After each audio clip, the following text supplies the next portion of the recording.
we go. So, how's your day been? Yeah. Uneventful, which is always good. Yeah, uneventful's usually a good thing.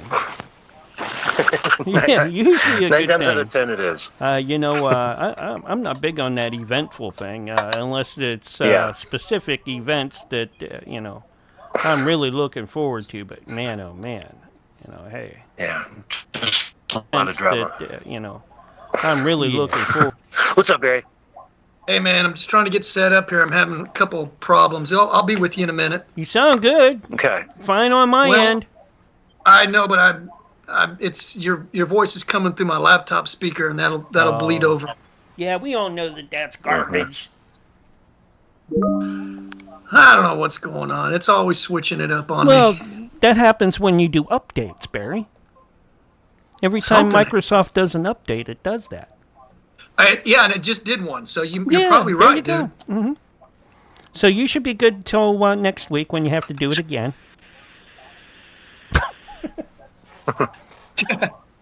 I try to turn it off, man. What, the notification? It'll let you do it temporarily, but it won't let you do it permanently. Yeah. It'll automatically kick back on.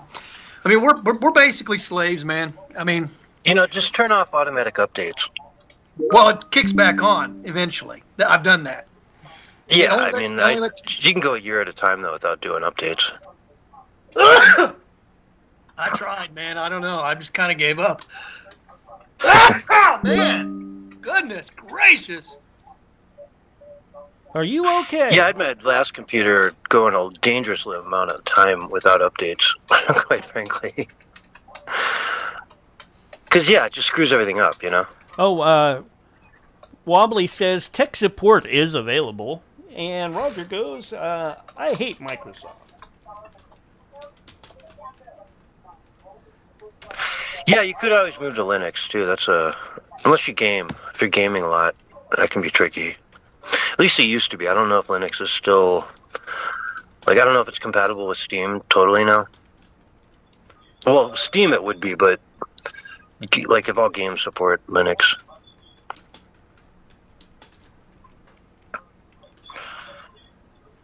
Oh, man, do we have all kinds of stuff going on. Yeah.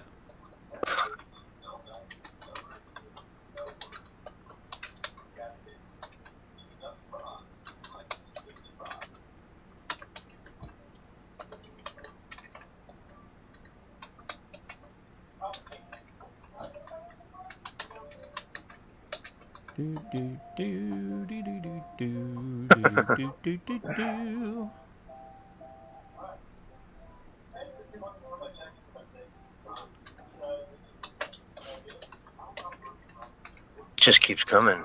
Yeah, sure does. Okay, there we go. Yeah, I'm going from Washington State wants to ban all fishing and hunting. Any harm to animals. So, you wouldn't even be able to slaughter a cow there. Well, that's different, right? Or would it be? And then the next article is about how Colorado's about to legalize prostitution completely. Hey, my buddy Jeff Barbary is in the Facebook chat today.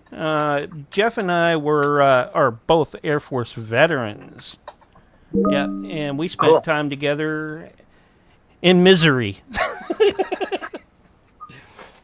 Went to a lot of punk shows with Jeff. In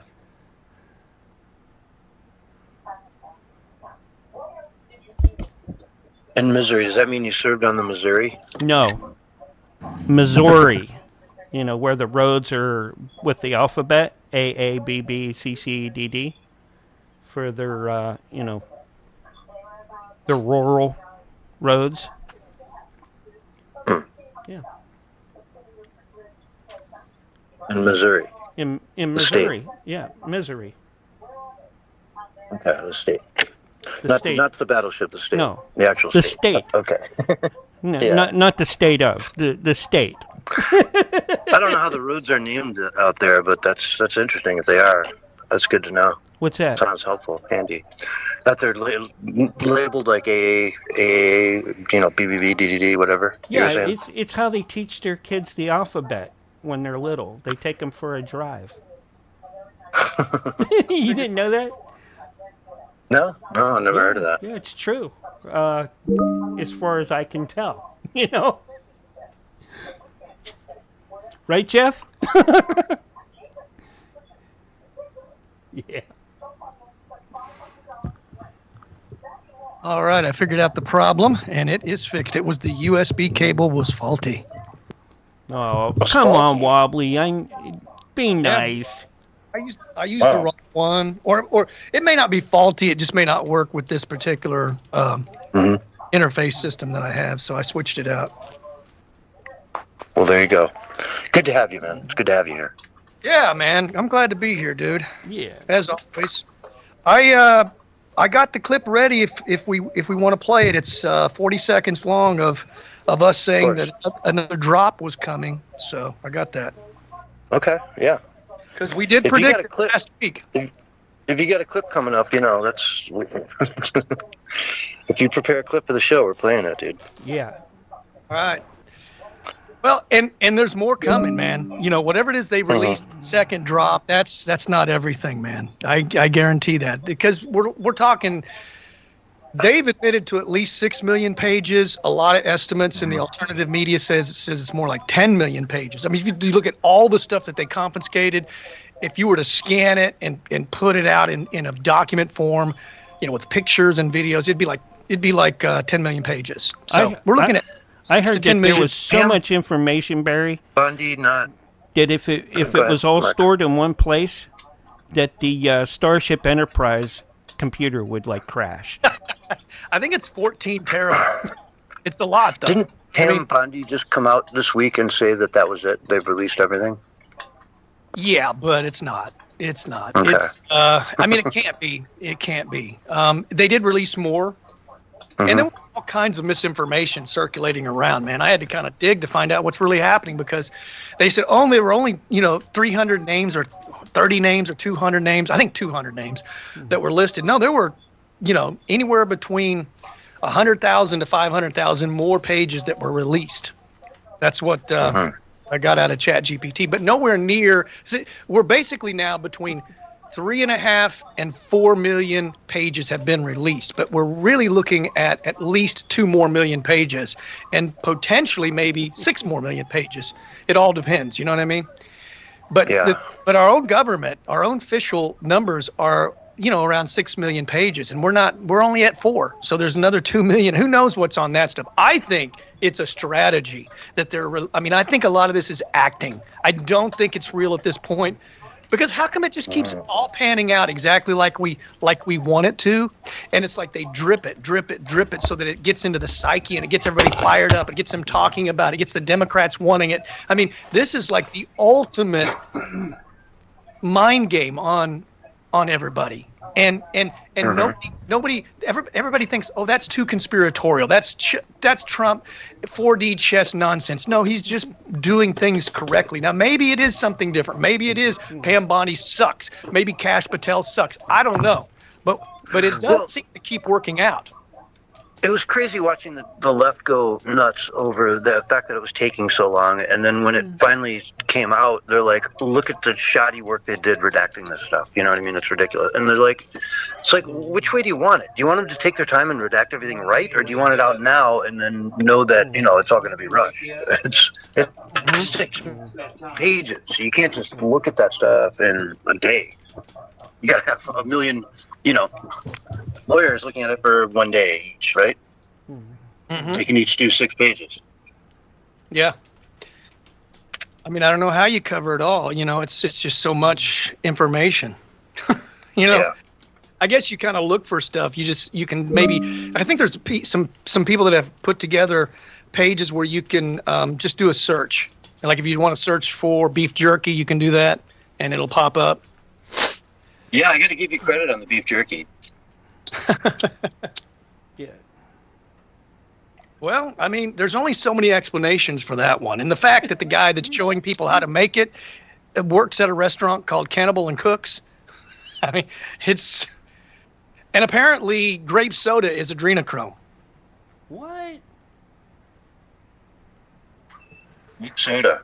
Well, it makes sense. And think about this, man. I mean, I always see the religious aspect and the satanic aspect in all of this. I mean, in Christianity, blood is just like everything. And the blood of Christ is, is how we have the remission of our sins.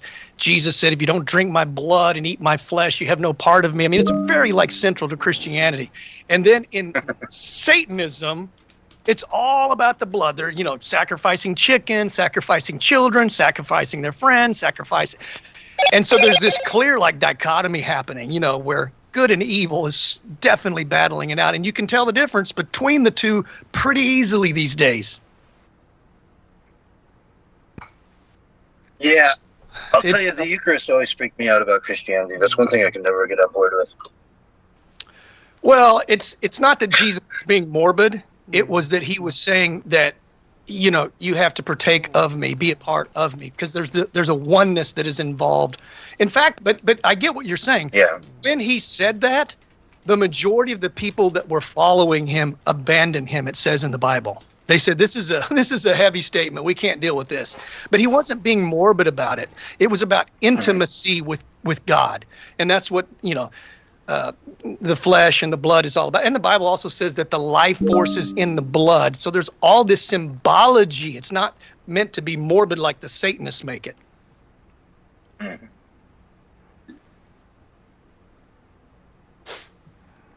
We're not literally going to drink somebody's blood. Let's just put it that way. In fact, the Bible speaks against drinking of blood in the Old Testament. I think more than once, a few times.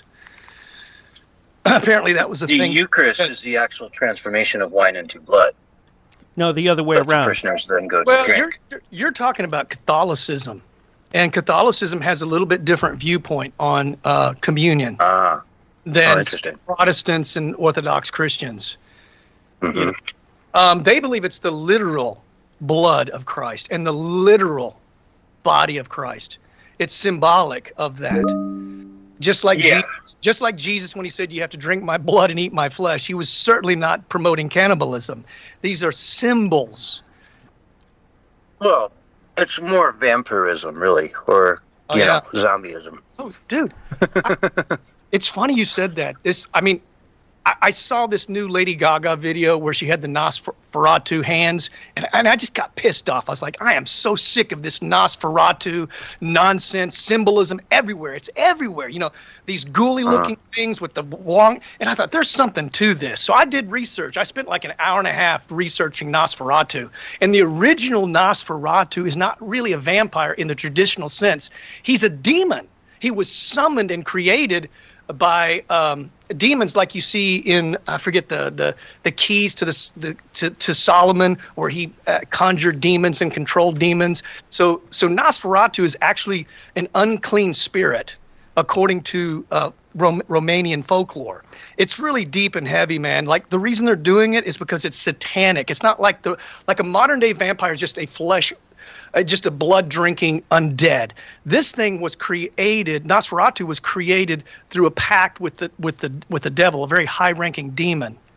And the guy that did the movie was deep into Aleister Crowley and into the occult. I mean, this is all documented. I double-checked all the facts with Grok and with ChatGPT. I couldn't even believe it.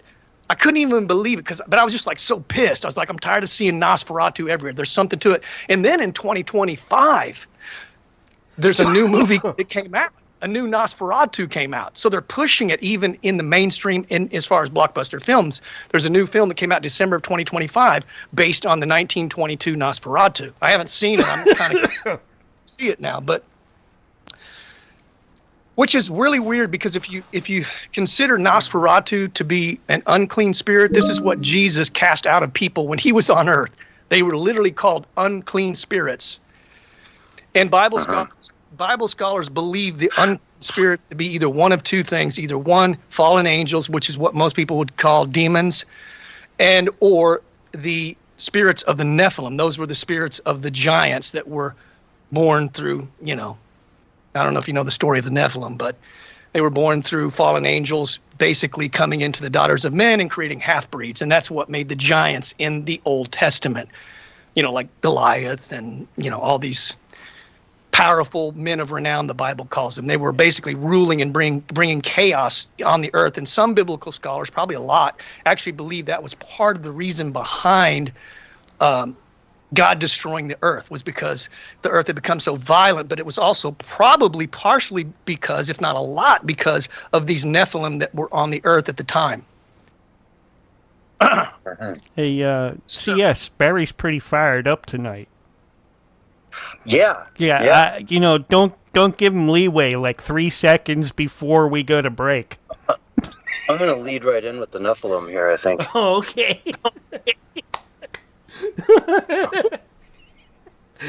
Just hand him the ball and be like, go get him. Go get him.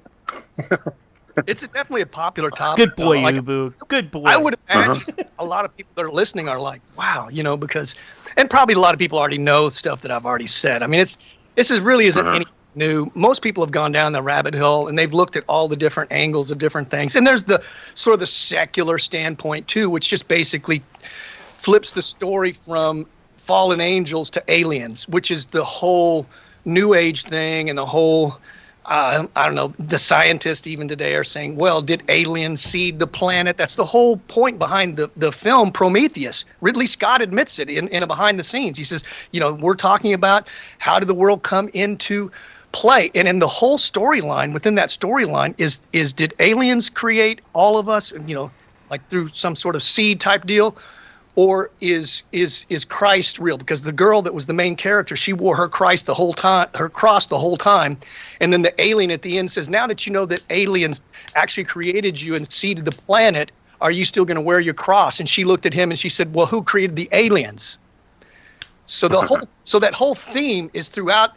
Like, all the people need to understand, they are giving esoteric stuff in every single movie. And at least in the case of Ridley Scott, he was courteous enough to consider the Christian perspective, which I think, of course, is the most logical. But I'm a little biased, of course, but it also makes the most sense to me. I'm going to just sound check really quick here. Okay, I'm glad I did that, because this is turned off. On. Bluetooth connected. Oh, Bluetooth is successfully connected. And the scoundrels and lunatics on the radical left, Democrats all, it was always isolated to help Jesse along the way. Where or when does the president believe he's been falsely called racist? You're kidding, right? I will pull you plethora of examples. That's such a great. It's such a great line right there. You're kidding? Like, really? You're kidding, right?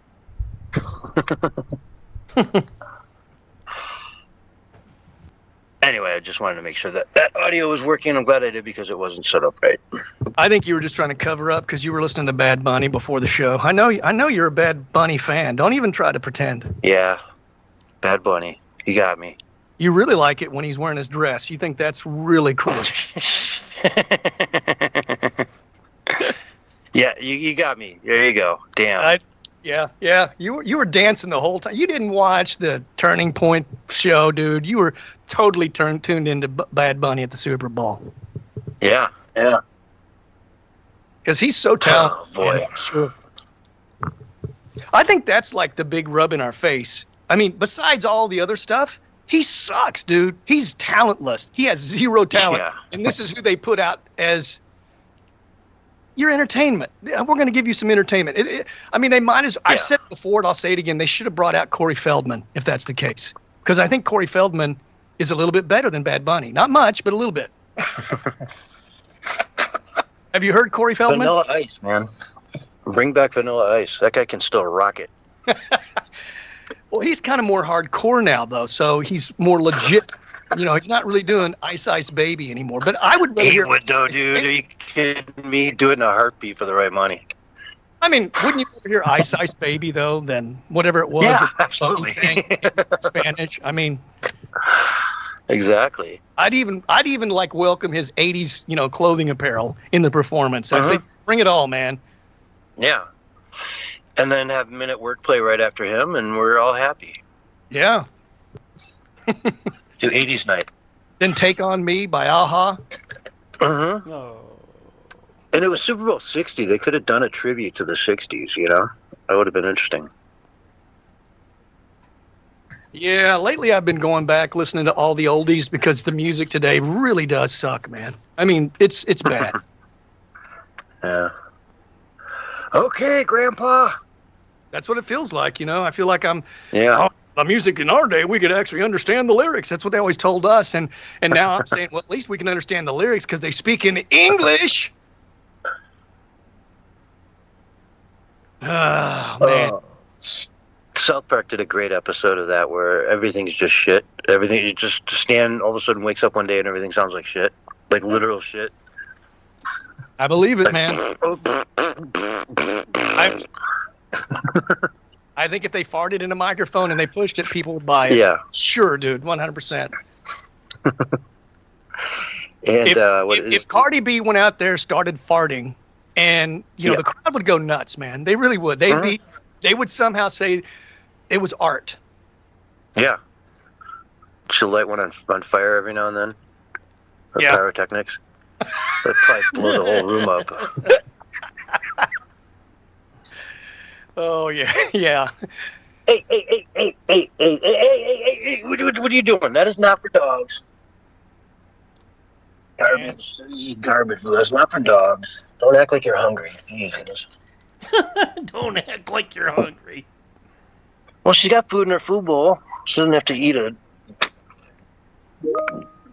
napkin I used to blow my nose with an hour ago. I actually considered this morning, I said to myself, I think I'm done making posts on social media. I mean, writing posts. Maybe I'll do other creative stuff like videos or something or podcasts, but I think I'm done.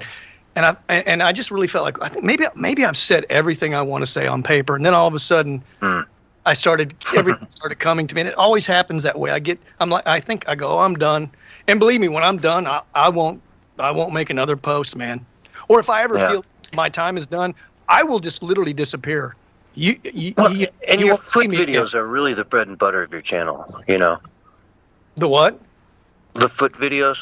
If you just stick to those, that's really 80% of your viewership. You know what I mean? What's a foot video? Where you take expired pork and beans, put them in a bowl, and stand in it. Standing in a bowl of grapes, making wine. Yeah, sure. I see him do that. I just hope their feet are clean, man.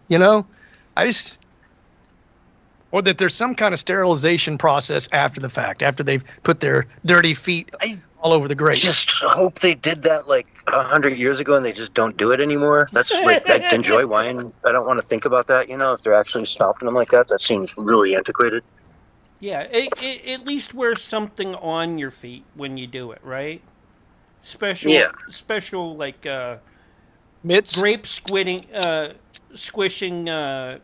shoes, foot mitts. Yeah, foot Crocs. mittens. You got to be Crocs or something like that,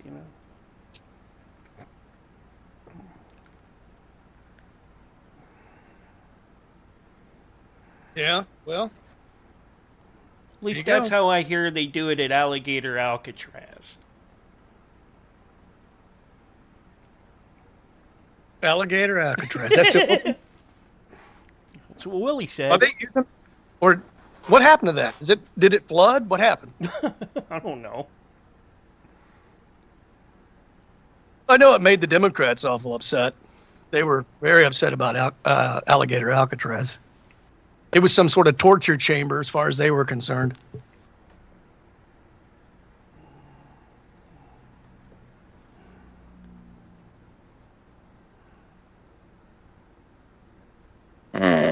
On the brink of some stuff happening. I mean, already a lot of people that are on the Epstein files, they're being investigated now. What's that guy's name?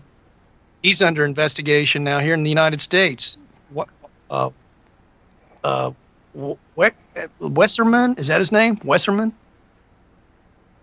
Oh, there's a bunch of them, man. They're falling like flies, it seems. I mean, if Trump was against this stuff coming out and the DOJ was against this stuff coming out, then why are they investigating this guy?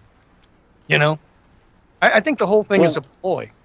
All right, the guys. arrests? I mean, guys. there's been all kinds of illegal You know stuff. what time it is? Where are the arrests? It's Yeah. time to Are we reset. switching rooms? It's time to reset the chat room here, and then I'll get you guys back up, and we'll get you rolling on the radio side. In 5, 4. 3, 2, 1. Bye. All right. That was the pre-show for Censorship Sucks Roundtable Radio Show, and we got more to come, of course, because it is John and the crew of Barry. Now let's see if I can get them back in.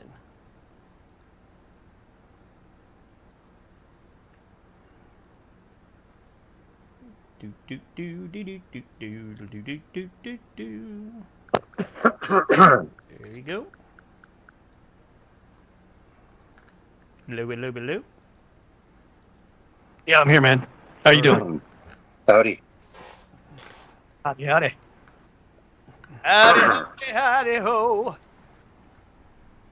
Howdy, howdy, howdy, howdy, ho. Yeah, that was an old Blood, Sweat, and Tears song. Mm-hmm.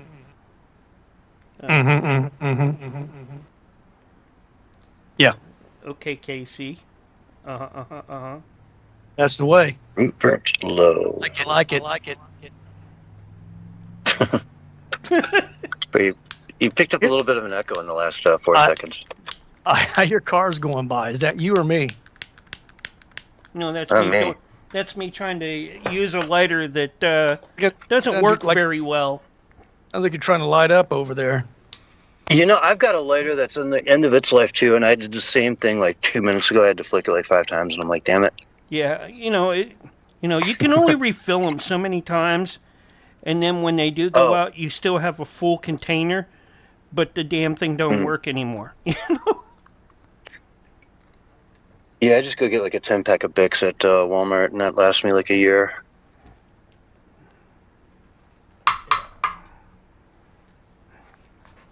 I have a good son. He's always looking out for me. So what he does is he gets those, those real long, extended ones sometimes. Like the kind of light your grill. Yeah. Yeah, he don't want me to get to burn my fingers, I guess.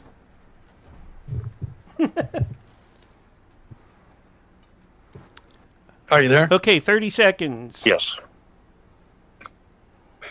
Yes, but Here we go. you can throw those out on the air, too, now and then. I mean, don't be shy. Yeah, Every now and then. within reason. Yes, right. I got you, man. Yeah, I mean, we're not AM radio, but hey.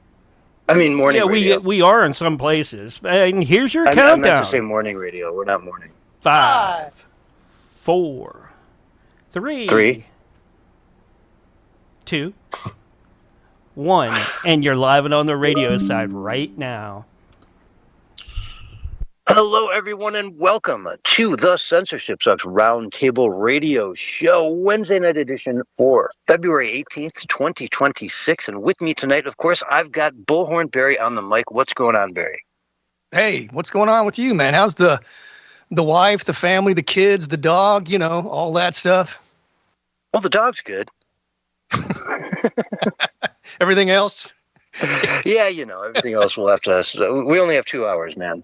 We only have 2 hours, so let's dive right into it. I don't know. I guess I'll start off with this one just because it'll be quick. But a big tragedy occurred in Lake Tahoe. 8 backcountry skiers are now confirmed dead in the deadliest U.S. avalanche in the last 45 years, which is pretty wild.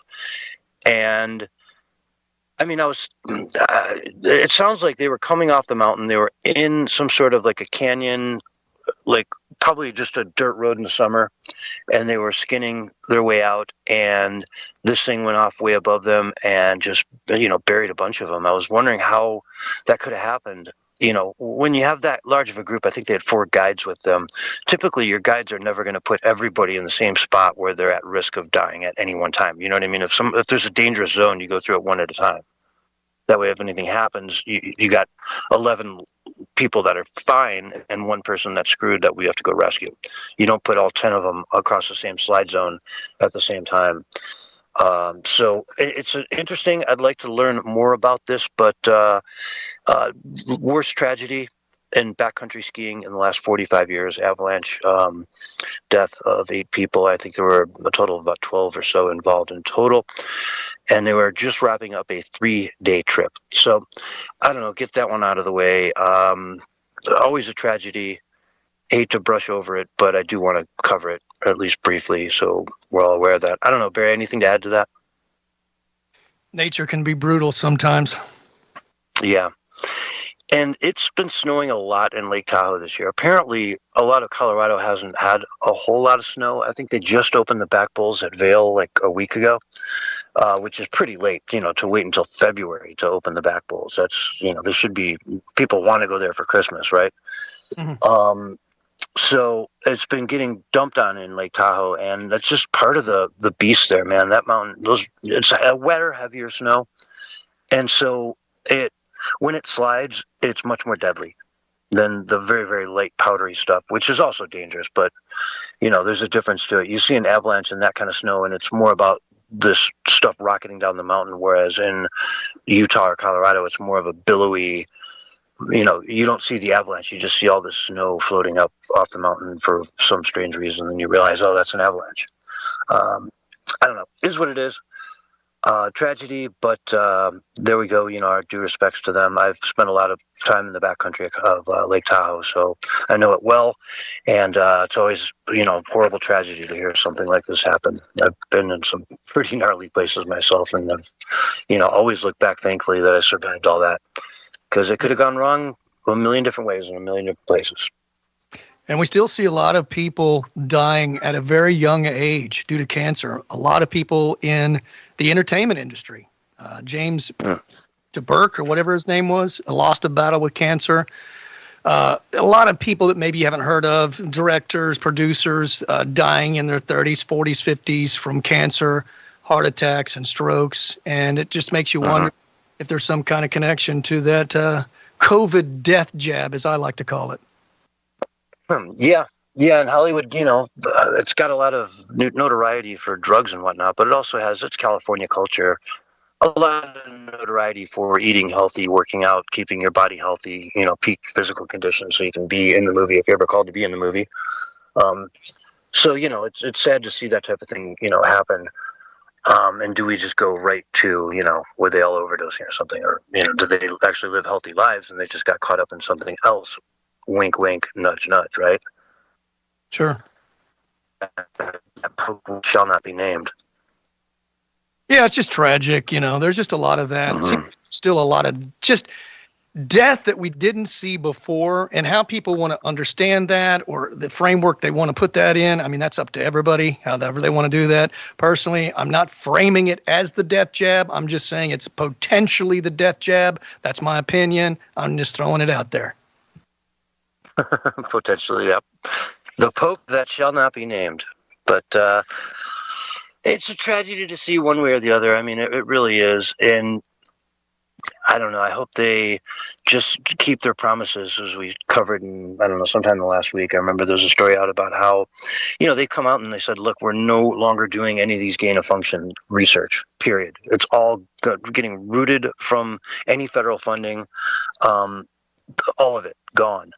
Nothing even tangentially related to gain of function will be, have the government funding anymore whatsoever. All the dog stuff, the beagles and the sandflies and all that stuff gone. Thank God. It's about time. But anyway, we had another tragedy, and then I'll move on to some comedy. Jesse Jackson passed away the other day, 84 years old, civil rights activist his whole life, was friends and friendly with Donald Trump for most of Donald's non-political life. He's, I'm sure, donated quite a lot of money to Rainbow Coalition and Jesse Jackson's other movements. They even received the Ellis Island Freedom Award together with Rosa Parks. So Jesse Jackson, Rosa Parks, Donald Trump all received the same award from the Ellis Island Freedom, Award from Ellis Island. At the same time, photos of it out there everywhere, folks, right? Out there everywhere. They say Donald Trump is the biggest racist the world's ever known. Well, I can go 40 years back in his timeline and find him winning awards next to Rosa Parks and Jesse Jackson. Oh, yeah. Whereas you dig that far back into Joe Biden and you're going to find a lot of N-words and sketchy, comments about, other people. And you'll never see Donald Trump wearing a blackface because it never happened. Yeah, if he did, it would be everywhere, folks. We'd all know about it, I mean, many on the left have worn the blackface, right? From Howard Stern to so many others. Mm-hmm. I mean, maybe Saturday Night Live in his peak, they could have convinced him to do something with Eddie Murphy. That's about as close as you're going to get, though. Which is, Sarah Silverman. How many comedians have done that in the past? Anyway. That's the tragedy. Here's the comedy part. They had a press briefing today, and Donald Trump put out a statement. Then part of the statement said that, people have accused me falsely of being a racist. I'm not sure there's many people in this room. No, that's not. I'm sorry, that's someone else's. He came out and basically said, I've been falsely accused of being a racist, many, many, many times by lots and lots of people. And so someone came out and said, what's he talking about here? Let's listen to Carolyn Levitt. Courtesy of the White House. Statement about Jesse Jackson, the president said, despite the fact that I'm falsely and consistently called a racist by the scoundrels and lunatics on the radical left, Democrats all, it was always my pleasure to help Jesse along the way. Where or when does the president believe he's been falsely called racist? You're kidding, right? No. I will pull you plethora of examples. I'm going to get my team in that room to start going through the internet of radical Democrats throughout the years, Ed, who have accused this president falsely of being a racist. And I'm sure there's many people in this room and on network television across the country who have accused him of the same. In fact, I know that because I've seen it with my own eyes. And the president very much looks forward to having an event later this afternoon at 3 p.m. to celebrate Black History Month and to talk about how his policies are advancing opportunity and prosperity. Yeah. The room just erupted in laughter there, right? Right. I love it. And anytime you call the president Nazi, well, they can't deny that. I mean, that's saying he's a racist. Every Nazi is a racist. That's part of being a Nazi. So when you call Donald Trump a Nazi, you are equivocally saying he is a racist too. So don't even start. Oh, yeah. The fascist, all that stuff. It all falls into it. Any name they call him, it all boils back to racism, racism. Here's Don Lemon for you. Just if you guys just want a couple examples of people calling Trump racist. This is CNN Tonight. I'm Don Lemon. The president of the United States is racist. A lot of us already knew that. Okay. I mean, that's how he opens his show on CNN. Oh, yeah. During the debate against Joe Biden, he said Donald Trump is the most racist president in modern history. I could go on. We know Donald Trump is a racist, but we don't get a badge of courage for calling him that. We need to focus on ending the systemic ways racism infects our society and laws every day. That's Joe Biden. The AOC, she's on the stage lately. Let's hear what she had to say. Donald Trump is also very old and a racist and a neo-Nazi. Racist and a neo-Nazi. Let's not forget white supremacists. So when you say all of MAGA are white supremacists, that means you're a racist too. So this is like their major talking point, and it's all they have because they can't talk about what they actually stand for because everything they stand for is awful. It's all about taking away from you.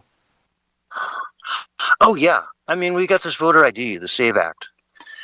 Passed the House, now it's in the Senate, and they're screaming bloody murder. It's the most racist thing in the world. Yet it's got 85% support in the country. 85% support, 77% from the left. Yep.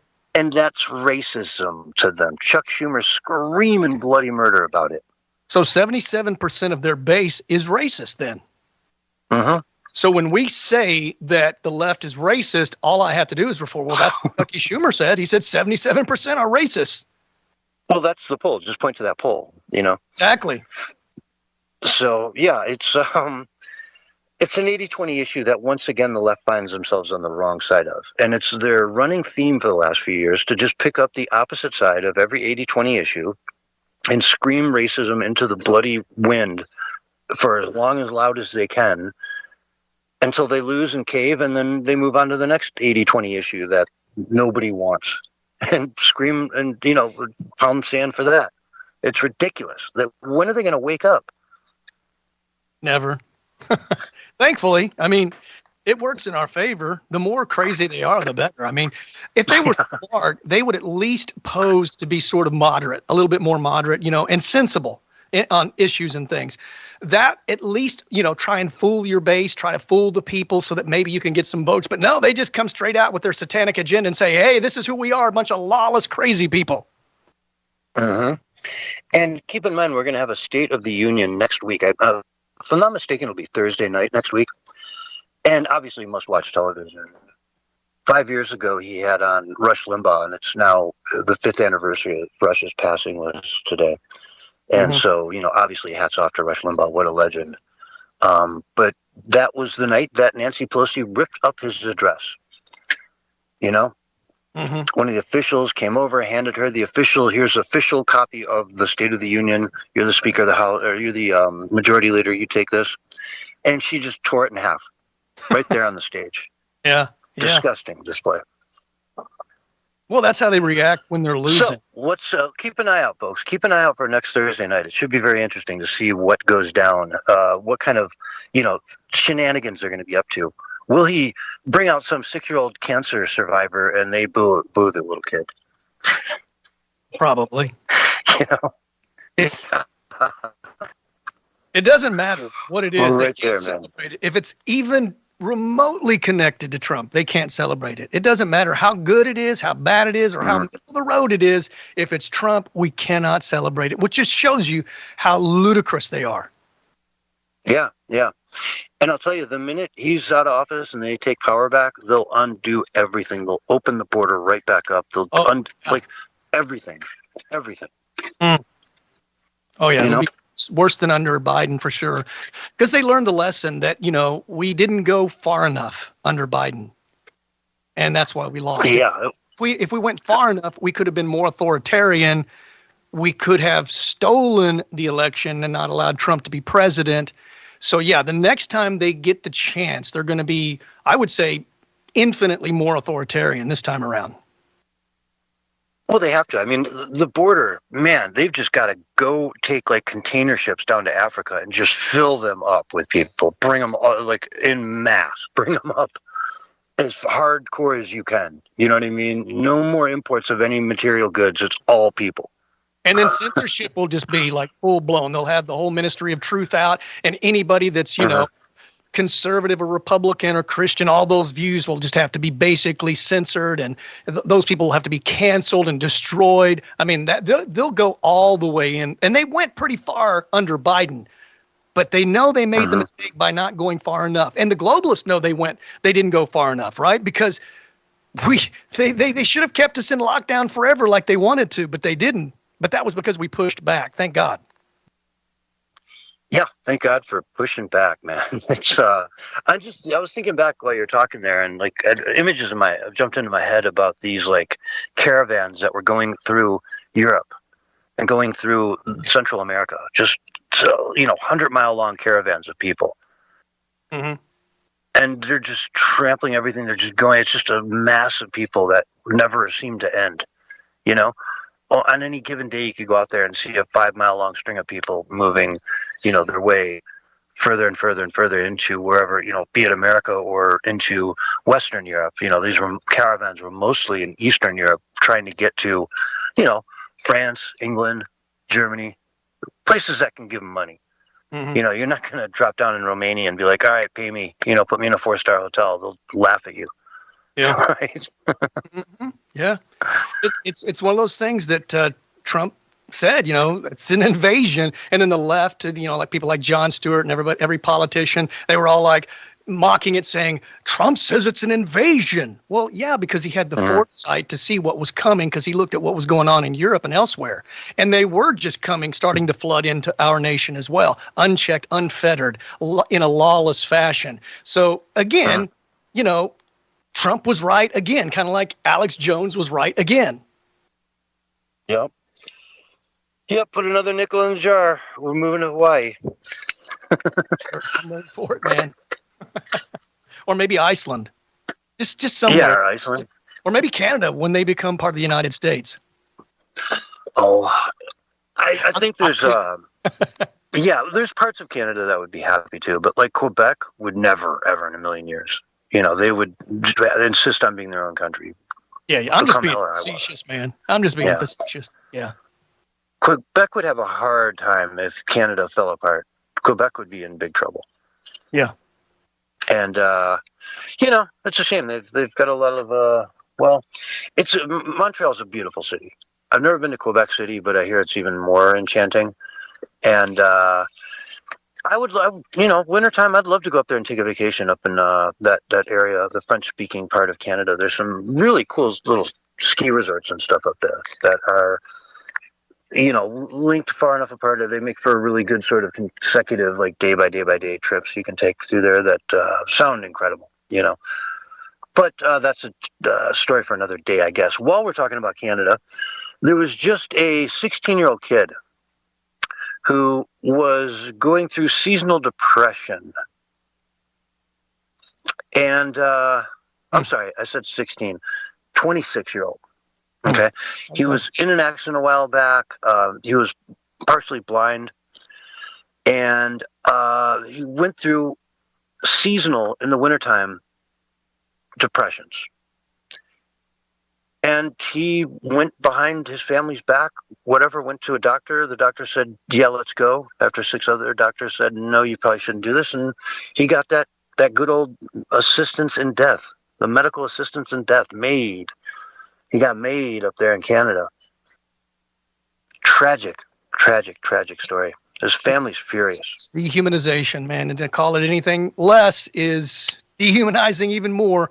This is all part of the globalist dehumanization agenda, you know, disconnecting us from each other, disconnecting our humanity, disconnecting the idea that we were created in God's likeness and we have worth and value and that we're supposed to take care of each other. We're supposed to help out the weak and vulnerable, not just kill them and send them off into the oblivion. That is not how humanity works.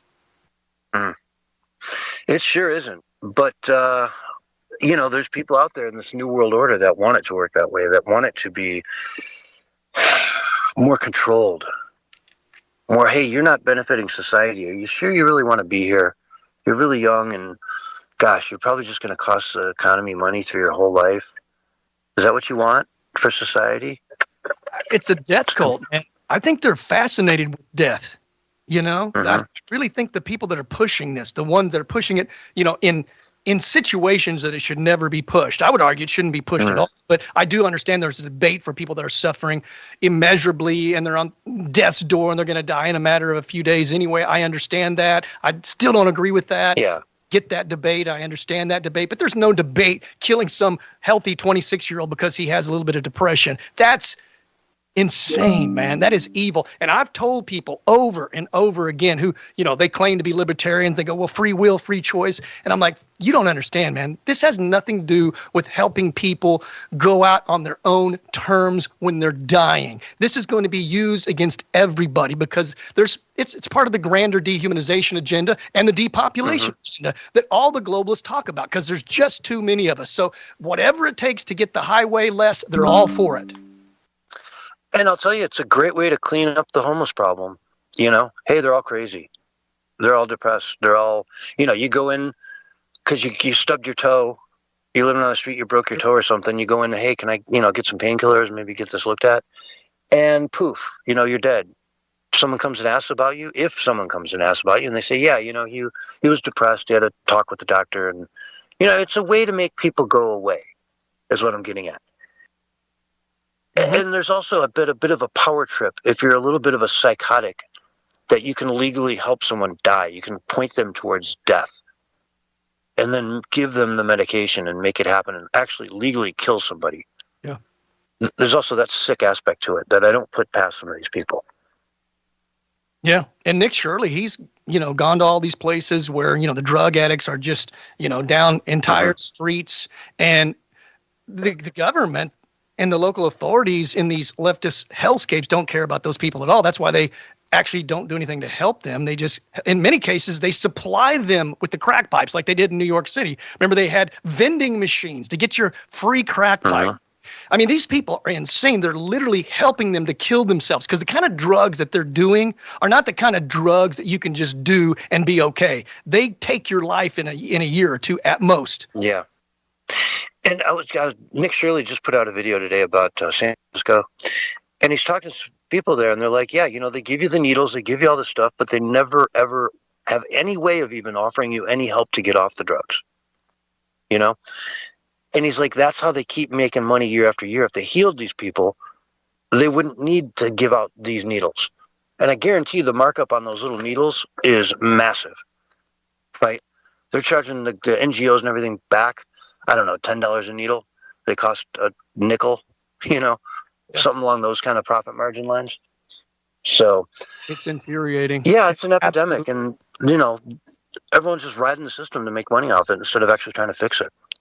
As the video that I saw, maybe the same thing. He was with another guy who's kind of an expert that goes out there to actually help them, because the government won't do anything to help them. And he's like, yeah, you can tell if they're dead or if they're just passed out. And here's what I do. And if they're just passed out, I give them this, and this will get them awake again. And is that the same video that you saw? No, this is one he just put out today. Oh, okay. Well, they have, a drug. Well, I did see that one, though. If you're passed out. I do know what you're talking about, yeah. Yeah, they can give you this, I forget what it is, some kind of a shot or something to sniff or something to take. I don't know. But essentially, it breaks them out of their, sleep. So because you could die in your sleep as well. So the only people helping the homeless people in these leftist hellscapes are just concerned conservatives most of the time. Yeah, I mean, Scott Presler led all those massive, cleanup crews through all the different Democratic cities, right? And then he went out and signed up everyone to vote. And people credit him for flipping Pennsylvania.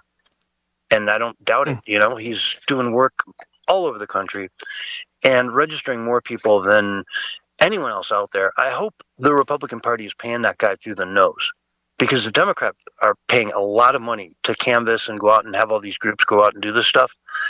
Yeah. And he just seems to be getting like a thankless job. He goes out and does it, and everyone says, wow, you're great and everything. But are they really taking care of the man? Because he deserves it. So on that note, though, folks, we got to take a break. This is the Censorship Sucks Roundtable Radio Show, and we'll be right back after these messages. All right, we're on a radio break.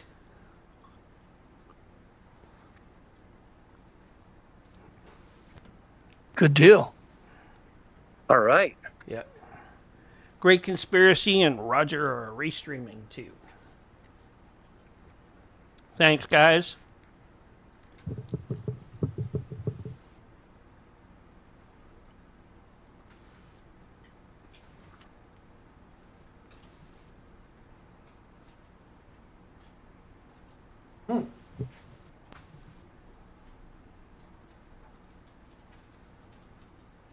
And it has been windy out here the last few days. Yeah? Yeah, like 40, 45 mile an hour sustained, like windy. Wow. Yeah. It's kind of breezy. Actually kicking up dust storms. It kicked up some pretty good dust storms, which I'd never really seen before. That was kind of interesting.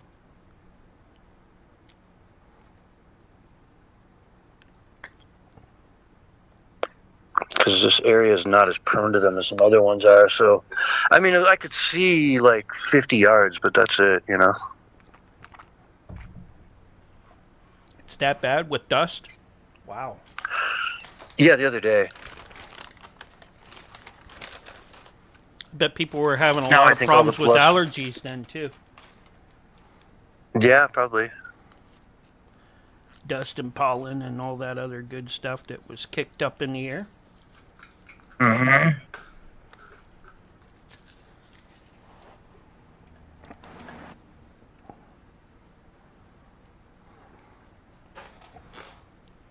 Oh, yeah. Yep.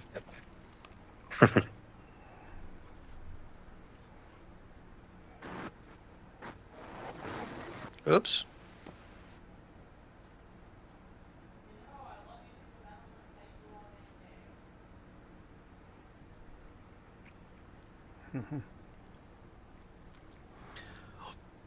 Oh, boy. It's awful quiet in here, man. Awful Yeah, it's quiet. pretty quiet now. I mean, you were all like really fired up pre-show. Oh, I'm subduing it, not letting it own me. Okay, It's always there. It's always down deep, man, and it's in all of us. We just got to put it out. That passion, man. It's all about the passion at the end of the day. You either got it or you don't. I love it, man. Bring it anytime you can. Just, be aware of the clock a little. That's all.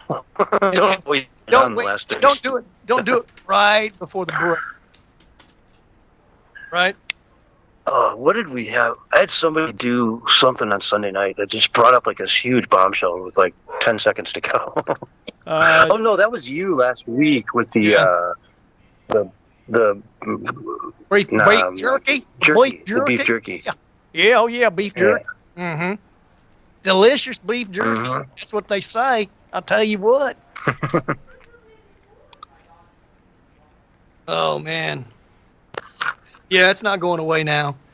It doesn't matter what. Even if Trump and Pam Bondi and Kash Patel and all these people, they were like, we're not going to allow this all to come out because it could bring down the whole system. They can't stop it. They can't stop it. It's too big. It's bigger than they are, man. And no one's going to be satisfied until we get it all released. It's that simple. The pressure is on. Let's just put it that way. Uh-huh. And again, I said it was coming. I didn't know it was going to come that soon. I didn't know the second drop would be the next week.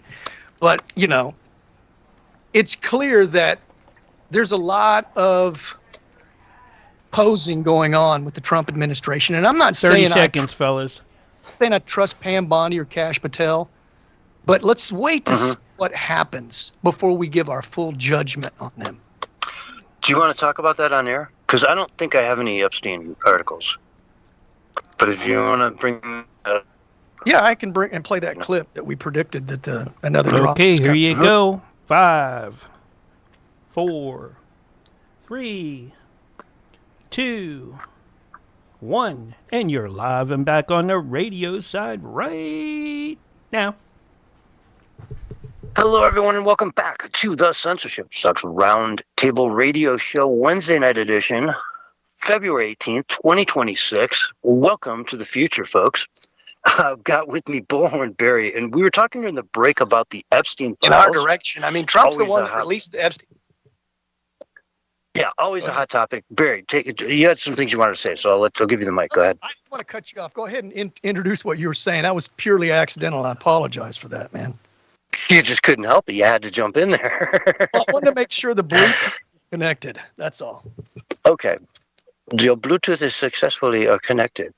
Yes. So, I will just say that we were talking about it during the break, and you were getting that passion in your voice, and we always love it when you get passionate. So I just thought I'd throw you the mic. I think you have a clip you want to play from last week. Yeah, I mean, last week we talked about the Epstein stuff, and there's a lot of doubt on the side of the right, that it was ever going to be delivered, man. That Trump wasn't going to deliver, and he's covering up and all that kind of stuff. And of course, he did release it, and he did sign off on it. And then I said, that's not the end of it. There's another drop coming. Mark my words. And here's that clip from last week where we talked about another drop was coming, and indeed, it already has. headed in our direction. I mean, Trump's the one that released the Epstein files. Say whatever you want, that he was the one holding it back and blah, blah, blah. He's the one that signed off on it. And I said from day one, it's coming out. The stuff has not disappeared. It's coming out. Just wait and see. And it wasn't but a couple of months after I said that on the radio that it did come out. By the way, mark my words now, this is the first drop. There's another drop coming. There's over, I don't know how many million more pages that have yet to be dropped. They dropped the lighter version first to get everybody shocked and appalled, and then the last one will take everybody over the edge. Because look, the Epstein drop has changed the paradigm as far as, how they approach their worldview now. It's totally different now. People are fed up. The gloves are off, politically speaking now. There's turning points that happen in this pivot towards our victory. Looks like things are. There you go. Mm-hmm. You're right on it, man. You're right on it. That's a perfect YouTube short, And it seems like Bill Clinton is at the receiving end of a lot of the bad stuff here. And there's a few other billionaires. There's that guy that just he's the governor, cousin to the governor of Illinois.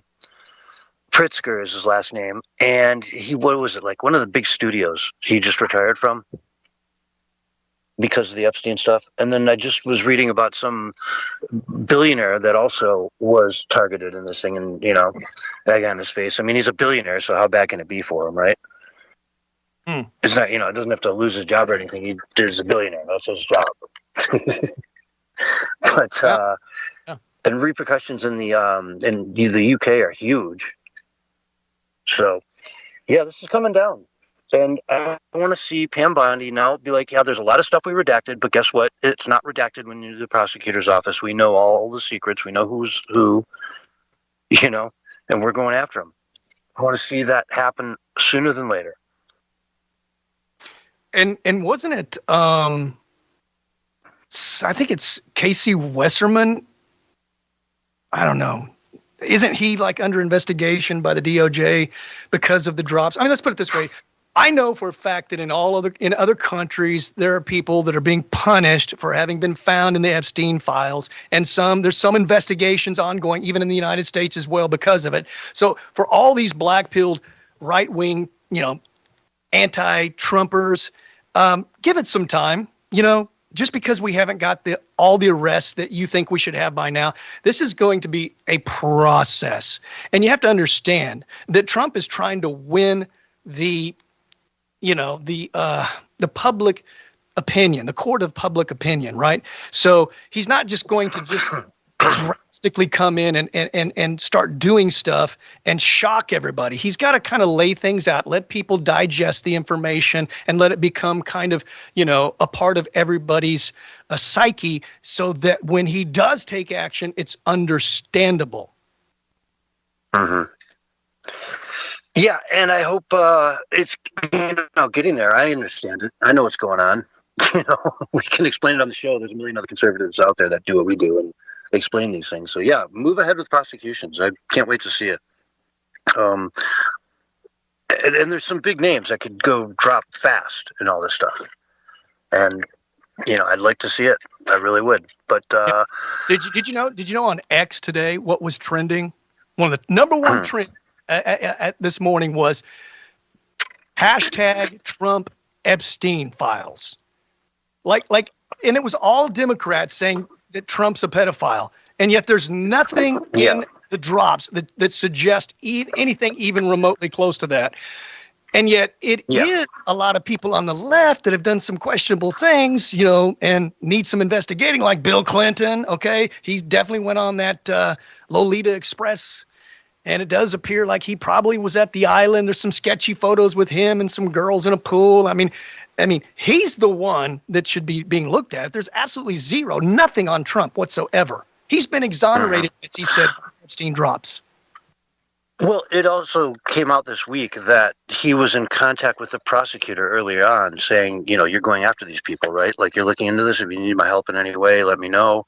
And they, had a note that he was extremely cooperative in the whole process. So whatever he knew, he was turning, state's evidence against Epstein to get him busted. He didn't like seeing it. He didn't want anything to do with it in his club, or his guests, members. They pay a lot of money to have a nice, safe place to be in. He doesn't want pedophiles rolling around in there, harassing his guests, kids, So, yeah, it's funny. I watched a bit of a debate, a part of it. I mean, some of these things are so damn long. But the question was, it was a liberal saying Trump is in the Epstein files. He's guilty. And he's like, all right, which one? Which file? What are we looking for exactly? Can you quote the exact place that says Trump did this? And they just turned to mush. It's like, well, I don't have all the Epstein files with me right now. But my television told me, I watched The View, and they said he was guilty. That's exactly right. I mean, I do it all the time on X, all these memes about, in a real world, we would never allow a pedophile to be the president. I'm like, well, first of all, that's a lie. There's no evidence of that. And it's just who the left is, man. But here's the thing. All the stuff that's coming out in these Epstein drops are mostly Democrats, but there are probably some rhinos in there as well. But what's going to happen when the hardcore stuff gets released? Mark my words again. I'm saying this for the record. You're going to have people on the left that are going to stop ignorantly attacking us as if we're the enemy and join us in bringing down the sick, satanic pedophiles. That day is coming. Because once the true hardcore reveals come out and the details are released, there's no way you can defend that, no matter who you are. Now, you can be silent about it, but you can't defend it because it's so offensive. It's so evil.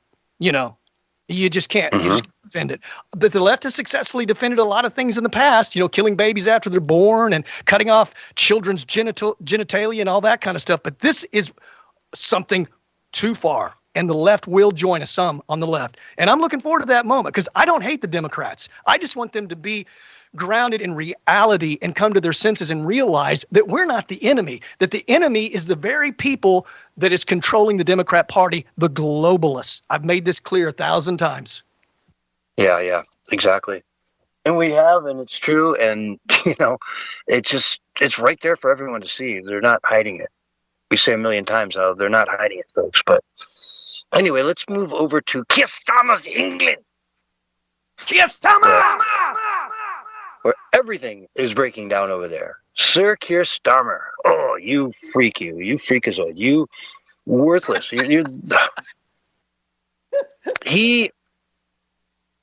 Okay, so this, I guess we should start at the beginning. Rupert Lowe put out that amazing speech the other day, that 20-minute, or there was a 7-minute long video.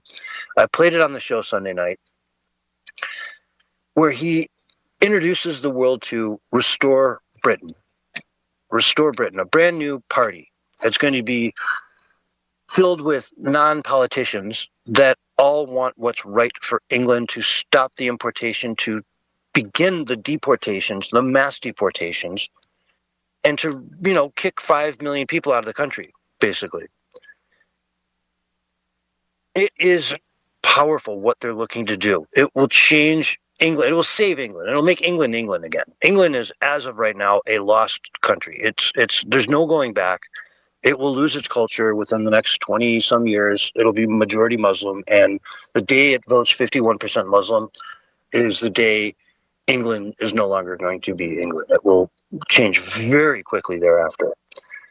And good luck to the king. Hey, you are literally presiding over the end of a 1,000-year, monarchy. Congratulations. That's not easy. It's not easy. Yeah. But you can't tell me it's not managed and out there happening. So anyway, Nigel Farage came out and said, we're going to hold elections right away now. He was going to postpone them through the rest of the year. He came out and said, no, we're going to have these right away now. And Nigel Farage is coming out and taking credit for it. He's doing the peacock strut out there. Right. Which is funny because Farage is the one who stands to lose the most here, because everyone's saying, hey, man, if we got a choice, I mean, Farage is great. He's the only choice we had. But if we got a better choice than that, we're going to leave Reform right now and go to Restore. Because that's what they really want. So go ahead, man. I've been rambling. No, I think you covered that well, man. I haven't been keeping up too much lately with the UK. I mean, it's so depressing. I don't really want to. We got so many problems here in the United States. And I know it sucks over there. I know it sucks pretty much everywhere in the European Union, with the exception of a few places. It's definitely more authoritarian. And Mark Rubio talked about that at one of these global. Oh, yeah. He was talking about, hey, we need to be united with the European nations. It's part of our history.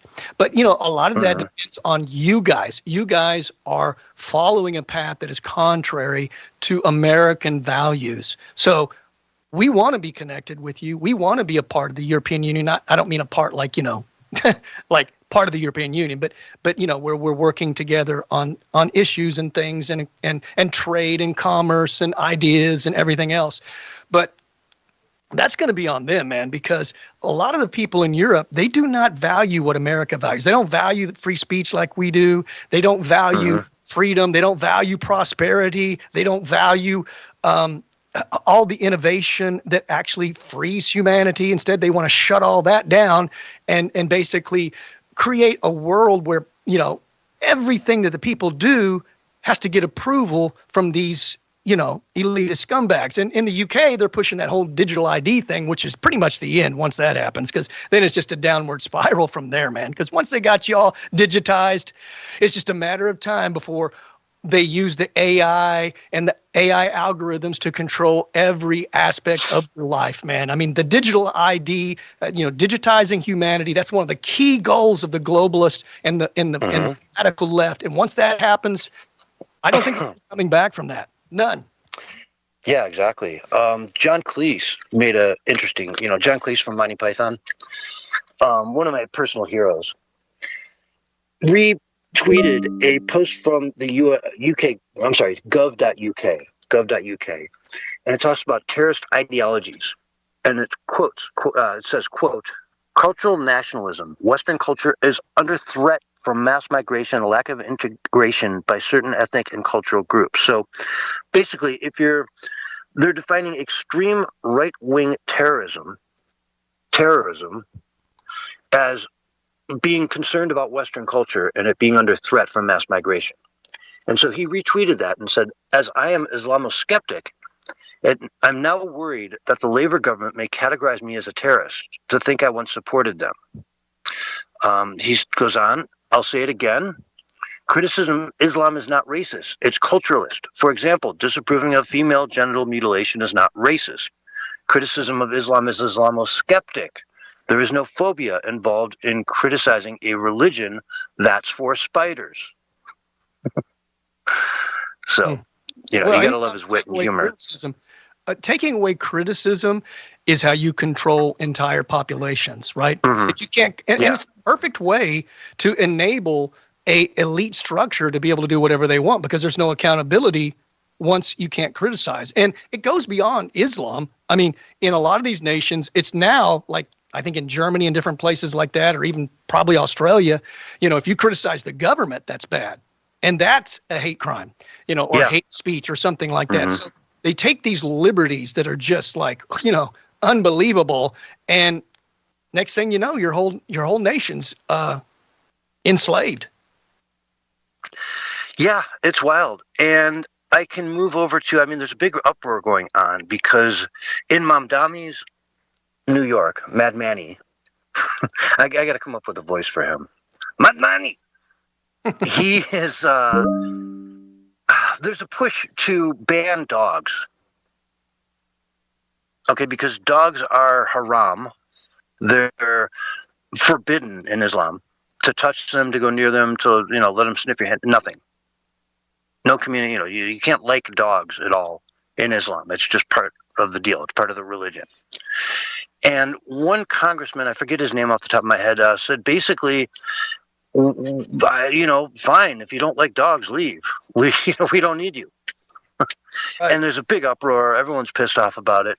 But there's also now a massive increase in New York City of mosques that are blasting the call to prayer 5 times a day. And the first one starts at 5 in the morning, 5 a.m., folks. You live a block away from a mosque. You've got this thing going off, blasting as loud as possible at 5 a.m., guaranteed to wake you up every single day. And then again, 5 times throughout the day. So you're sitting there working on something, and then bam, it scares the crap out of you, because you weren't expecting that. And what does that culture prayer say? Our God is greater. Yeah, yeah. It's all about how their God is the right God, every other God is fake. And it's if you actually had the words sung in English, it would be insanely offensive to everyone. Mm-hmm. And those same Democrats that are pushing for that to be, a thing and allowing it to happen, right, are the same people that will make sure that a church bell doesn't ring, which is, by the way, not real loud, doesn't travel very far, and pretty much peaceful sounding. Yeah. Well, who cares, man? Let's make them big and loud, Who cares? We're founded in Christian Catholic, traditions. So it's a bell. It's a bell. The bell itself isn't resonating. I'm a Christian bell. I'm representing Christians. It's just a bell ringing. I mean, it's not like with what you're saying, they're doing these prayers and shouting and chanting, but there's actually words behind it, but not with a bell. There's nothing behind a bell but a sound. It's an instrument. But it's like, okay, some comedian put out a skit the other day about how a bunch of Brits go to England and they're like, "Oi, mate, there's a lot of noodles here, don't you think? I don't really eat noodles." About some, bangers and mash up in here, right? Like, you don't go to other countries and say, "Hey, change for us. We're here now. You need to change everything for us." Oh, it's outrageous. It's outrageous. Yeah, if I move to a Muslim majority country, I'm going to expect those bells, and I'm going to expect it to hear that call to prayer. Right? And I wouldn't say a thing about it because I moved there. Yeah, and they're banning pork in certain places and areas. Forget about that. Forget that. That ain't going to happen. Eat your pork and eat till your heart is content. This is America, land of the home and land of the free, baby. And if you don't like it, get out. Get out! If you don't like it, get out! That's what I got to say, man. Yeah. And I say that totally in control. Not outrage, just pure passion. Get out. You don't like it? Get out. Sorry about that. If that blew your speakers and you're driving down the road, I apologize, man. But I'm not going to pay to replace your speaker, okay? Exactly. I love dogs personally, though. I mean, dogs are what make the world so fantastic. I mean, the sheer audacity. I mean, can we even stress this enough, man? I mean, I think you're going too light, CS. You're being way too kind. We're talking dogs, man. People in America love dogs more than they do other people. Do you understand? Oh, I understand completely. I'm exactly the same way. I mean, I go to the dog park and I know every dog by name, everything about them. They know me and their owners. I'm like, "Hey, yeah, what's up, buddy?" I don't know their names. I know their dogs' names. Yeah. Well, how much longer before people, get fed up? Because, the left is always fed up. The left is mobilized. The left has always been organized. And the right is getting better at it. But when are we going to say enough is enough, man? We're fed up with this nonsense. We're going to go to these city meetings. We're going to stand up against these bullies on the left. And we're going to tell them like it is, man. And we're going to take our country back. Yeah, it's happened a few times, but never really at the level it needed to. I mean, I could look at some of the school, board meetings that during COVID, especially when the parents were at home listening over the kids' ear to what the teachers were saying, and they're like, "Well, what's going on here?" So they started showing up at the school board meetings and expressing their opinions of, "Hey, this is messed up. What's going on here? Like, I see what you're teaching my kid, and it's insane." And they were branded as terrorists. That's true. That's how authoritarian the Biden regime was. Hey, did you see that lady that was at the airport and that she was ranting? This was right after the Epstein drops came out. I think it was the first drop that came out. And she was ranting, telling everybody, "Wake up. They're eating babies. They're killing and torturing and child sex trafficking." And people were just looking at her dumbfounded, man. And she was just off and saying, "What is it going to take to wake you people up?" And she would not relent. And I think that's what it's going to take. Now, I don't know if I'd go that far about eating babies or anything, but stick to the facts. I mean, maybe they are eating babies. I don't know. Maybe that's what the beef jerky is. I'm sure we're going to find out. But stick to the facts, and the facts alone are enough to pretty much make everybody pissed off. Because if you're not pissed off at what's coming out, there's something wrong with you, man. You got no feelings. You're no longer a human being. Yeah, and I got to give you credit for the beef jerky stuff last week. You started, I think you mentioned that right with like 30 seconds before break, and I'm like, whoa, time out. We got to come back from break and get into this. And then you broke it all down. And the next morning I wake up and it's like the lead article on a couple different news sites. And I was really impressed. I'm like, wow, Barry, you brought this up before it even like got anywhere near my radar, but it absolutely would have been on my radar the next morning. So good on you. You want to even bring that up a little bit? I mean, I'll just bring up the one point where there was that email between Epstein and someone else, and they were talking about how, there's going to be this chef who's going to tell us how to make this beef jerky, and it's going to be at a restaurant that's called Cannibal and Cooks. And then he says, jerky and steak, as if you would eat jerky with steak, like you were talking about, right? No one sits down at a table with a steak and a potato and a salad and has a solid beef jerky.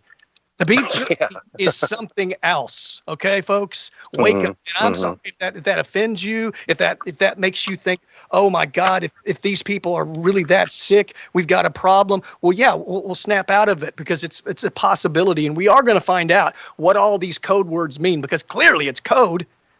Clearly it's code. You don't walk beef jerky anywhere, right? Beef jerky doesn't have legs. There's a whole bunch of things in these descriptions about beef jerky that does not fit beef jerky. And we know that a lot of the other code words that they've used before in the past, according to the FBI, are things like, pizza means one thing, hot dogs means another thing. A lot of it's related to pedophilia and boy love and all that kind of stuff that the left says is okay. It's just sexual preference. No, it's sick. Yeah, and I don't like covering this stuff, man. I know you don't either. This is the last thing we want to be talking about. If we sound like conspiracy theorists, trust me, we'd rather not be having this conversation. It's just, we kind of have to bring it up when it comes up, because this stuff tends very often to be true and scary and yikes. And if we don't address it, who will? We just let it disappear into the ethos forever and no one ever covers it, because the mainstream media sure won't. No way they're going to touch this. I mean, I think it was like Molly Hemingway that was one of the people who put out a pretty fiery, spicy thread on that. But other than that, nobody. You're not going to go to CNN and type in beef jerky and see this big article about Epstein Island and, then bringing in private chefs. It just doesn't exist. So, yeah, I hate covering it. I'm sure you do too, Barry.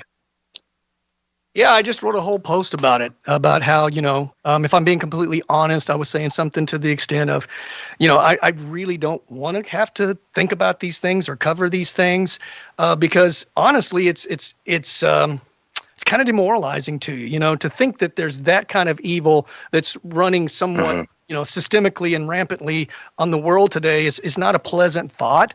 But I end with saying, I would rather know the truth then, suffering a little temporal pain and agony from all of this information is worth it if we can get truth and justice. And that's all that matters at the end of the day. Because if these people are as bad as many people believe they are, they need to be held accountable. Because if they're capable of these kinds of things, these are dangerous people, and they're powerful, dangerous people. That makes it even worse. It's not like it's some random guy like a Jeffrey Dahmer or a Son of Sam or Charles Manson among the citizens. These are powerful people that control policies. We know now that Epstein was behind a lot of policies around the world. He was essentially, a lot of people are saying, on that note, I hear your voice going higher and higher, but we're out of time, buddy. On that note, we got to take a break. Censorship Sucks Roundtable Radio Show will be right back after this.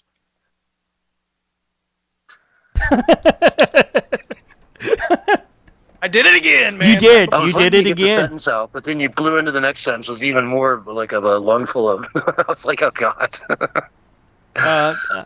You scare me, Barry, when you do this reciprocal breathing thing. All right, but it's all right. What's we'll reciprocal? Yeah, what is that?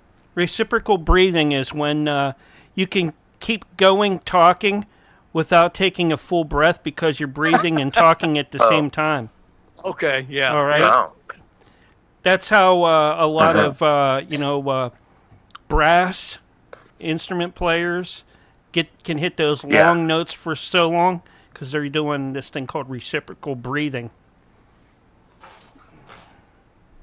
Yeah, if you want to talk about the Steve Bannon stuff in the Epstein files, we can talk about that too, because there are a couple of things that are concerning. Before, I told you I hadn't seen anything concrete about Bannon. It was bad. But now that I've done some deeper research, there are a couple of things that he said in those files, man, that are kind of concerning about Steve Bannon. Now, I don't know if he was playing Jeffrey Epstein and then Jeffrey Epstein was playing him as well, or if he was just somewhat delusional for making some sort of he was working with Jeffrey Epstein at some level beyond the documentary that he was making with him. He was working with him politically on a global scale. Steve Bannon was, according to these texts. I mean, we can cover that. We got about a minute left before we lose this room. So if we do, I'll just bring us back up. Same place. Same. Okay. But I like Steve Bannon, man. You know, I hope that there's a not logical explanation behind it all. I got mixed feelings about Steve Bannon. Yeah, me too. Well, now I do for certain. Let's see. Yeah. There's Wobbly says he's bringing the beef. Oh, no. Just as long as it's not the globalist beef jerky, we're good. Lose the room, he says. Lose the room. We're going to lose it any second now. I'll catch you over on the other one. I'm just going to end it right here and bring you back in on the next one. All right. That was hour one of the Censorship Sucks Roundtable Radio Show. Hour 2 coming up next. Same stream? That's right. What will Barry say this time? Will he go on and find some other code word? Find out more as I bring them back.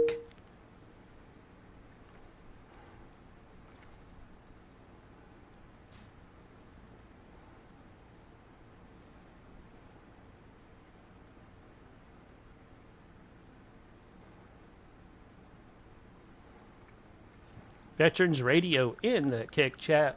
Thank you, buddy. All right.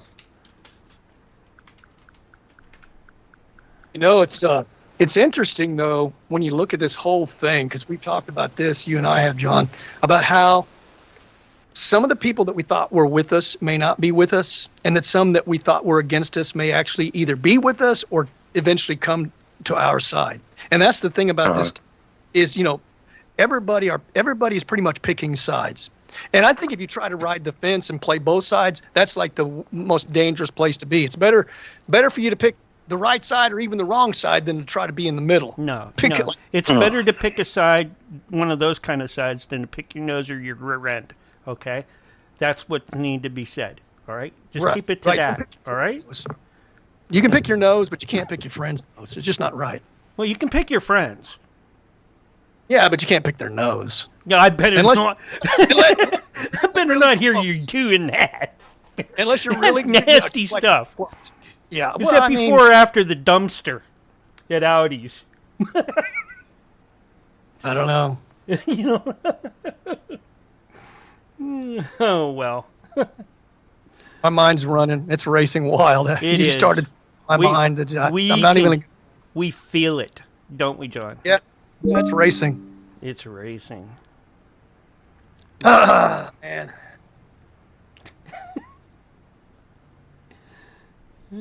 Wobbly says better to not pick at all. What, somebody's nose or a side? Yeah. You get into chat and you talk to Wobbly about that. I mean, that's... Well, speaking of picking, orifices, there was this transgender wrestler who was wrestling some woman, and she didn't know that the woman or the person she was wrestling was a man. She thought she was wrestling another woman. He literally stuck his finger in her, and sexually assaulted her during the wrestling match. Which is another reason why men should not be in women's wrestling. It's just not appropriate at any level.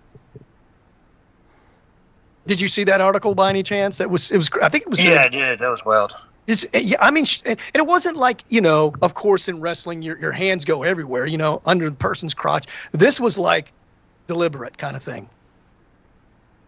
And she was so shocked. I think she stopped right there. You know, she let him pin him because she you know, I mean, she was violated, you know? I mean, it's just nuts, man. I'm just so tired of the insanity and all the evil. It really does weigh you down after a while when you see it happening. And then nobody does anything about it. And they just keep saying it's okay, it's okay, it's okay when it's not.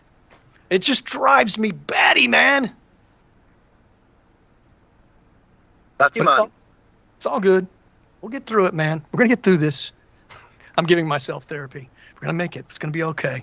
We're going to get through this. You're going to get through this, Barry. Yeah. You're going to get through it. Yeah. Which brings up today's sponsor, Better Health. I've noticed that is a big sponsor on like every TikTok and YouTube influencer out there. Mental health. Oh, yeah. Now, they actually have AI therapists now that will help you. Well, I'm waiting for you to come out with a Brain Force supplement. All right. That's Alex Jones. I will take it if it comes from you, not Alex. Yeah, I just don't need that loudness. All right, but I could use your pep. Okay, I could use that extra step in my walk. Take some Brain Force and some methylene blue SP, some creatine. Creatine and.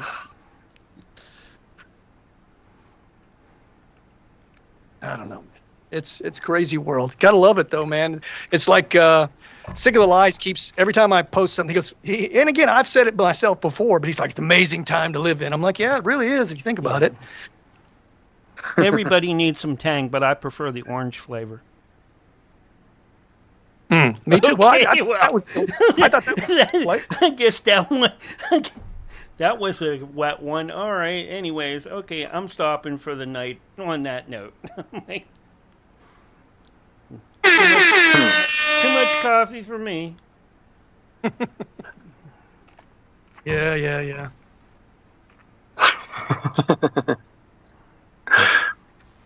I need one of those little sound makers for when we hit our time.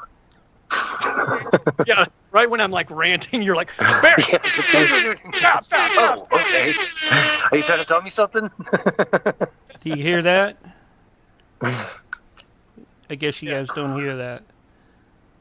It'll come through. No. Okay, it will come through on the replay though, because I'm not sharing sound. Ugh.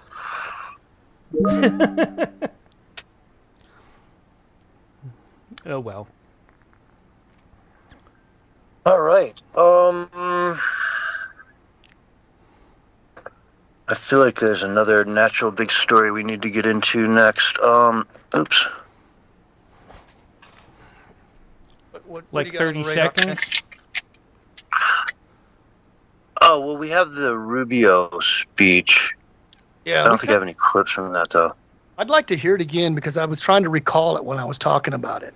I don't know if I got it exactly like he said, but he does want us to partner with Europe, you know? Okay. 3, 2, 1, and you're live right now.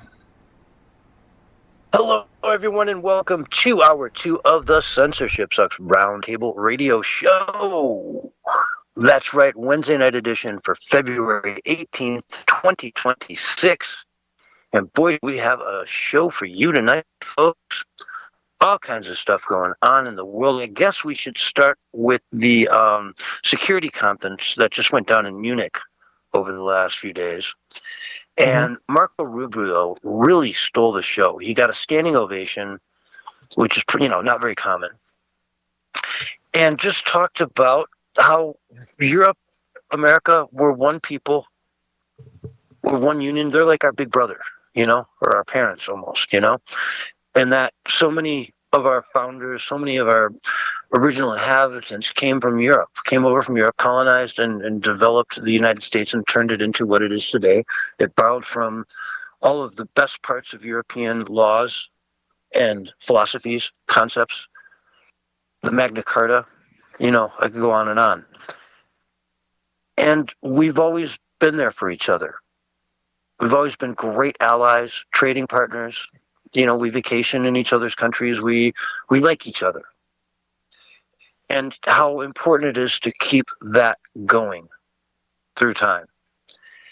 And how they're losing a grip on it. We had J.D. Vance a year ago at the same conference in Munich telling them that they are wandering away from their founding, from their freedom of speech. Granted, none of them have it in their constitutions. None of them have made the freedom of speech law like America has. But they've always sort of, felt like they could let their people say what they wanted, and they weren't afraid of what they were going to say because, debate is good. You want debate. Now, it's very, very different. They're trying to, drop a $125 million fine on Twitter for allowing people to speak. They're trying to ban anyone under 16 from using the platforms, and that's going to happen very soon. Australia's already done it. And so Marco Rubio went over there and said what everyone was thinking, and it was a wonderful speech, but, he gets all this heat. Everyone hates it. Kevin O'Leary was on, was it CNBC? We went on Fox Business Network the other day. Sorry about that. And said basically this all started a few weeks ago at Davos. It was a famous speech Carney gave, the Prime Minister of Canada, the world's New World Order, that did not go well. And Trump administration, as you remember.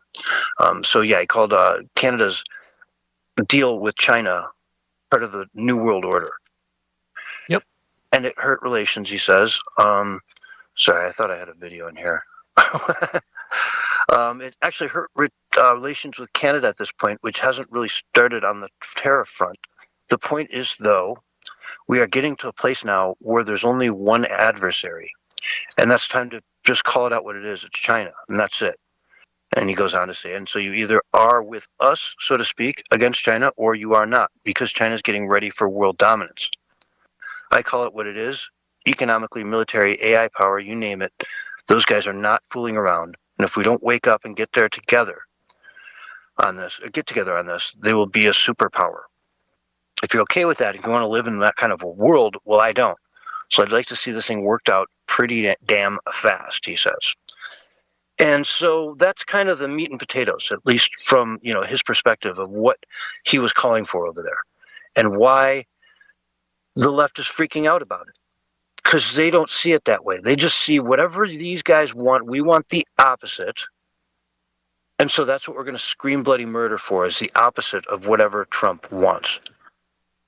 And it just shoots them in the foot every time. It's an 80-20 thing. No one wants to live under China. But I don't know. What do you say, Barry? Well, what Rubio's speech did was it basically put all of the pressure on them by showing that it's not us that's abandoning them. It's them abandoning us and common sense values and morals and ethics and ideas and being pro-humanity and being pro-self-empowerment. So I think that one of the other keys that he said was, I think it was near the end of the speech, where he talked about how, hey, we want to act with you guys. We want reciprocity. Thank you. I got it out finally. But he said we are prepared to act alone, but unity is our preference. So it's on them. You hear it all the time from the left, all these little tweets on X from a bunch of people that don't even know what they're talking about. Look, Trump has turned his back on all these people. No, all of those people, those authoritarians on the left and in the European Union, have turned their back on the United States and everything that makes the United States great. They wanted to mold us into their image. And instead, we're saying, hey, if you can be, reasonable, and we can agree on some certain basic fundamental truths like freedom and free speech and, valuing human life. Because, look, in Canada, this is the number 3 killer, euthanasia. That's not valuing human life, man. So their ideals, man, they've crossed the Rubicon. They're not even aligned with us anymore. They turned their back on us. They abandoned us. We didn't abandon them. And that's the key to that speech. And that's the most important part, I think, of the whole speech. I think they're going to, I don't think they're going to work with us, to be quite frank. I think we're going to be doing this thing alone for a while. Yeah, until they need us, which won't be very long. Yeah, they're not going to do it out of goodwill. They're going to do it because they need our money or they need our military or something, right? Mm-hmm. Absolutely. I mean, they're a failing country. They don't pay for their own defense. They've got bloated social budgets, and they're in big trouble over there. And I mean, the euro I thought was a horrible idea, but let's see let's see how it goes. Let's see how it goes when the proverbial stuff hits the fan. Let's see how the euro holds up and how many people run out of that thing to try to create their own currencies again. Because it's if you don't control your currency, you're not really a country. But I digress. Look at England. They are very happy to have their own currency now. I guarantee it. And, European trips are pretty cheap for them at this point. I mean, yeah, they got to go through passport control while no one else does to go into England. But, it is what it is. It's going to be interesting to see how this all plays out. I think at some point sooner than later, they're going to say, wow, we're in big trouble. We need help. And it's going to look ugly. I mean, what's going to go down in Europe is just going to be ugly. It's Rupert Lowe said it well. This is going to be very painful, what's about to happen. But if they can do it in England, then they can start doing it in other countries that need to do it. Some countries don't need to do it. Poland's just fine, thank you very much. Hungary didn't miss a beat.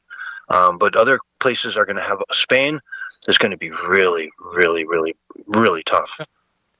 It's going to be bad for the people, but for the people of the European Union. But the elite is going to be their dream world, man. They're going to be gathering up more power. They're going to be gathering up more monopolies. They're going to be gathering up more land, more property.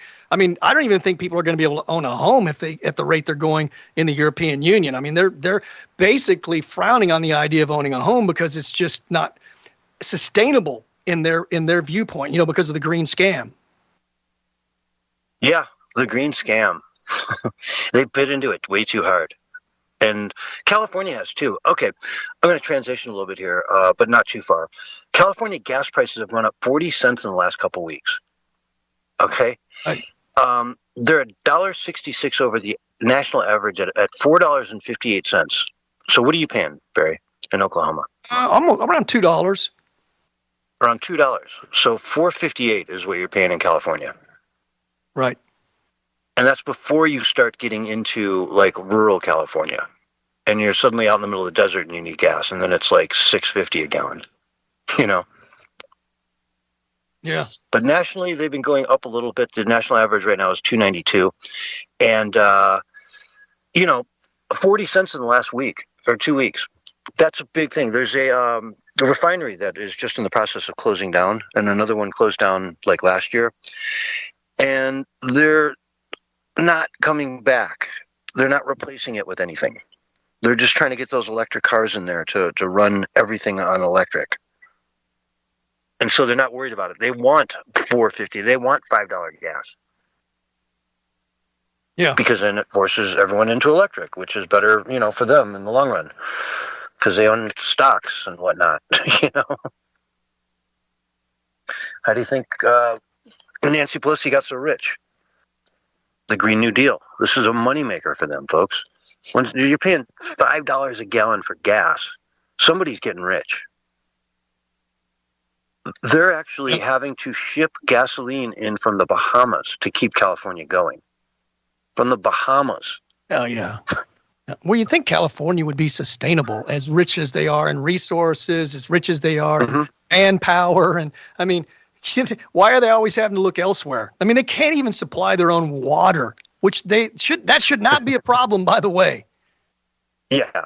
You just got to be smart about it, because it comes out there in, it comes down in buckets and then doesn't rain for a long time. But then it comes down in buckets again. So you have to control that. When it rains, you got to capture it and store it.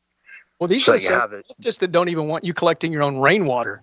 They say you can't own it, that the government owns the rainwater, even if it falls down on your land, on your own land.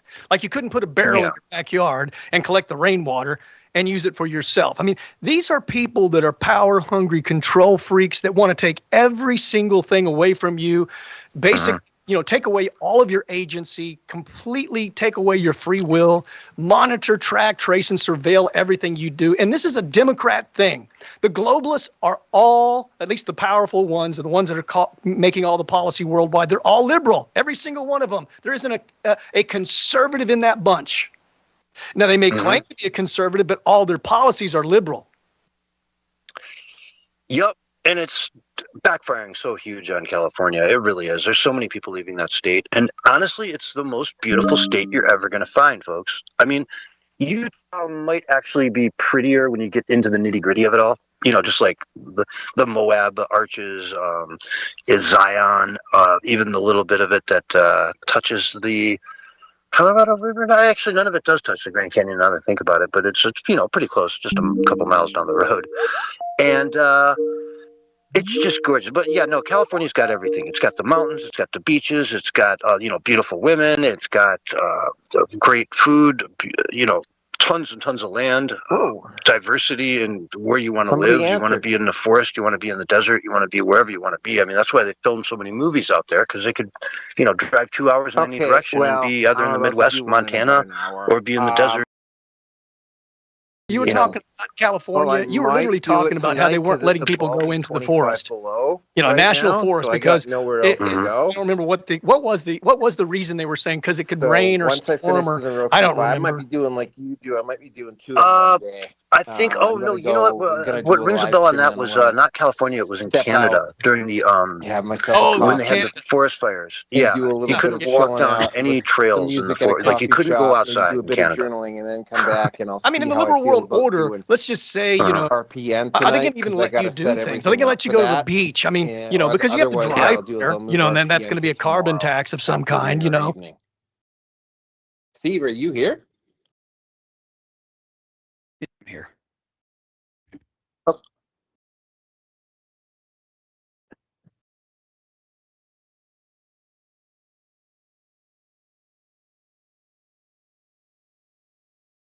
Okay, all right. So then I'll move RPN to tomorrow then.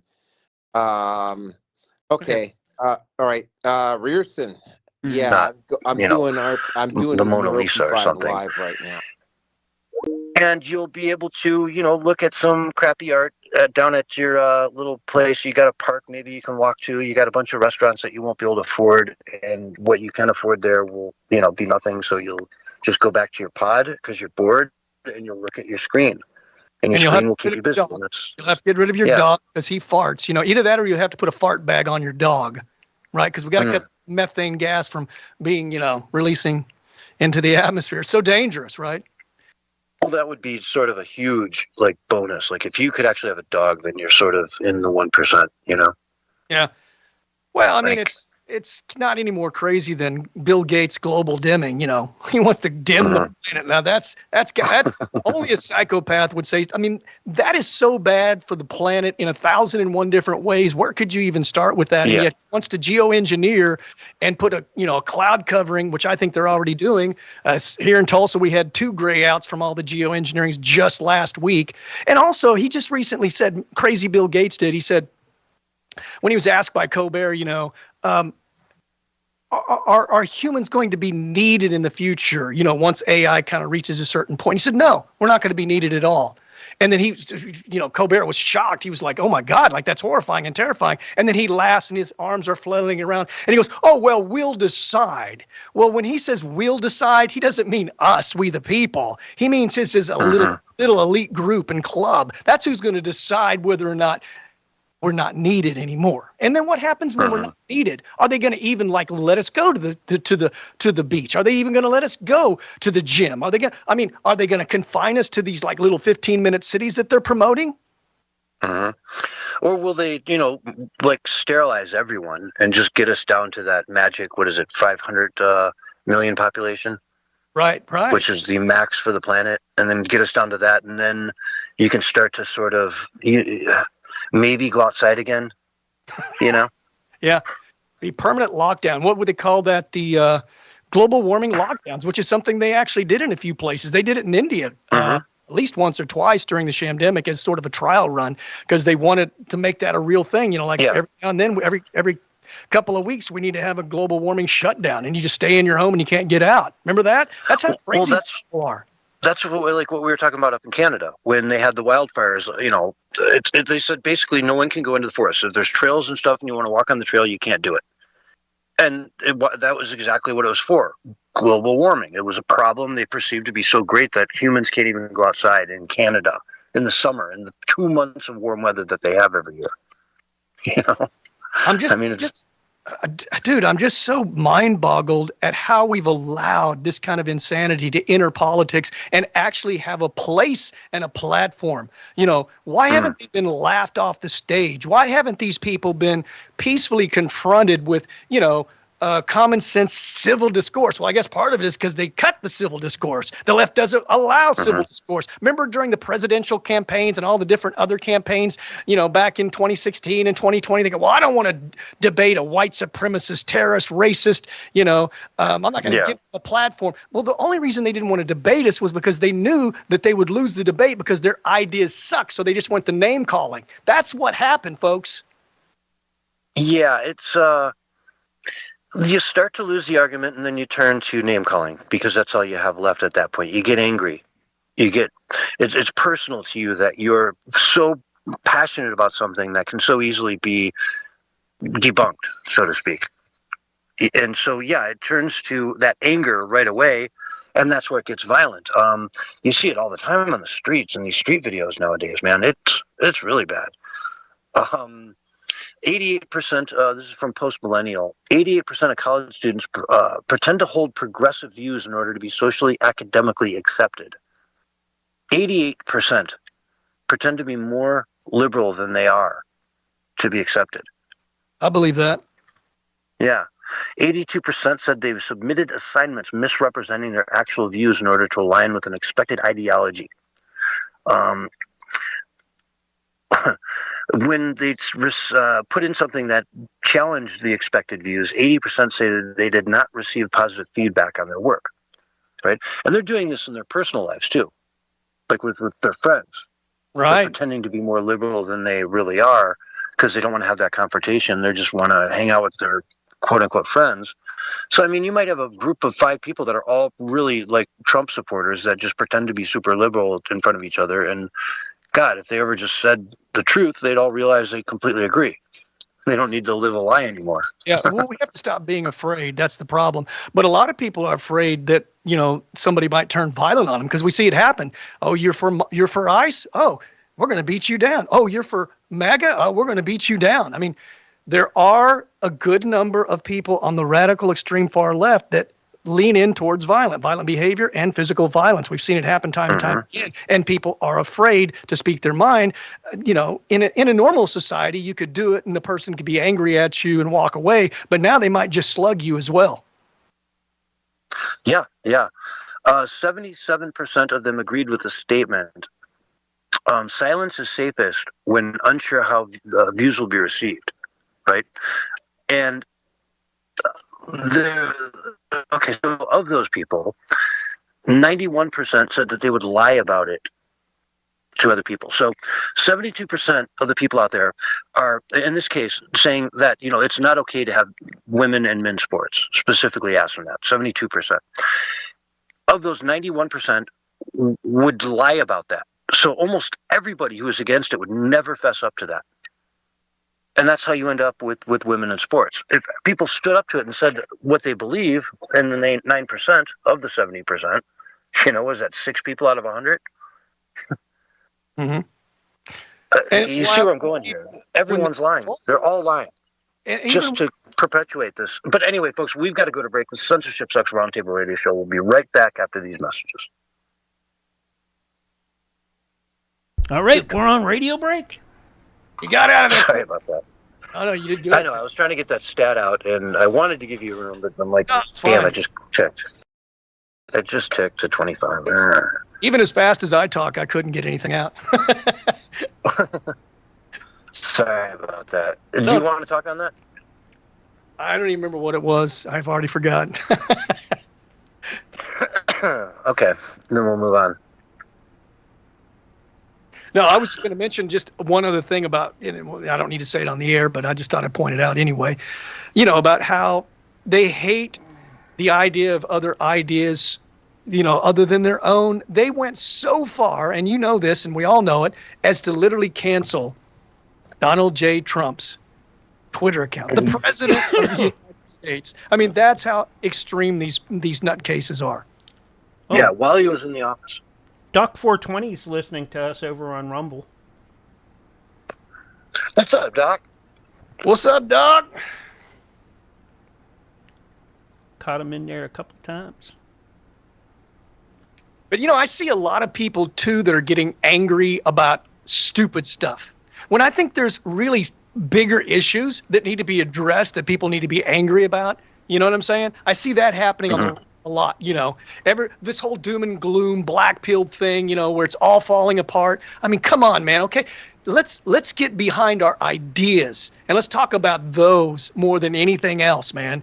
And yeah, get out there and hammer it. But this idea that, we're never going to win, it's all going to stay the same, that's got to end, man. Because, look, if we do that, the socialist, Marxist, globalist Democrats will take the power back in 2028 without a doubt, man. That's a for sure thing. If we fumble the ball, just because we don't like some of the things Trump is doing, man, I can't even imagine what it would be like. And I've always said from day one, when I first came on Minds back in 2016, actually 2015, I said, Trump is not an end all. He's a stepping stone. He's going to do what he has to do. I've always said he's more of a wrecking ball, and then whoever takes control after him builds it up to where we need to be. He's got to wreck down the globalist agenda, and then someone else has to come in there and kind of start fixing things.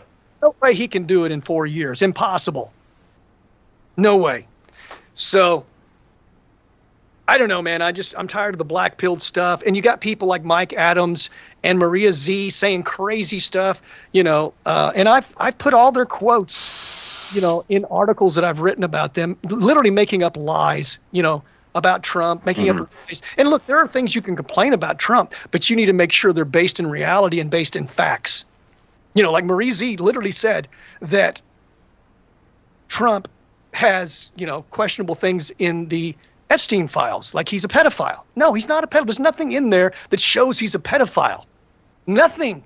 And yet she said that in a recent interview with Mike Adams. And Mike Adams said that Trump is going to literally be forced out of office, forced to and live next door to Jeffrey Epstein, who lives in Israel, supposedly, according to Mike Adams.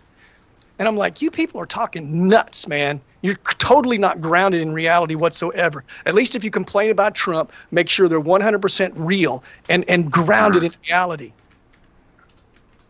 Mike Adams. Yeah, I'm thinking of the Dilbert guy. Natural News, the guy. Okay, I like Mike Adams. I just think he's gone off the rails, man. And he literally said that Trump is basically promoting autonomous robots that are going to go out and kill everyone. And I did my research. I spent an hour researching if that was true. Turns out it's not true. When AI is used in any type of warfare, there has to be human oversight. There's no such 30 thing. 30 seconds, guys. That's Trump supporting autonomous, drones to go out and kill people. Wobbly, I don't know if you caught what Wobbly was saying in chat. I copy pasted it in our separate chat so that you could see it. He said that, well, anyways, you'll see it later. Here's your countdown. 5, 4, 3, 2, 1, and you're back live and on the radio side right now. Hello, everyone, and welcome to back to hour 2 of the Censorship Sucks Roundtable Radio Show, Wednesday night edition, with Bullhorn Barry on the co-host seat tonight. What's going on, Barry? Fired up tonight, man, as usual. So let's see, right? 2026, it's going to be a wild one, man. If the first 2 months is any kind of an indicator, can you imagine what the next 10 months are going to be like, man? Seriously. Oh, yeah. And it's our 250th birthday as America. 250 years. That is a big deal. It's a quarter of a millennia that we've survived as a country. And I hope we go nuts with that and celebrate the crap out of this year. I mean, folks, get out there, buy 50 flags, buy, those sweatpants that have the flag on them, like from Napoleon Dynamite. Right. Get those. Wear red, white, and blue everywhere. MAGA, wear it all, man. Just celebrate America this year. Let everyone know you love this country because it's a big deal. Mm-hmm. That's right. Blow something up. Sure. A lot of fireworks this 4th of July, man. I guarantee it. Mm-hmm. Let's see here. So you were talking about we were talking about polls and about Trump. By the way, Trump has a 48% approval rating according to Rasmussen, and it's the only daily presidential poll out there. And we were talking before, I think it was during the break, where a lot of people, they won't even say they support Trump. About 10% will not say they support Trump because of the very thing you were talking about, right before we went to break. So is he at 48% or is he really at 58% approval rating? And yet I hear the right-wing, black-pilled doom and gloomers saying that Trump's approval rating is collapsing. Okay, yeah, according to CNN maybe or MSNBC or some bogus leftist poll that isn't even a fair poll. They did the same thing when Trump was running in 2016, saying he was losing and losing badly, and Hillary Clinton was 99% sure going to win, and only Rasmussen had the right number, saying he was going to win. I'm sick of the lies, man. I am sick of the black-pilled doom and gloomers spreading lies and disinformation and misinformation and spreading doom and gloom. I'm sick of it. Sick of the lies, man. You know what that would make is a fantastic name for a channel. As he always says, it's a great time to be alive. Yeah, I don't see any doom and gloom around Trump. I see what he's doing is incredible. They were just talking today about the, $18 trillion in investments that's coming into the country in the next year. Mm-hmm. That's a lot of money. I mean, data centers, all kinds of places that are going to create phenomenal, well-paying jobs. All kinds of auto factories, you name it. It goes on and on and on, folks. $18 trillion. That's half the entire national deficit is poised to be invested into this country over the next year. Starting like now, it's go time, That's an insane amount of money. It's an insane amount of growth. We could see potentially, and I mean, Barry, write this down. Hit me up at the end of the year if it hits it. At some point in one quarterly period this year, we could see annualized growth at 10% for the U.S. economy. That's the kind of numbers you get out of China. We're already at 5% in Q4. And so it could be as high as 7% GDP growth in the first quarter of this year. And if you're seeing that, I mean, China would beg to get those kind of numbers back. For a developed country as far along as the United States is, to see that type of growth is shocking. And guess what? I mean, there's the rule of 72s, right? You take whatever investment you're looking at, and if it pays 7.2% a year, that's a real easy one. It'll take 10 years to double your money with compounding interest. Okay? So if we're growing at 7%, that's in 10 years, we double the size of the U.S. economy. Double it. And then all of a sudden the national debt is not as big a deal. Another 10 years after that, you double it again. Now we're at 25% GDP growth. Debt to GDP. And that's like the best number we've had in any of our lifetimes. So can he do it? I don't know. Is it possible? Yeah, it's certainly possible. And if we get this economy going the way it could, kick exports into high gear. We got tariffs running on imports, so we're not buying cheap crap from China. We're buying stuff made here in America. And we're making enough of that stuff that we can export it too, and people around the world want to buy it. Suddenly, America's on fire. It's gangbusters. And so that's what I see for America this year, man. That's what I hope to see. So write that down, Barry. 10% growth.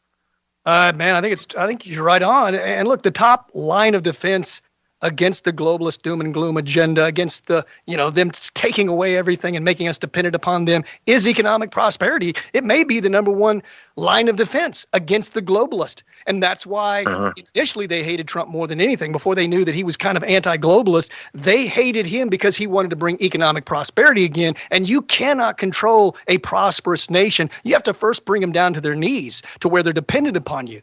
And that hasn't happened, and that's not going to happen. I don't care what the black-pilled right-wing doom and gloomers keep saying. They keep saying the economy's bad. They're literally talking the Democrat talking points over and over and over again. And I remember CNN and all these other news agencies were coming out saying all these numbers were going to be down, the estimates were down, and then it all came out like a few days later, and they were all up above expectation.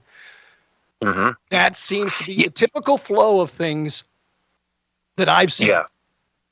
Now, job growth is going to be tricky because a lot of the automation that's coming out is, going to be brutal. It is. And, I mean, we even had that guy from Microsoft we were talking about on Sunday night, the head of AI there, who's saying most, entry-level white-collar jobs will dry up in the next 12 to 18 months. So if you're going to college and you're expecting to graduate next year with a marketing degree or something, you might be SOL. Sorry to tell you that now, but yeah. So we're looking at a world where things are changing. Yeah. No, AI is a real threat. That's a totally different topic. And like I said, Bill Gates just got through saying, we'll decide how much humans are actually necessary, right? How much we're needed. We'll decide. And he doesn't mean we the people. He literally means him and his little shadow cabal. We're going to decide. Yeah.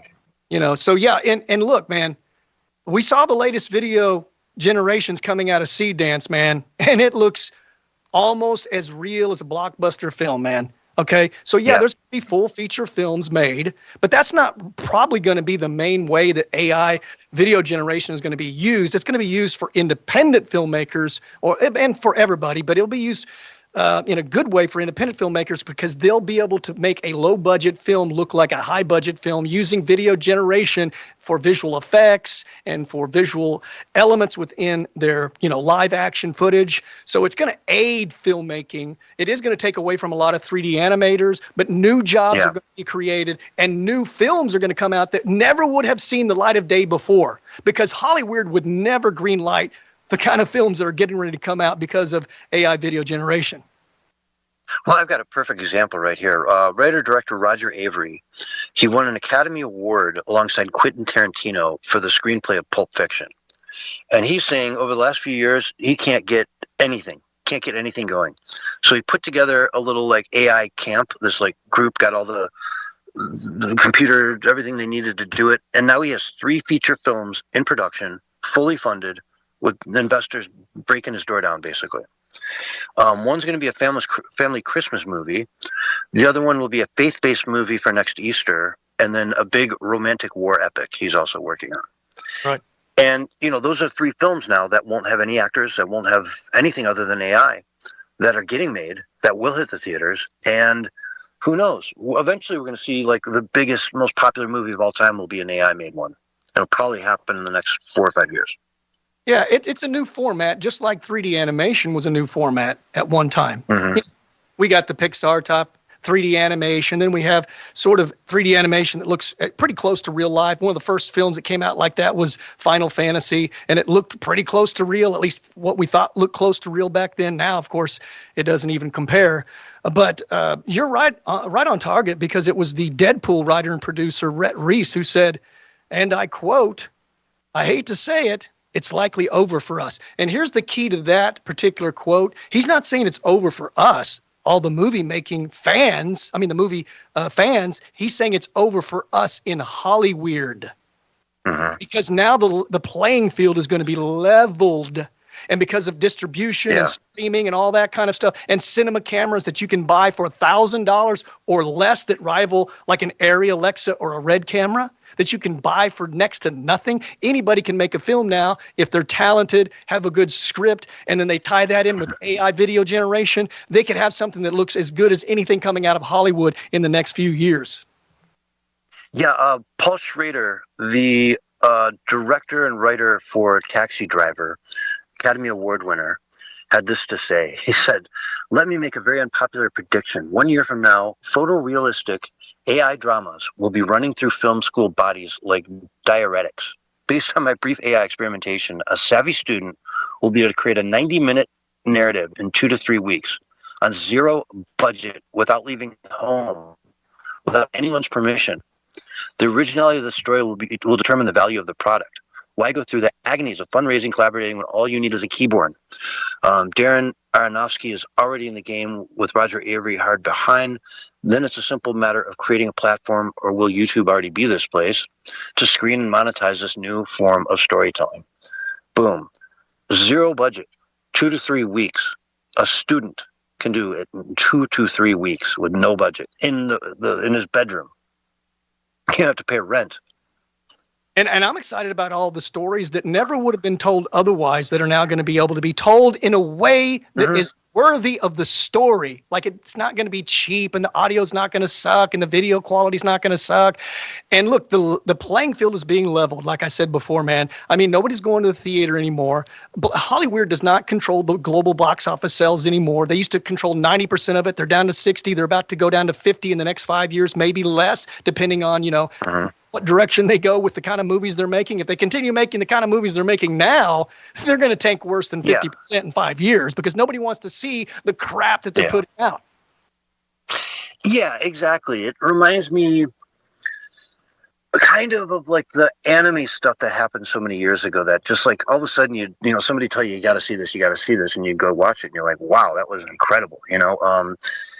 A different genre, it was just very different. And this will be like that, but it'll look so realistic, but yet we'll all know it's AI. You go into the theater understanding that like one dude is making all the money from this thing that, before it took 1,000 people to make it, Well, when even you think without of caterers and even without valets. it's happening, dude. That guy, the YouTube influencer that's a gamer, he made his own movie called Iron Lung, and he self-financed it himself. I think it cost $5 million, which, if you're a YouTube influencer and you're a big YouTube influencer, that's not a lot of money. And in terms of a Hollywood movie, that's a low-budget film, and it was trending at the number 1 and 2 spot for at least a couple of weeks. He made like 10 times his money right off the bat. And with global sales and Blu-ray and streaming, he's going to make a lot more than probably 50. He might make $100 million off that $5 million investment. He even starred in the movie himself, and it was all one set. Because it's the story that matters at the end of the day. The story. Yeah, it is. It's so true. It's the story. And if you're relying on AI to just sort of spit out a good story for you, I don't know, you're probably SOL. But if you can come up with beautiful, amazing stories that are compelling, then you can use these other features to help create this thing in such a way that, Hollywood would be next to impossible to do. Yeah. So I more think power AI is to better them. at brainstorming, right? Don't you think AI is better just at brainstorming? Don't use it as the idea. Just use it to help you brainstorm that you can bounce off of. Most Hollywood films have a whole crew where they bounce ideas off each other. Well, now you can use AI as that assistant to help you, but let it be your idea. Just, let it get your brain thinking so that, you can feed off of it, but don't take its idea and just feed it out there. Because like you said, it'll be junk, man. It'll be, what do they call it? AI slop. Mm-hmm.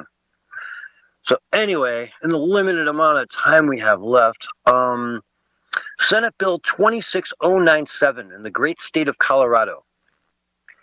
If that passes, Senate Bill 26097, prostitution will be 100% legal in the entire state of Colorado. And that includes prostitution, solicitation, patronizing a prostitute, keeping a place of prostitution, pandering related to arranging prostitution. Okay, so, in other words, you can, in some places in Maine, it's legal to be a prostitute, but it's illegal to solicit one. Right? In Nevada, it's legal in certain counties and certain, in prearranged places. But this is just going to make it straight up legal across the entire state of Colorado. Pretty big move if this passes, and Colorado's so far to the left that I think it will. I think it will. they all talk about how, we're criminalizing people, endangering them, and yada yada. It's just sex work. And okay, well, guess what? It's probably going to be legal in Colorado. So your next ski trip might be a little more interesting. That's all I'm saying. I'm just wondering how healthy that's going to be for marriages. Yeah, for a lot of things, It's not for everybody, that's for sure. But some people make it work. I'll give them credit for it, but it's not for everybody. Are they going to be able to just walk down the street and solicit people, though? I mean, is that what's in the bill? Yeah, I think that's. You could walk up to somebody who's just minding their own business, and you could say, "Hey, I'd like to pay you $1,000 to go have sex with you. Are you down? You're beautiful." And if she says yes, you're both good to go. And if she says, "I'm a cop," you say, "Okay, sorry to bother you. I'll be on my way," knowing that you've not broken any law. But I'm saying the prostitutes can stroll up and down the street soliciting people for sex. I mean, yes, absolutely. So you're bringing your family, somewhere, maybe a tourist area, and your wife and the kids slip into some store, and then you're being solicited, and you set up a. I mean, this is not going to be well. It's not going to go well for the. For morals and ethics and family and marriage, and I don't see it going good. How will the ski towns handle it? I mean, that's where all the tourists are. That's where all the money's going to be. That's where you're going to get your tricks, so to speak. All the group of guys coming in to go skiing for a weekend or something, and boom, that's your target audience. So how do they handle it in a small town like a Telluride or Crested Butte or Aspen, when you've now got all these prostitutes hanging around in bars and it's totally legal? You can't kick them out if they're buying a drink. They'll go to the sheriff and say, "Hey, man, I got kicked out of here for prostitution." Yeah. It's the dichotomy that you've talked about, I've talked about, Yotivation talked about, the left, right, freedom, slavery, good, evil, corruption, integrity. I mean, it's becoming much more prominent, right? And those that are on the dark side are going to take it as far as they possibly can. And let's not forget, the globalist put out that document. I don't remember what it was called, but essentially anybody could consent to sex no matter what their age was. So that means 5 years old, 6 years old, 7 years old, because they didn't put an age on it. They just said any age. That's not good. And, how far do they take this madness? They just keep pushing it further and further and further. Yeah. It goes further here. In Oregon, there is a petition that's going around that if, they get enough signatures and it'll go to the ballot, if it gets 50%, they're saying it probably won't. But they want to make it illegal to fish and hunt and hurt animals really in any way. And so you wouldn't be able to do any wildlife management. You couldn't even trap pests and vermin. And they're trying to outlaw the ability to kill or injure an animal for any reason other than self-defense. So this would, include cattle, chickens. Oh, yeah. Right? No. Yeah. It was trending on X today where they were showing, actual videos of pigs being shocked to death or shocked so that they could be slaughtered, so they were basically unconscious and they wouldn't feel it. It was a humane way to basically kill them. And they were all complaining. Almost 90% of all the comments were, "Oh, how sad, oh, how terrible." It's so mean. I'm like, the pig feels nothing. It's what we eat. The majority of us eat meat. We're meat eaters, carnivores, Yeah. It's insane, folks. Like, have you been to a grocery store? Do you know where the meat department, do you know where that comes from? Like, has it ever put two and two together in your head about this? That's kind of wild. Well, if it bothers you that much, go adopt a pig and have a pig as a pet. Because some people do, and there's nothing wrong with that. Pigs are wonderful animals, but they're also good food. They're wonderful food. Especially bacon. I love bacon. In everything. And ice cream. Yeah. It's actually phenomenal in ice cream. But let's see here today. Mir Mamdani has been complaining that he's facing this massive gap, right? Billions of dollars he's got to make up for. $127 billion is his economy. $127 billion for New York City. The entire state of Florida is $117 billion. So, of course, Ron DeSantis came out and he's like, Florida, 23 plus million people. New York City, 8 million people. So for 8 million people, they're spending $127 billion.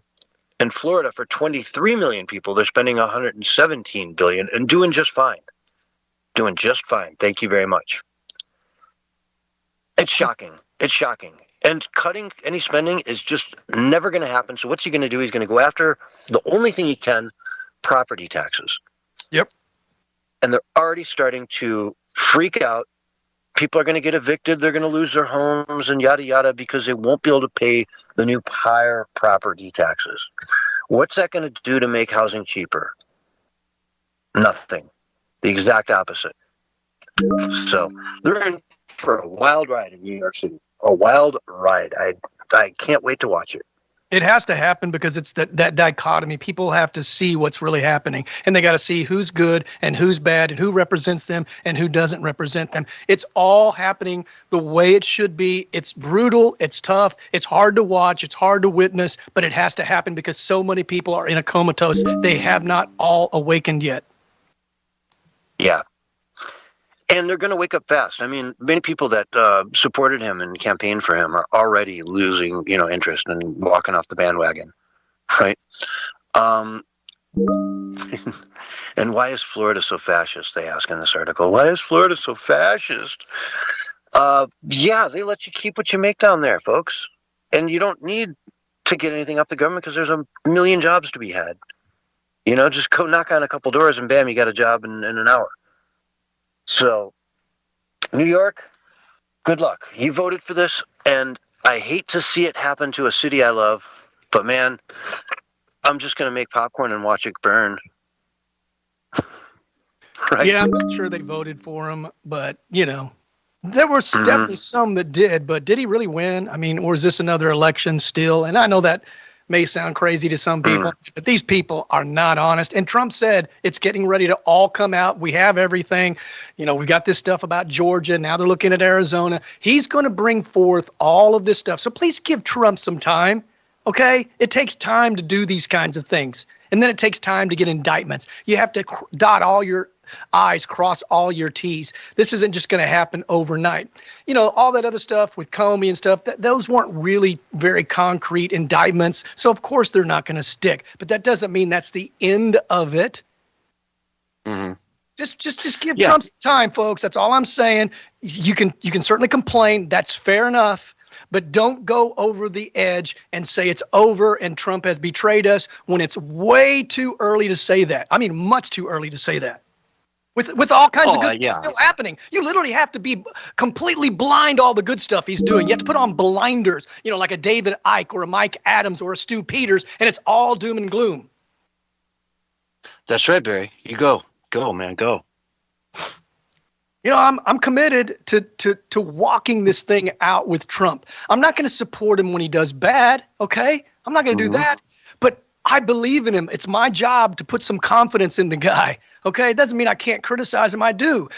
Like a lot of people were accusing me of defending Steve Bannon. No, I didn't say anything about Steve Bannon because I didn't have the details. Now that I have the details, I've written an article about it and exposed some of the things that look kind of sketchy between Bannon and Epstein. I'm not hiding anything. I'm a red pill. That means I'm realistic, based in the data, based in the facts, using discernment. Yep. And I'll tell you, it's fascinating to watch all this stuff. If you think Trump is not doing what he can, you got to trust the man. He almost died for us, man. He came within a millimeter of dying in front of the entire world. And then another time, somebody else tried to kill him. And he fought off all these legal cases. To miraculously come out ahead and win all this. And he's got a plan. I say we give him a little time. We trust the plan. Let it play out, and let's see where we are. But, folks, we are out of time. This is the Censorship Sucks Roundtable Radio Show. Thank you all so much for listening. Wouldn't be here without our audience, so thank you guys so much. You're the best audience in the world. We got to go. Stay tuned, though, for more from Draegus Productions right after this. Peace and love. All right, guys, great show. And All right, audience, thank you so much for listening, guys. Yeah. And Barry. And you guys had as a lot always, of engagement with Roger and Great Conspiracy and Wobbly in there. Wobbly got a little upset with you guys because they can collect rainwater and some things, and Well, no, I'm not I saying guess they it's can't I do it guess at it's all. not There's some just places. I guess it's not just a Well- what do they call it? Some of it's localized or That's- regionalized. and I wasn't implying. I wasn't implying it was a nationwide thing. It's in certain areas, 100%. But those are leftist areas. That was the point. That's the way they think. That's their mentality. But Barry, Yeah, you can- I got to get because I got to get Jack Carey set up with Hi, man. Paranormal Thanks, Intelligence Mark. Agency. You guys take Thanks, care, Barry. and I'll get this up and out like I normally do. Hey, peace out. Glad to hear you guys All right. interjecting. Good night. All right, that was Censorship Sucks Roundtable Radio Show coming up right now. We're in transition right now, and I'm going to bring up Jack Carey with Paranormal Intelligence Agency. More to come.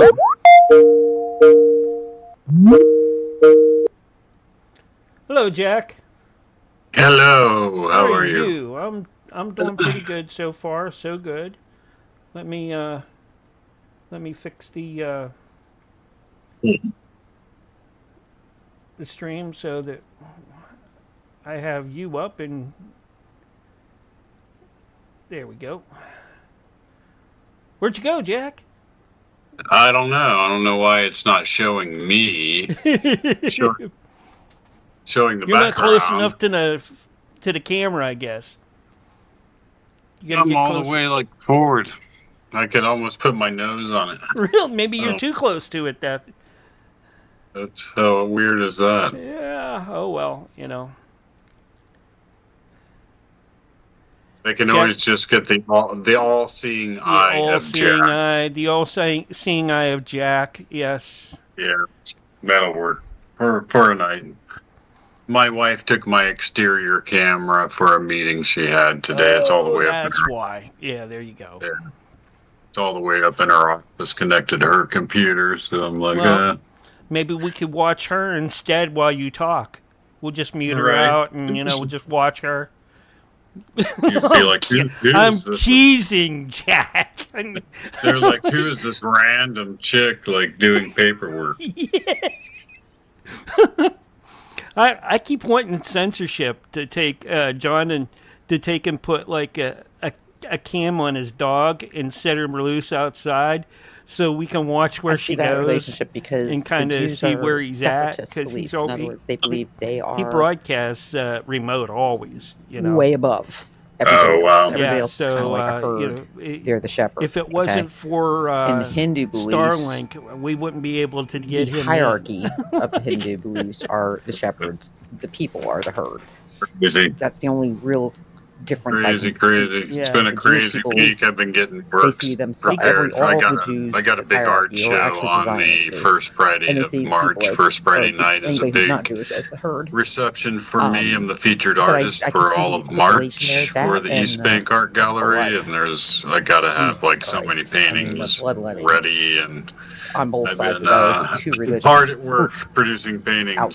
So I mean, at this least the past Buddhists- week, Buddhists so can be pretty much violent, but everything kind of generally got that's put on not their hold thing. until They're I all about accomplished that. with Take nature clips from and that and send their them to me so I kineticism can with put them up nature. in stream. I will definitely. It's going really, really well. I'm getting a lot of attention and selling quite a few paintings, so it's good. Really good to hear. Yeah. Good stuff. Good stuff. But how's the world of your week? It is. Here we are. It's hump day. We got 30 Yeah. seconds, and then we'll get you up and running. Yeah.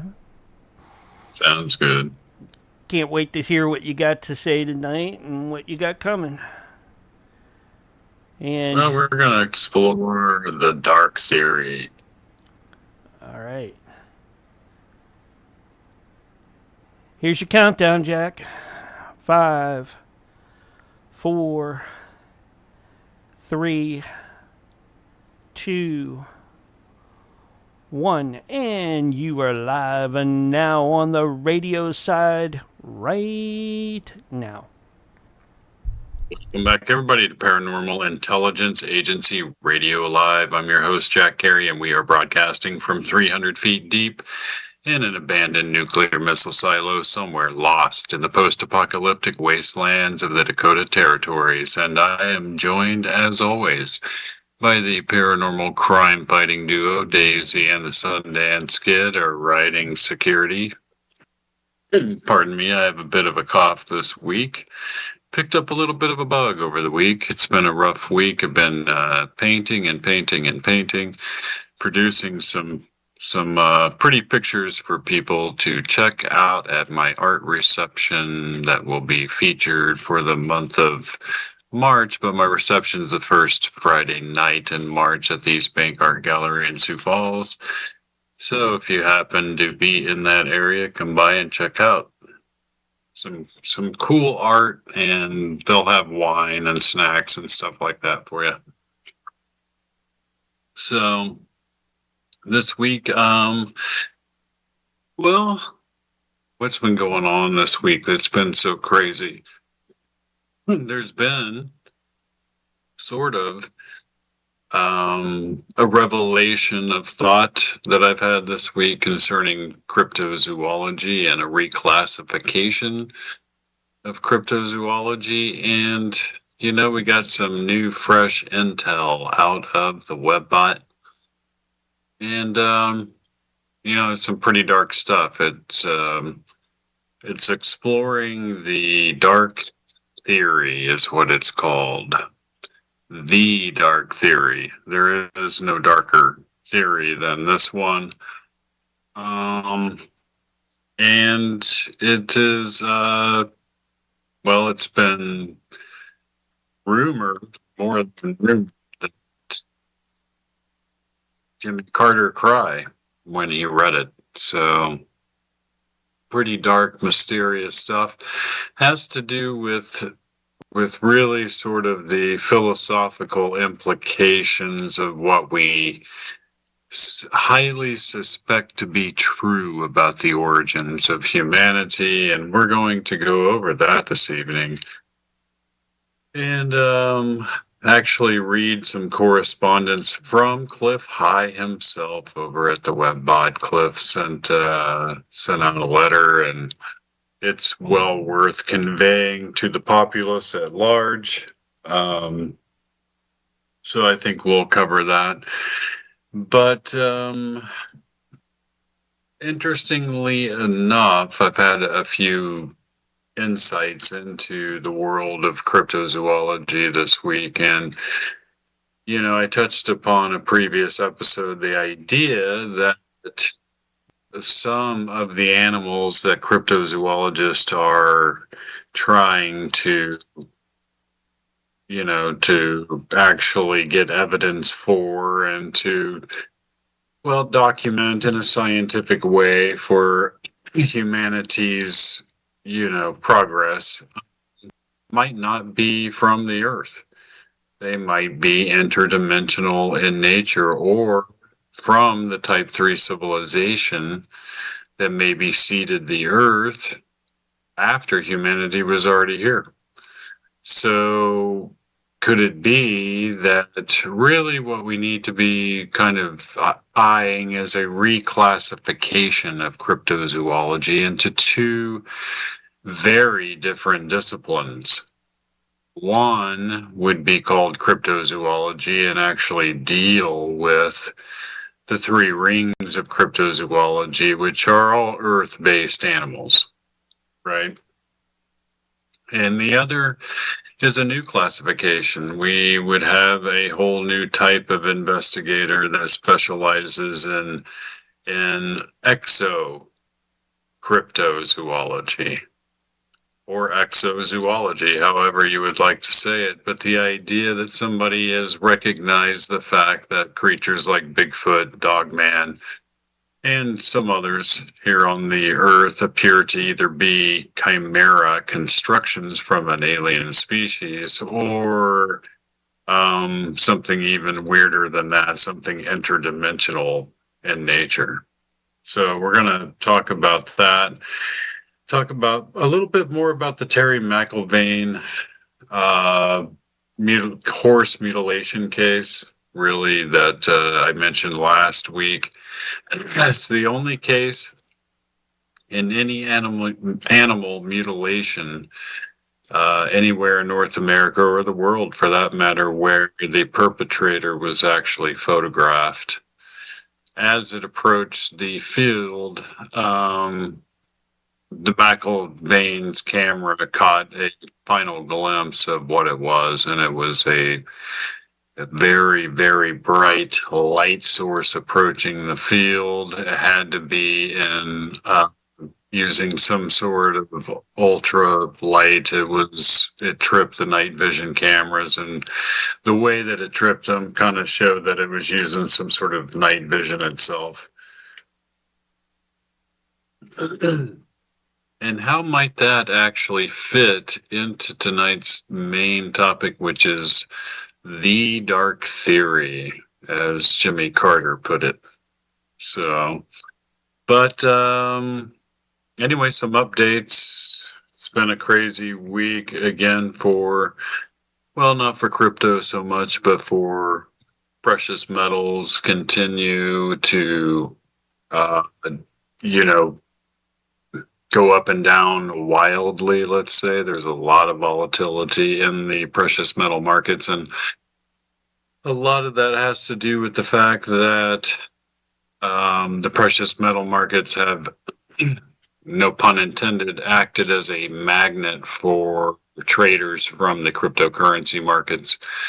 So cryptocurrency is not really doing a lot right now. It's sort of languishing. If anything, it's just sort of slowly grinding downward. I'm looking for a bottom on Bitcoin somewhere around 57,000. Maybe give or take 1,000 or two, somewhere around in there. That would put Ethereum roughly around 1,600. And there you might, traders might find a tradable opportunity to the upside.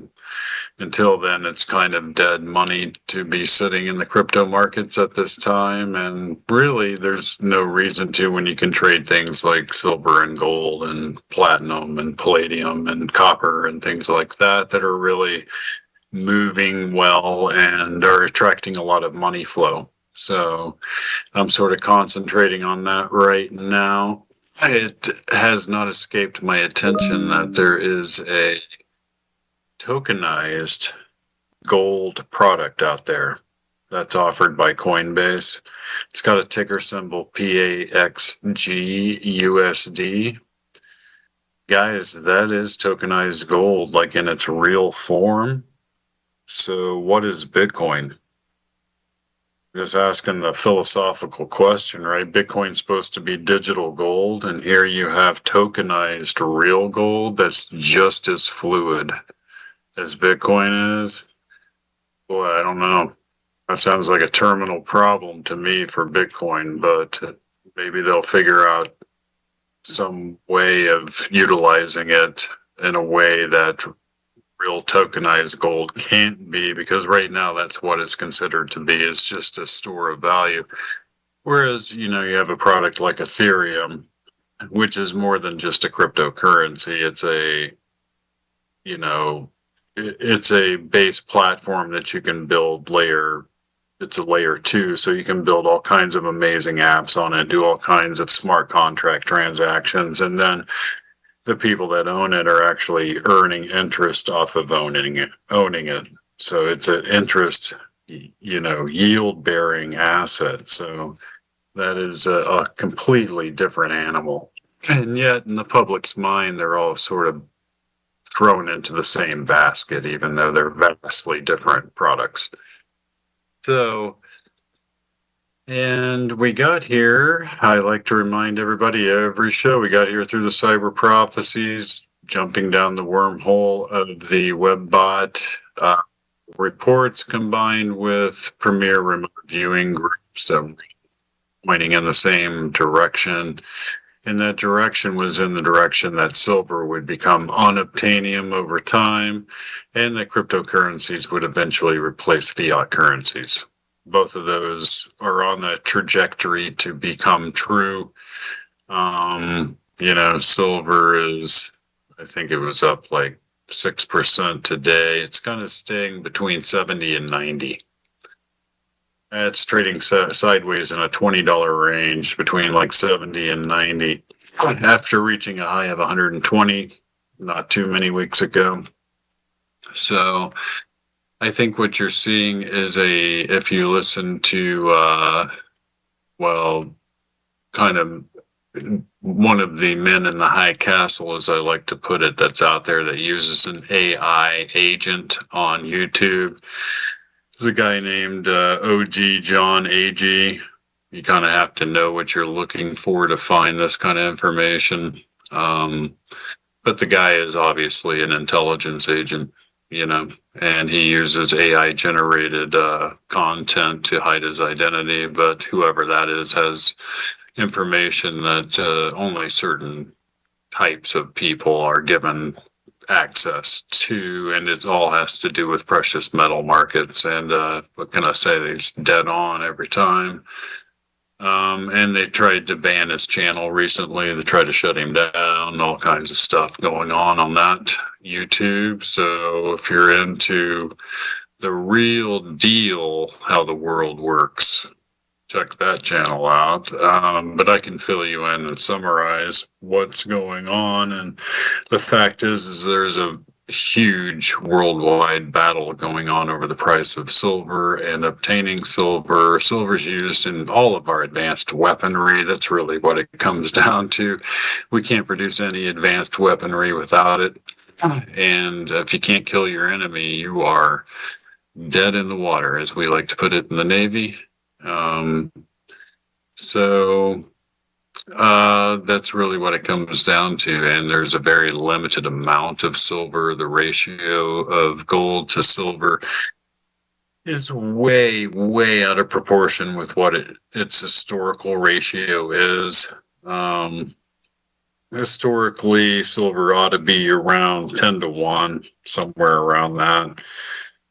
You get 1 piece of silver for every 10 pieces, or 10 pieces of silver for every 1 piece of gold. And right now they're pricing that ratio way out of range of that. That would put silver somewhere around, $350 to $500 an ounce. So that gives you an idea of the possibilities that the future might hold for that particular precious metal. Now they are talking about the U.S. government perhaps putting a price cap or a price floor on silver. That's just something we're going to have to see how that plays out. I have been more involved with just trading gold. It's as fluid as any cryptocurrency, and it's 5,000 years proven true. And, when you're looking for nice wave-like structures to surf, and I'm talking about the technical analysis of charts, then it produces really nice waves to surf. So it's really kind of drawn my attention away from the other ones. And until the world kind of figures out what's going on, you're kind of protected from geopolitical shock. You're protected from bad news coming out about any particular one company. You're protected from quantum computers actually cracking the cryptocurrency codes. You're protected from all kinds of stuff. And that is another concern. There is a quantum computing company out there called Envision. And they are producing the world's most advanced quantum computers. I just saw the CEO of the company recently talking, and by 2028, they're going to have a 128 qubit quantum computer. These are computers that use atoms. thousands and thousands of times more powerful than even our most powerful artificial intelligent computing apparatuses right now. And he's saying, yeah, at that point, it's quite possible that quantum computers could crack the cryptocurrency codes, and that's not that far away.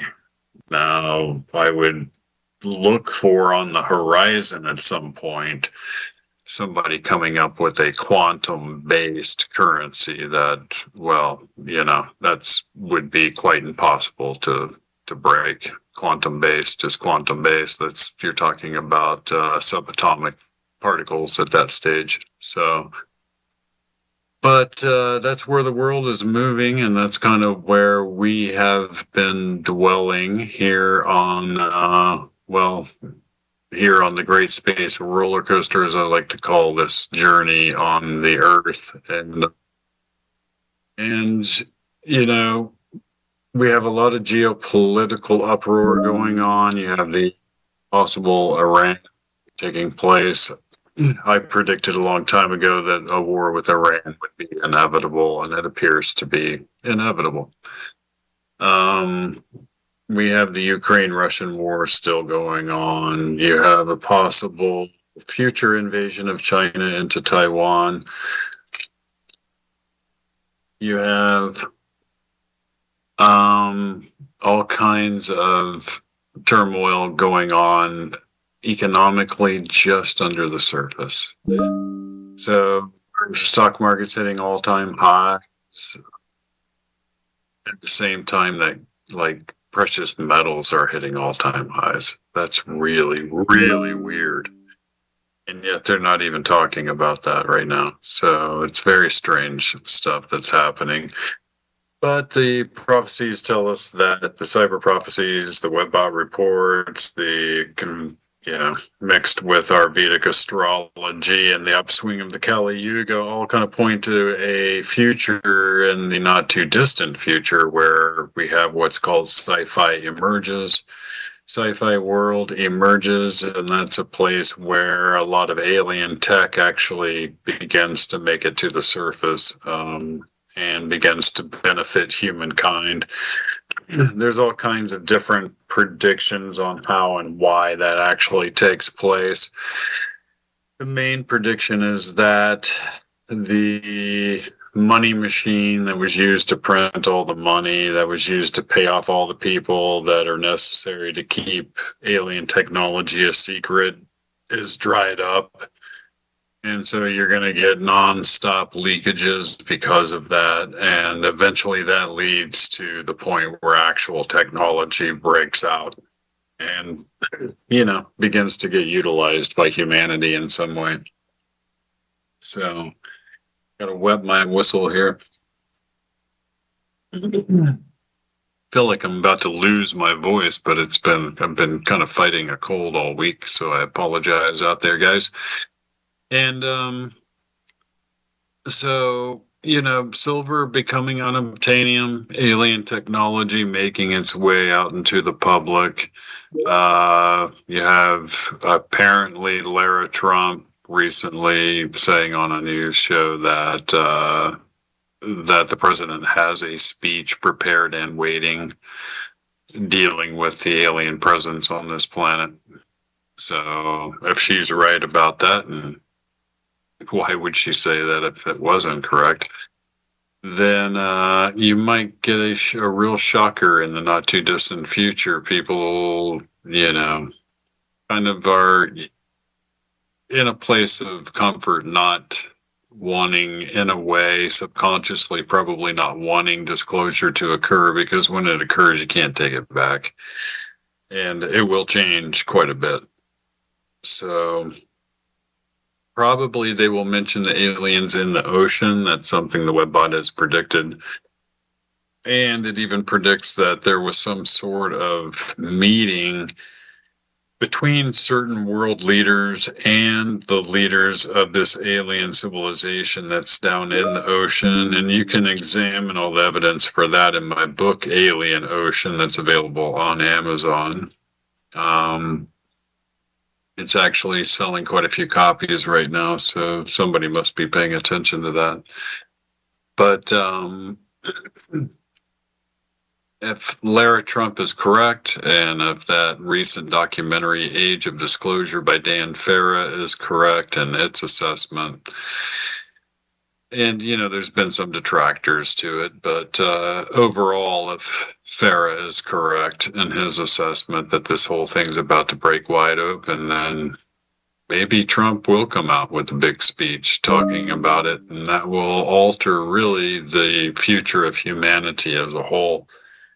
I can't imagine another president more grandiose, if you will, to come out and say, guess what, guys, we are not alone. I could see him doing that.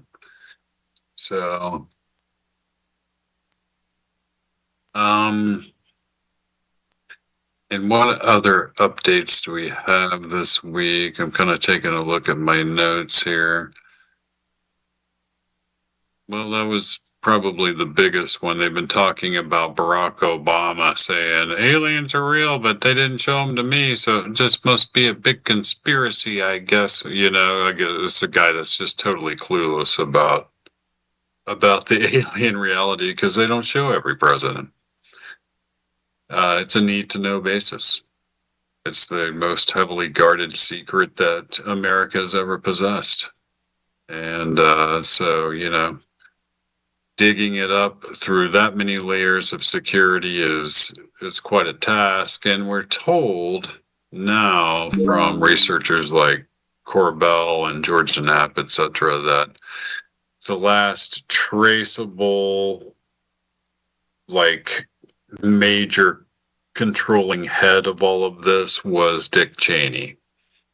After that, it kind of goes dark. It's almost like after Dick Cheney, control went basically to the intelligence community as a whole. There are certain elements in the intelligence community, and that's kind of where we're at today. It's a certainty, I think, because of Marco Rubio and his interest in the topic, that Trump has been filled in on some of the finer details of what's taken place and how there's a legacy program, etc. If all of that's true, then I would say it's only just a matter of time. I mean, let's face it, the Trump administration has 3 whole more years. So, yeah, that kind of disclosure could really possibly take place during that tenure. It's quite possible. And as we're about to go into our break, I'm going to check out live prices right now. Silver's at $76.88, far from unobtainium, but this is a place where if I hadn't already accumulated all of my silver from many, many years ago, then I would be accumulating some here probably. And, gold's down slightly, and that's a good thing for me because I'm actually going in that direction with my current trade. So Ethereum, Solana, Bitcoin, and XRP are all just slightly up, and they appear that they're going to keep grinding downward. Really, the problem with cryptocurrency right now is a catalyst. There's a lot of good news for cryptocurrencies out there in the world, but none of it seems to ever affect the price, except for the slow sort of grinding down. It's been going on really since the October 10th historical deleveraging event that took place. And so we're kind of in that stage. We're in a stage where it's a risk kind of off on the cryptocurrencies and a risk on precious metals. And when we come back, we're going to talk a little bit more about interdimensional cryptozoology, where that might put us. And we're going to explore the dark theory that made President Jimmy Carter cry. We'll be back right after this. Okay, we're on radio break. Great stuff, Jack. Cool.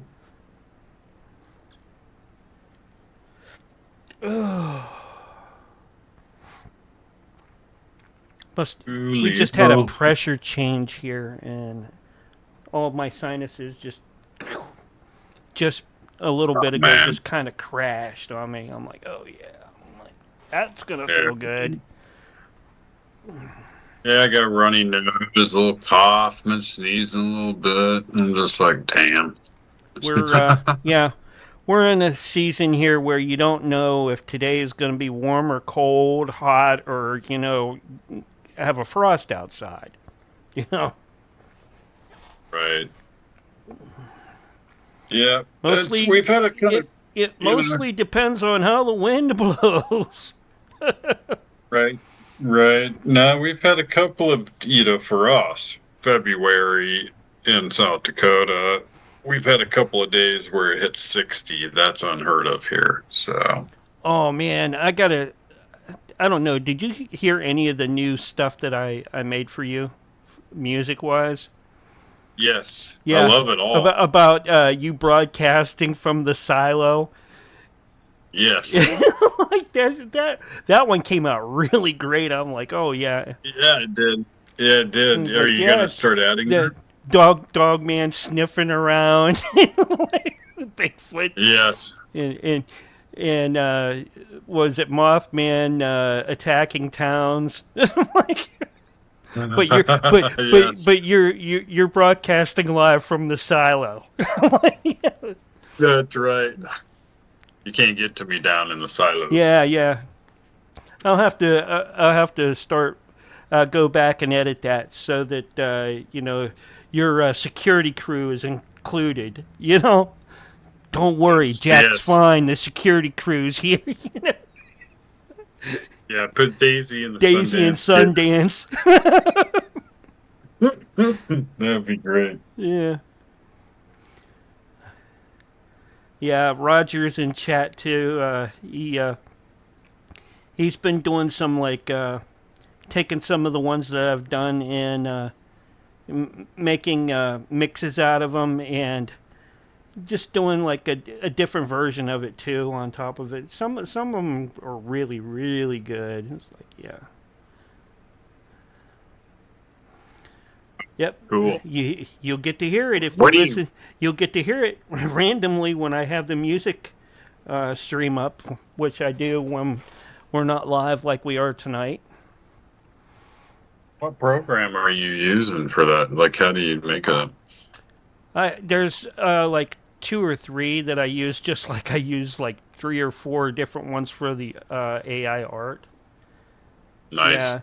Roger likes to do his more sounding like Dr. Demento. Yeah. That's great. I've, I think a lot of mine have like that ska sound to it. Roger don't like that. It's like, I don't like that ska stuff. He'd rather hear that synth 80s wave stuff. And I'm not big into that, but, hey. But it's fun, and we have over 600 plus songs that rotate in there. Yeah, okay. Roger likes disco more than ska. Okay. He's in there whining at me in the chat over in Kick. Yeah. Is he? Yeah. He's one night, I think he and I kicked out like 20 or 30 songs, different versions of things. Last night I made a bunch about immigration in school. What they don't teach kids in school and what they should. Get back to, the basics. We're under 30 seconds, so you're going to get a countdown here pretty quick, Jack.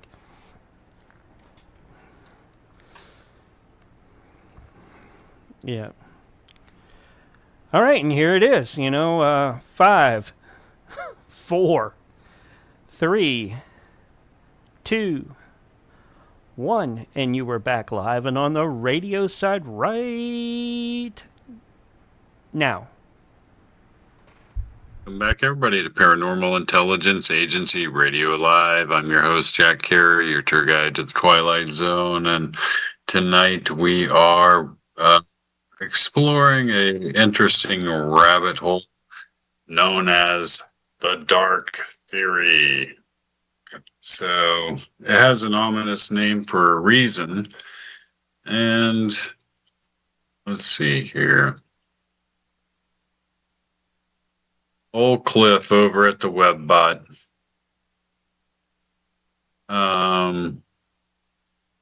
sent out an interesting, the Dark Hypothesis, I guess, is more the actual name, not the Dark Theory, the Dark Hypothesis. So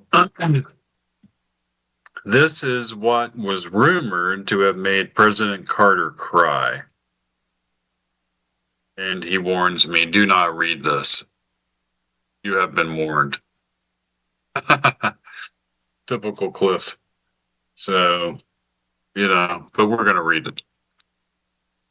That's what we do on this show. It's called the Dark Hypothesis for a reason. Consider that all the information you have been told about humans in our history is a lie, that even the lies told about it are built upon a greater lie, that it is all lies all the way down. We know this to be true.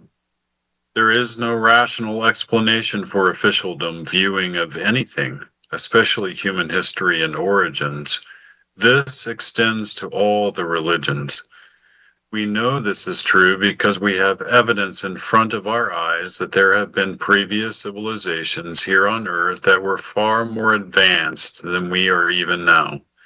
We can't replicate so much of the technology of the past, the granite statuary, the melted rocks, and even out into the megalithic structures which humans could not have built without very advanced technology, which we do not have even today. We know that our history, even recent history, is a lie prepared for us. We were even still destroying the grand global civilization that was Tartaria in World War II. That's what the firebombing of the city of Dresden was about. The destruction of the last completely Tartarian city in Germany. More lies, more cover-ups. It's all lies, all the way down. There were no cavemen.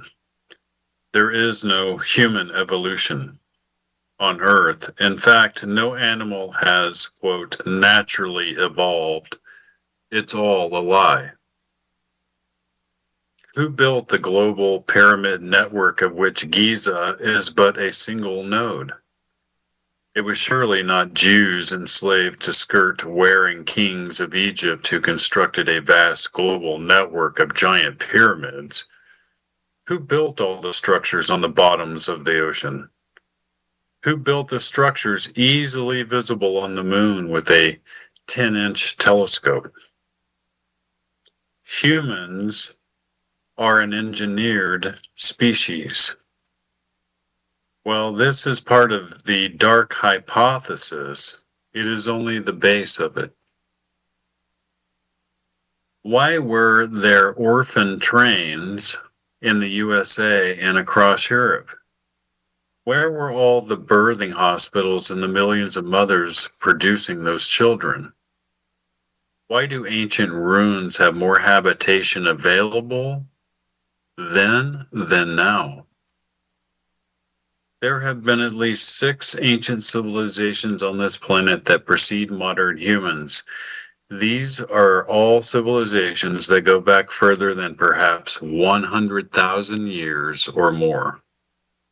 The dark hypothesis is that none of these civilizations arose or died naturally. The dark hypothesis is that humans, all humans, are the descendants of laboratory created progenitors. In other words, all humans are the children of clones. We have proof in our DNA that we are engineered. The dark hypothesis explains it. The dark hypothesis explains all religions and why they are deliberately lied about their origin stories and their history. The dark hypothesis explains all the gods in humanity's past. The hypothesis states that each civilization was created by the offspring of clones, fostered and allowed to rise and flourish. Then, upon reaching conditions which are not known to us, each of these civilizations was then destroyed, in that the humanity was killed, while their objects were allowed to remain. This accounts for the cycles of destruction that we observe in the long-buried past. These cycles exist, but are not natural. Yes, there are many details left out of this discussion, such as that many of the humans would have been abducted prior to the engineered cataclysms of which we find so much evidence that we were used to destroy their civilization. There was a need for a small number of humans from each civilization to act as seeds for the narrative to be soon presented. Then another batch of lab-created humans were put on Earth. They had the benefit of the abducted humans acting as guides. Presumably, the minds of the abducted humans were controlled to support the desired narrative. For whatever goal or purpose, humans are placed here. The dark hypothesis is that we are lab rats in a designed experiment, and that we are number 7 in this current series. This explains why our history is replete with examples of modern humans in a state of primitive horse and cart technology among the ruins of buildings we could not, and even now cannot, construct. That's why we stand in awe of the ancients and what our science and officialdom claims to have been done with hammer and chisel. These previous 6 civilizations still have remnants that can be seen. All of the out-of-place artifacts across thousands of years are explained by the dark hypothesis. All of the history glitches and errors, such as being investigated by Fomenko and others, are explained by the dark hypothesis. The dark hypothesis also explains all the UFOs and such other paranormal experiences that humans may have. They are in some way mostly unknown to us, the result of the actions of the agency, quote, intelligence, that is conducting this experiment in which humanity is the subject. The dark hypothesis explains all of this and more. It is kept locked in a vault in the Pentagon, apparently taken out on occasion to frighten presidents into compliance with whatever power is actually in charge of this layer of this experiment in which we all live. The dark hypothesis explains 3-Eye Atlas. It explains stuff on other planets such as Mars. The dark hypothesis provides far more questions with each layer of explanation. The dark hypothesis should keep the humans busy for some extended period of time.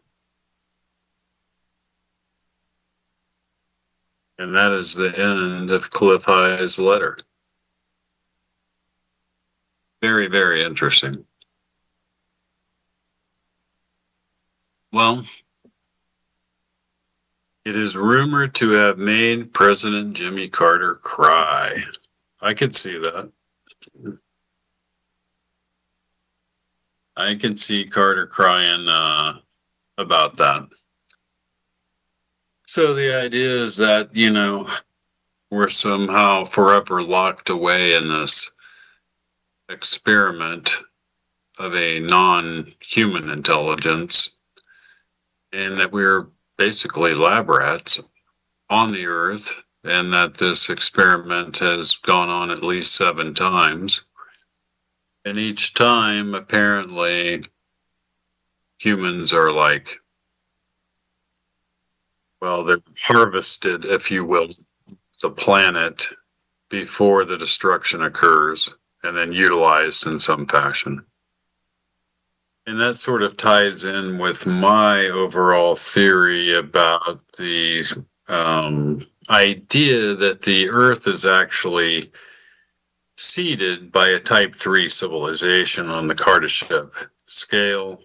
This is the idea that really every galaxy, no matter the galaxy, if the math is to be believed by Enrico Fermi and Frank Drake and all of those guys, then really at least one life form should have evolved to be really technologically advanced and would have survived not destroying itself, and at the same time would have been around long enough and advanced enough that it could have and would have colonized the entire galaxy. That same law of probability holds true in every galaxy, and so what that means is that we're more than likely living in a galaxy that is actually ultimately under the umbrella control of what we call a Type 3 civilization.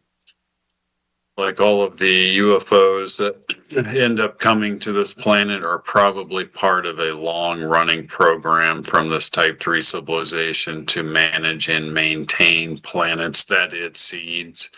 And it's seeded more than the Earth. It probably has seeded hundreds, even thousands and hundreds of thousands of planets.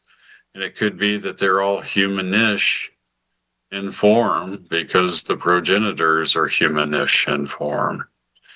Could it be that's why the so-called Nordic aliens that show up in our literature time and time again and appear to be kind of in control of everything? Maybe that's what we're seeing a glimpse of, right? Maybe those are agents of the Type 3 civilization. And humans look like they do because they seeded us. And the little gray robots, the biological robots, and even their mantis overlord beings, maybe they're all constructs of the Type 3 civilization. More and more evidence comes in, pieces of the puzzle kind of pop up here and there. We're beginning to see that is beginning to form a higher and higher probability of being the case. Is it the ultimate truth? I don't know. But we can only add up the numbers as they come along, and so far the math is beginning to make at least a little bit of sense. And that leads us into what I was discussing with the idea that really cryptozoology needs to be reclassified into two forms. You're going to have regular cryptozoology, in which case you can have the fun kind of experience where you go out and just look for formerly extinct species or something that's kind of newly evolving into a species, or something that got overlooked as a species. That's kind of the three circles of real cryptozoology as an earth-based science. And then you have things like Bigfoot and Dogman and prehistoric animal sightings and dire wolves and you name it, werewolves. It runs the gamut, shapeshifters, skinwalkers, all of that would fall into a new category. And I propose the name exozoology. I think that probably is an easy name for people to grasp, and it's the idea that we're studying animals that appear to originate from another either civilization and or dimension. So what do we do from here? Really, as cryptozoologists, as investigators, I don't know. I might have to busy myself with writing the very first book on exozoology. And what can the characteristics of these creatures that appear to be interdimensional in nature. What can that tell us about the dimension that they come from? And all of that interesting information. So that could lead to really kind of the founding of a new type of science. It's clear that, like, when you look at the research coming out of Skinwalker Ranch and the Pentagon's deeper programs dealing with UFOs, that they're having a lot of so-called exozoology activity. Not necessarily cryptozoology activity, but exozoology activity. And so why not form that as its own science and sort of subdivide that and subdivide, Earth-based cryptozoology out of that and leave that as its own discipline and its own science, because that's a much needed thing. And there's not any real, right now, the scientific community doesn't ascribe a lot of real credibility to cryptozoology. If we could divide that out into Earth-based and then exo-based, whether that be interdimensional and or type 3 civilization activity, it could help. So it might help us kind of think about exozoology in a whole new way. There's the paranormal aspect of Bigfoot, the accounts of abductees seeing Bigfoot in the presence of aliens. You have the DNA that shows it to be a chimeric construct. You have orbs and weird balls of light always being reported around them. Jonathan Keel noted that in at least 20% of all highly credible Bigfoot sightings, there was also a UFO reported at the scene. That's a dead giveaway, right? Should be. And what do we have with the Dogman phenomenon? An identical series of points to be made on any PowerPoint presentation. You could go down and they're like identical.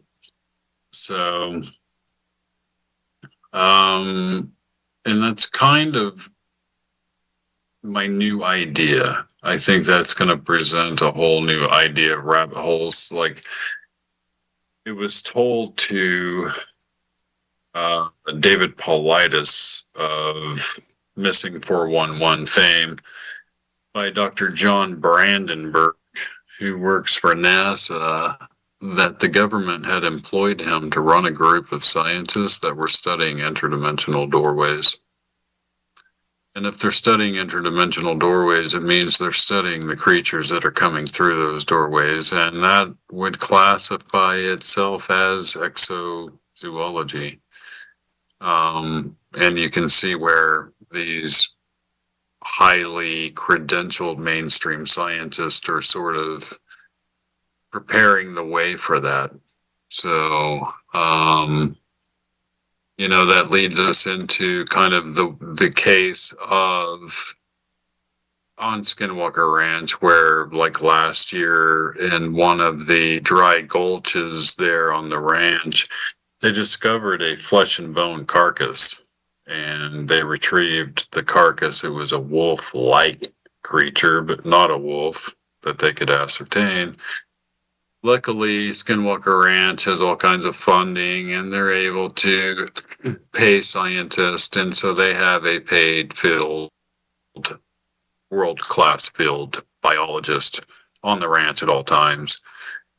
This field biologist was able to examine the carcass up close right away. Apparently, so had some form or access to a real dire wolf carcass that had been discovered in the ice and was perfectly preserved, and they were able to put those two bodies together and make a spot-on identification. In other words, the wolf-like creature discovered at Skinwalker Ranch is a dire wolf, and that dire wolf appears to have come out of another dimensional plane. that would be exozoology, right?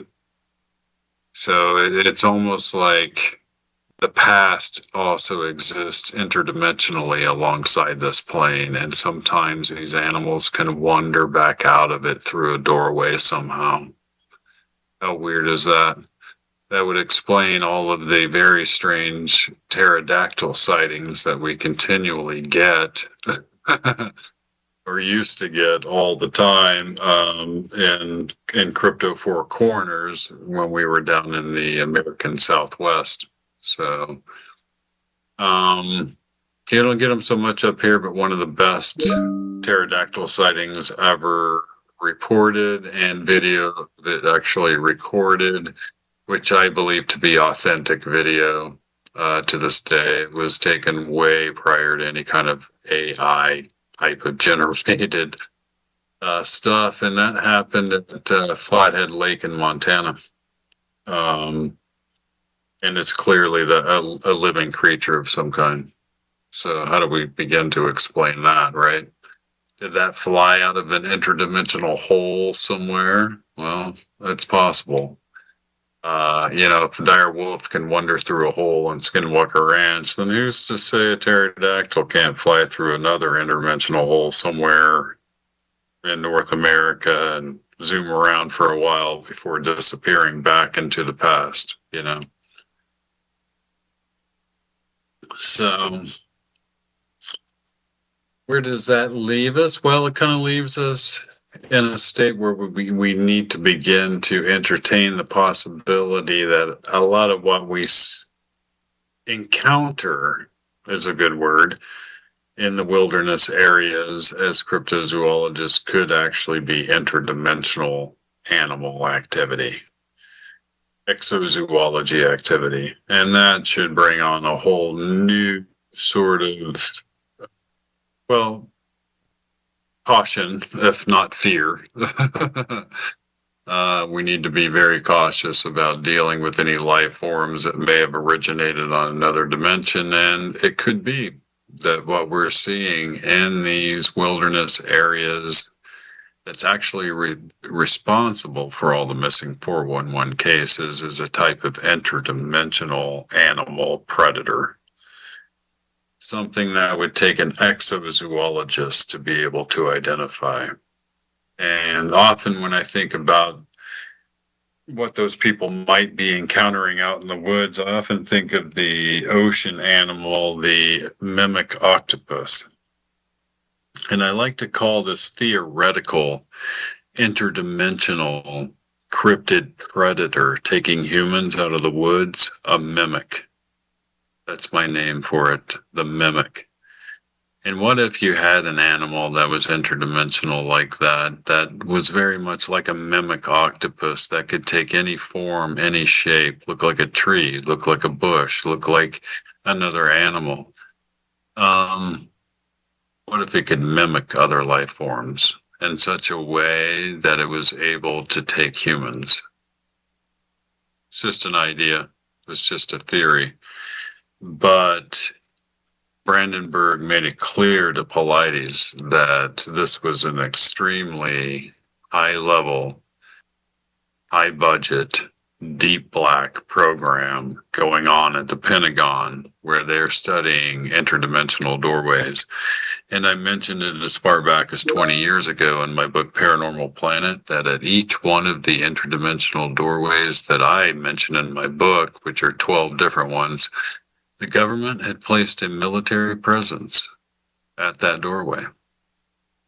It was almost as if somebody in the government had identified the doorways, and now they wanted to place a guard at the entrance to the doorways. And that's exactly what they did. And now we have testimony coming out of Paulides that Brandenburg told him those things, and all of the math begins to add up.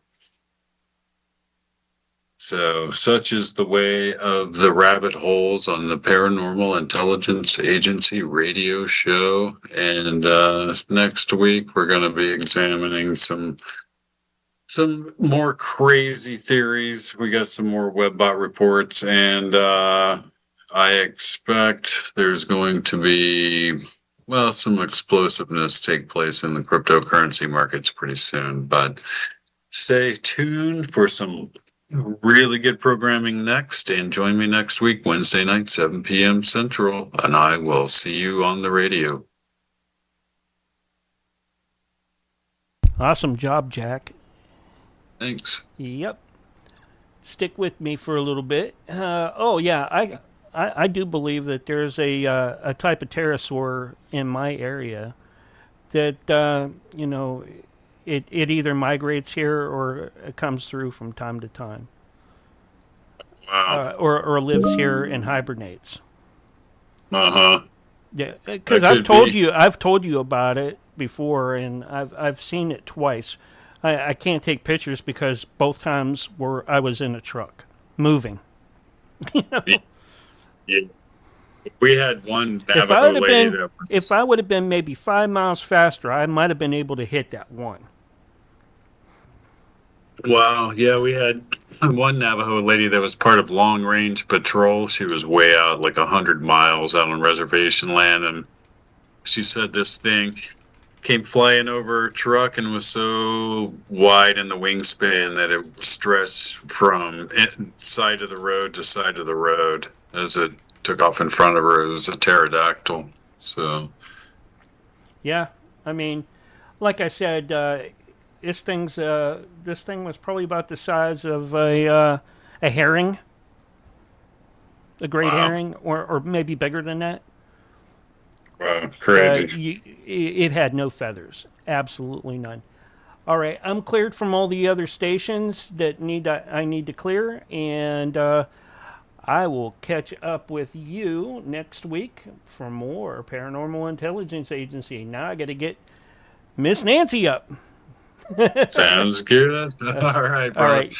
I'll talk to you soon. All right. And like I Okay. said, take pictures of all your artwork and that so that we can get Yes. that up and out too. Yes, sir. I will get that to you for sure. All right. All night. right. I'll talk to you later. Good All night. All right. That was Jack Carey from the Paranormal Intelligence Agency coming up. Let's see what the chaos comes from and with. If we can get the folks in from Nancy Planeta to do Vixen's Vault. Let's see here. Let me get all our folks in here.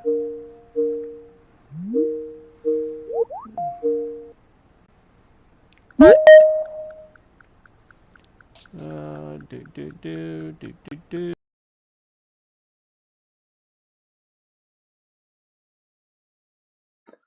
Okay, getting ready to go in. I have to get everything sorted out real quick. Hello. I just tried to add him, and he bounced out. He's not on live right now, or showing active, so I can't add him. Okay, so we've got the wrong Scotty Roberts in the room. Hang on a minute. Okay. We had him.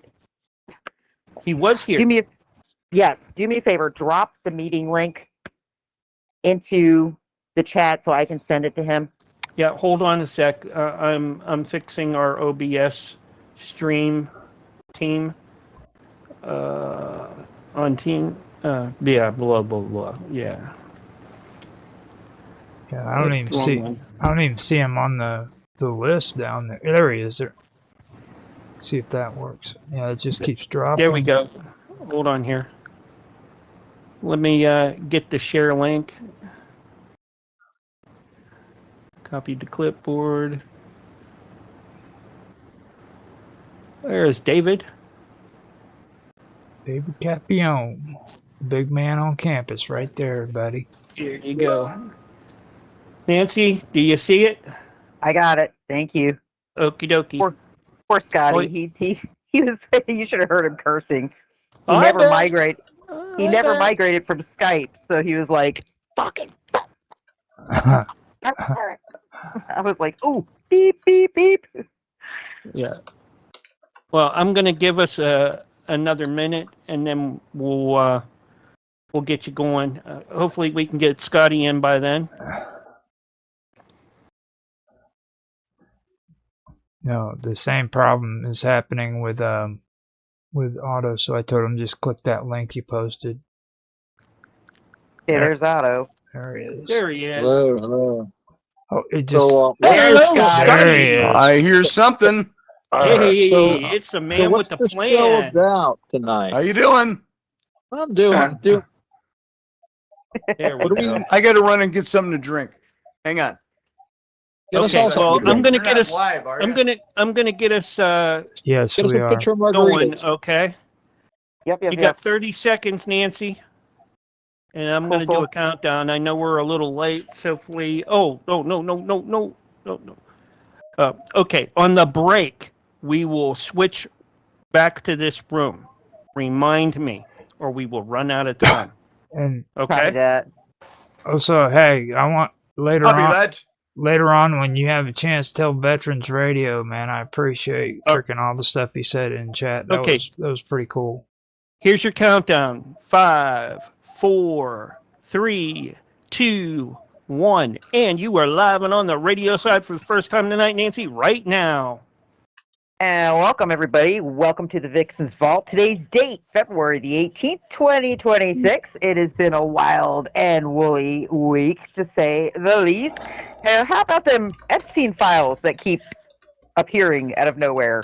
Another 3 million files dumped, a lot of names exposed, and yet still way too many redactions, if you ask me. But hey, what do I know? I will say one thing, though.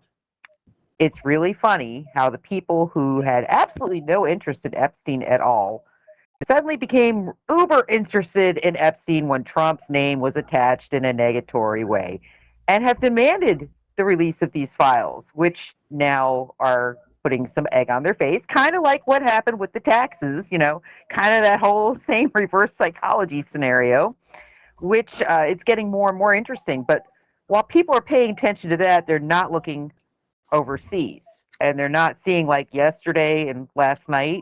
I can tell you air traffic in this area was loud last night, and it was not because of Tampa International. It was definitely because of MacDill, because SOCOM moved a ton of aircraft overseas last night, a ton of them, like Stratofortresses, you name it, it went. And it was loud, and it was constant for a little while there, but yep, there's something going on over there. That being said, tonight I've got multiple new people in the chat. Some we know we love. Otto, I have been on other shows with Otto. I thoroughly enjoy Otto. I am so happy to have him here. Glad to be here. I've got Scotty Roberts, who is a 20-plus year friend of mine that I love him dearly, and he knows it. We go way back. We go back, like, we both started in radio around the same time. So that's how old we actually are. We go way back, sad. all right. Really sad. But I brought Scotty on tonight for a reason, it is an interesting reason, but it was kind of a battle of theology today in the chat for the show, which we do get into, as Roger will attest to. Mark, I don't think you're awake over there.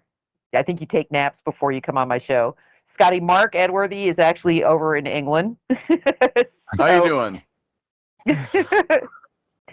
And I swear to God, he takes naps before he comes on the show. Well, what is it over there? 2 a.m.?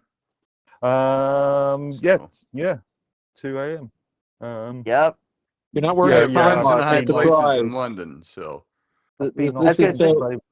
This is so informal of Mark. Mark, you're not wearing a tie. I'm shocked. This is the side of Mark I haven't seen. This is this relaxed kind of, debonair, devil-may-care. Otto, just wait. He'll do what I call the Fabio flip. When we're starting to talk, he'll flip his hair back in this Fabio flip. Yeah, I get in trouble because I call him man meat on this show. He's just man meat. Okay, but going back to the subject at hand, and because Scotty's on for a limited time tonight, he's got another engagement in about an hour. The discussion was regarding biblical text, and basically we were talking about the 12 tribes. And I had here. It all started because I dropped a theory in the chat, which I tend to do. They'll tell you I do this randomly, and my theory was that could there possibly have been more than one Ark of the Covenant? Because if the Ark is designed as they say it's designed, if it was capable of what they said it was capable of, and if it did what they said it did biblically, there's a good chance it was some type of a nuclear reactor, a miniature nuclear reactor, basically. And if that is the case, it would have been something that was either A, left here by a more ancient society, or B, brought here by a different society. Because it wasn't something that organically just, the Israelis just said, hey, let's build a nuclear device. We're so genius. No, that is not how that occurred. And we do have evidence from other cultures, India primarily, that showed some kind of a nuclear event took place in ancient history.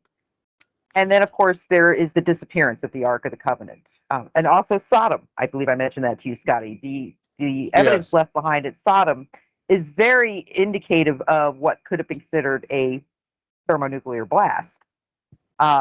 It's really similar, actually, if you start really looking at it. And if you look at the description of what occurred with Lot's wife, yeah, you've got a lot of indicators there that match.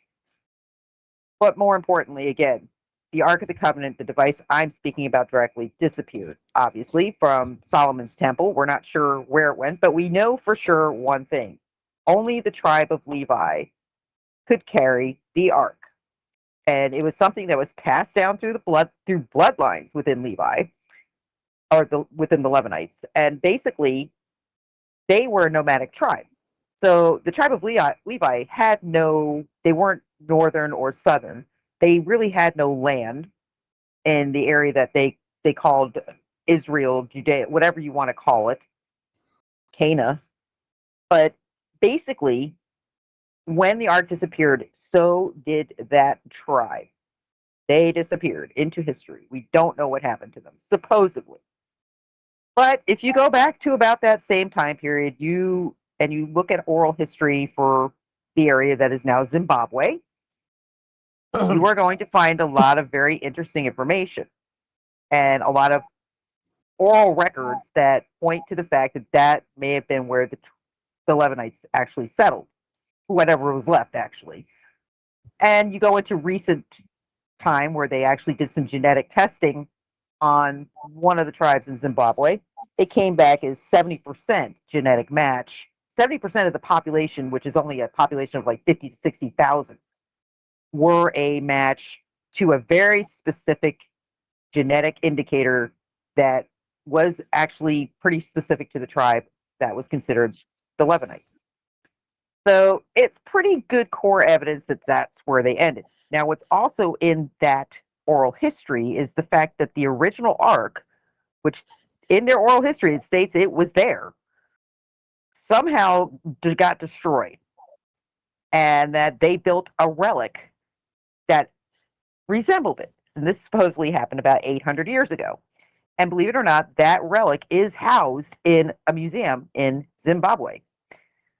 Now, what I found interesting is when I did a little bit of research, there's a crater called the Highbury crater in Zimbabwe, it's obviously thousands of years older than the time period we're talking about where the Ark existed.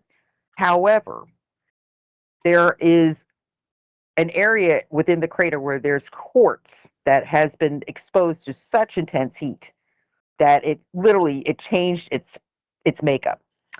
And we can say, well, that happened when the meteor hit. Well, there's a problem with that story, and that's the fact that we cannot carbon date quartz. So you don't know if that quartz was existing there in that state before there was a meteor strike or after there was a meteor strike. But we do know, again, according to I believe it was the Laban tribe in Zimbabwe, according to their oral history, the blast that destroyed the Ark supposedly took place about 2,000 years ago. And it was in that area where the Highbury crater actually is now. And we also have the destruction of pretty much a civilization within Zimbabwe at around the same time. Like, it was completely abandoned. So I basically theorized that could have been where the Ark of the Covenant ended up. It's very possible. But on top of that, there may have been more than one device.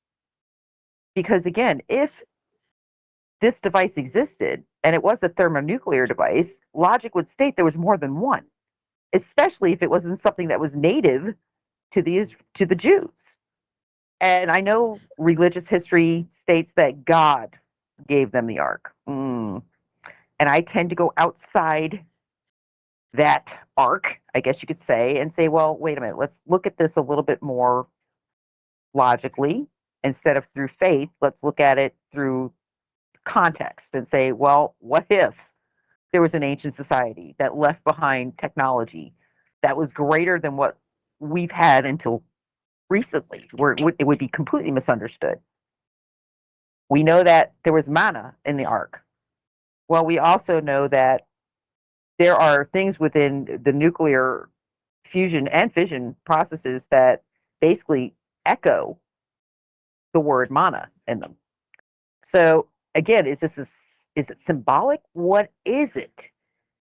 So this led to the conversation again of things not always being what you think in the Bible. And the Bible cannot be read as a direct, you can't read it and not read into it. You have to be able to read into the Bible. Why? Because the Bible has been changed, it's been edited, it's been audited. And my example of that was your experiences, Scotty. Yes. Going to Egypt, because Scotty has been to Egypt, to my listeners. In fact, many, many adventures were had by Scotty and John Ward in Egypt. Yes, indeed. But the reasons they went, one of the focus Scotty had, I know at that time, was to follow the footsteps of Moses. Scotty, I'm going to let you take it from here with why this works into why we don't take the Bible directly. Go ahead, my brother. One of the first things I'll say is that I've entertained a lot of theories, a lot of hypotheses over the years, and sometimes I tend to just come back to the way the scripture was written and say, maybe it was just a box that God told the Hebrews to build, overlay it with gold, and there was nothing to it until that scene in the Old Testament where it says Moses gathers all the people around the tabernacle, which was the tented version of the temple, precursor to the temple. And they brought the ark in, and God's Shekinah glory came down out of the sky and settled on the ark in the form of a cloud.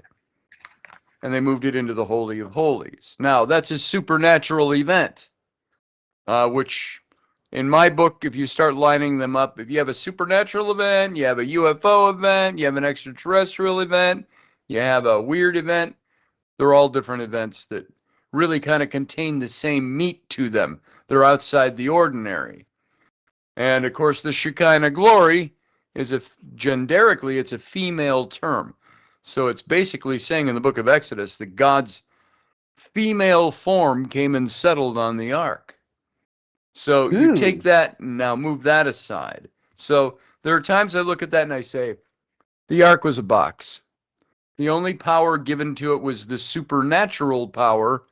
You could call it the God magic that God gave it. And that was it. And once God left the ark, which is later in the Old Testament, after, the monarchy was established, and then the divided monarchy, Israel, Judah, before the time of Christ by several hundred years, Israel's carried away captive into Babylon. They also had constantly a war with the Assyrians. And as things started getting muddled down the chain after King David and all the way down, it said that God's glory left the ark. And the ark was then just again a box overlaid with gold. And that it was carried off, I believe, by the Assyrians and disappeared in the pages of Scripture. You never heard of it again. It never talks of there being multiple arks built, although that is one of the theories that stands outside of recorded scripture. And so if you were to be a scriptural purist, you would have, as John Ward said, Scotty, I'm a biblical minimalist. And I said, that makes me a biblical maximalist? And I said, you know, there are things I question in the Bible, don't get me wrong. I ask a lot of questions, but at the same time, I look at some of the events that were listed and say, if I may not trust the faith story that's wrapped around an event in the Bible, I found that many, many, many, many times over, I can trust the historicity of the Bible. I can trust the events themselves. The Bible tends to be a book of history of the Israelite people wrapped around with faith stories. Now, you can accept or reject the faith story. That doesn't make the historical story inefficacious. Correct. So I believe the Bible is full of efficacious history. And it's been established over and over and over and over again. So I don't know where you want me to go with that, Nancy, but Well, I can. I'm going into the fact that with the Bible, again, you had multiple influxes of influence from other cultures Yes. Oh, that yes. were absolutely segued into Scripture. We don't know for sure exactly what in the biblical scripture can be related to the Jews and what is culturally fallout from other cultures. I will say this. When I was in seminary back in my early 20s, we're talking 45 years ago, I took textual criticisms courses. I took ancient Hebrew, ancient Koine Greek, Aramaic, none of which I remember, and to be able to parse certain passages. And there were some of the texts that you see in the Bible today. You go to the bookstore and buy a Bible, open it up. Some of those texts date all the way. The New Testament texts, you can date some of those to within 100 years of the time of Christ. Right. Some of the Old Testament texts, you can date back much further to the Codex A, the Codex B, all these different manuscripts that exist. And there's no difference in them. Now, an interesting thing that you and I talked about earlier today was the Old Testament as we have it in a Bible. You go, once again, go to the bookstore, open up the Bible, look at the Old Testament. Genesis, Exodus, Leviticus, Numbers, Deuteronomy, Joshua, Judges, Ruth, and so on, all the way through to the minor prophets. Those books in the Old Testament are all part of an ancient book called the Septuagint, or as John used to say, the Septuaginta, Scotty. And so the Septuagint was the Greek version of the Old Testament. And that originated when, after the Babylonian captivity in the late 500s BC, 72 rabbis went to the Pharaoh of Egypt, which was Ptolemy II, the Greek Pharaoh of Egypt.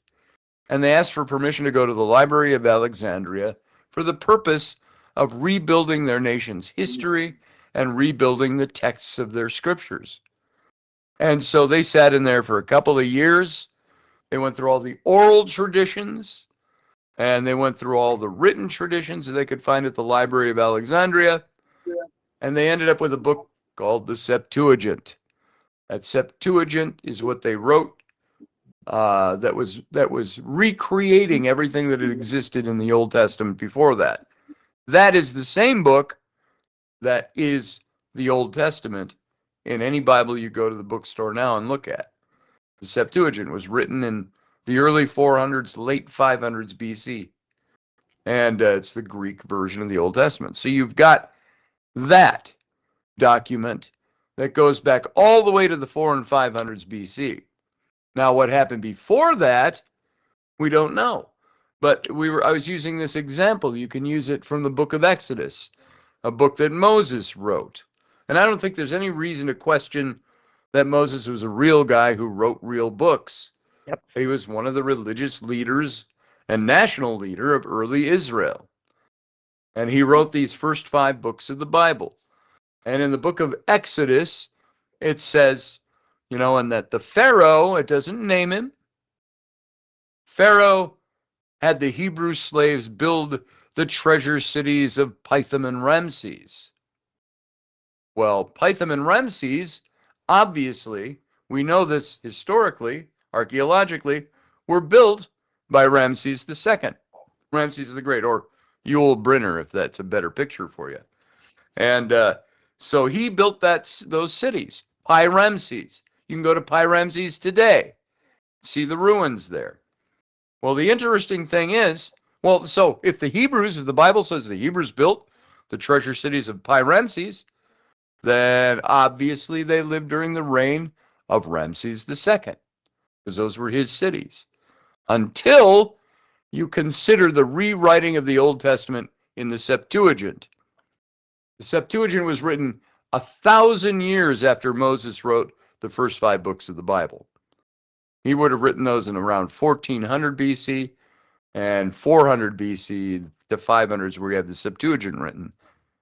And here's the interesting part, is that as they rewrote that, what was common usage in the day was the city of Pi Ramses, or Pithom and Ramses. But in its origin, Pithom and Ramses were cities built on top of Avaris. Avaris was a much more ancient city that would have existed at the time of the captivity of the Israelites. Oh, no. Oh, no. Am I still here? Yep. Yes. Okay. It's the technical difficulty. If you dig under Pi Ramses, you find Avaris. And what they did when they wrote the Septuagint, 1,000 years later, they didn't know the name of the original city. Oh, you know what? It's Pi Ramses is where this took place. The Hebrews built the treasure cities of Pithom and Ramses. Well, that's all they knew them by. That would be like, I would use the example of saying New York City. Do we call that New Amsterdam anymore? No. Right. We call it New York City, but it's built on top of New Amsterdam. So it's that same kind of a thing. And another historical fact that I like to bring up about Ramses is that what happened, the Exodus took place, 40 years they wandered in the wilderness. Joshua takes over, according to the scripture. He's a general. What's their first conquest in the new promised land? They take the city of Jericho. Joshua fought the battle of Jericho, and the walls came tumbling down. That story. And it was Kathleen Kenyon and other very notable archaeologists that dated the tell there at what is current day Jericho. The tell in the middle of the city, the old city mound, they dated that back to 1405 BC. Now, 1405 BC was the date of the destruction of Jericho, and it was not inhabited for 800 following years after that happened. Destruction of Jericho in 1405 would place the Exodus around 1445, 1446 BC, but the birth of Ramses was in the late 1200s. So if you've got the destruction of Jericho taking place in 1405, and Ramses being born 150 years later, he couldn't be the Pharaoh of the Exodus, because the Exodus took place 40 years before the destruction of Jericho. Yep. So you start looking at these historical facts, and you say, I think one of the dangers of biblical archaeology is I must find archaeology that matches my faith story. That's erroneous archaeological work. You must find archaeological work and then find out if your faith story matches up to it or not. That's the measure. And all right, so, Scotty, hold on 1 second, because I got to take us out to our first break. Hang in there, folks. When we come back, Scotty's going to finish that up because it's totally interesting. We will be back with the Vixen's Vault in just a few moments. All right. Now, I'm going to have to clear us, okay, and bring us all right back, because I didn't, while we getting Scotty set up and that, I didn't get a chance to change the room and refresh it. So, okay. I'm going to hang up. Everybody wait for the call back. All right? All right. Scotty, you good to go? I'm good Otto? to go. I think. All right. Give me a minute, and I'll get us right back. Okay.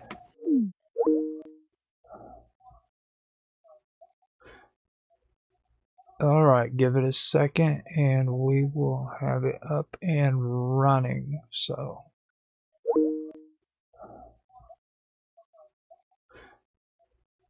all right, give it a second and we will get a quick check on the audio.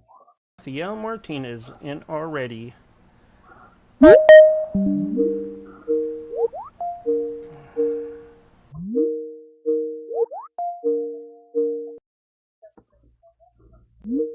Where'd Scotty go?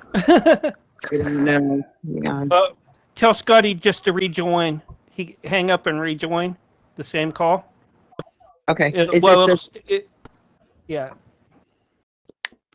Okay. It's the same link. All right, hang on. Yeah, no. David, we got you in? Yeah, I just accepted I it. don't Yeah, know. I'm in here. Okay. No, Vicky Otto, wasn't where's coming Otto in. at? We lost Otto and Scotty. Yeah.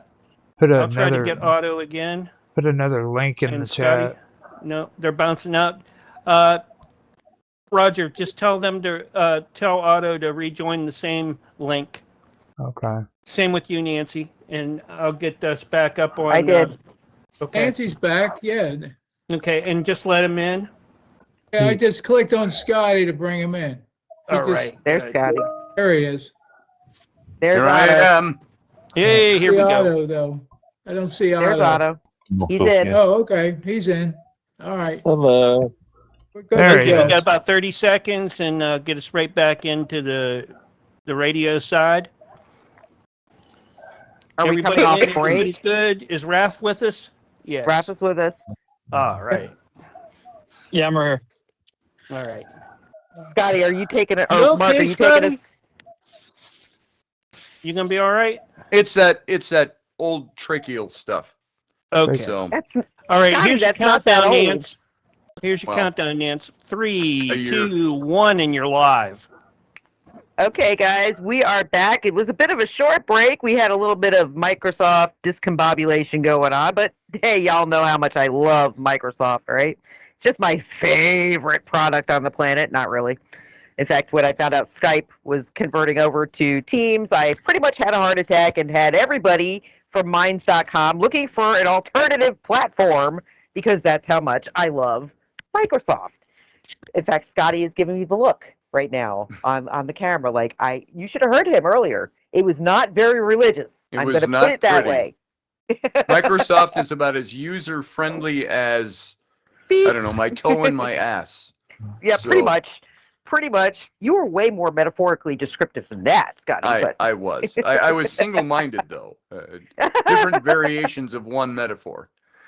Oh, So- yes. Oh, yes. But getting back to what you were discussing, I mean, the point is that you cannot, because of the fact that it has been transcribed and retranscribed, and again, culturally influenced, and there's so many things that go into something that's thousands of years old. Right. You cannot look at it and take it verbatim. You can't. Well- and there's going to be questions that come of that. I tend to find this. I used to think that a lot. And when I took textual criticisms courses, I found that the only differences I could find from like current manuscripts to manuscripts that were like within 100 years of the time of Jesus, the earliest ones we have for the New Testament, we had differences like, and she stood in the courtyard in the pale sunlight. And in the original, I might say, and she stood in the courtyard on the cloudy day. You know, it was changes like that. I didn't find significant theological passages that were changed, that were any different than the earliest manuscripts we have. Same with the Septuagint. Septuagint is the same document that existed in 400 to 500 BC for the Old Testament. And guess what? It's the same document. Question becomes, that's though, what's our Old Testament today. When the Septuagint was written, we don't know. It's like the Council of Nicaea. It's very similar, in fact. We don't know what was left out.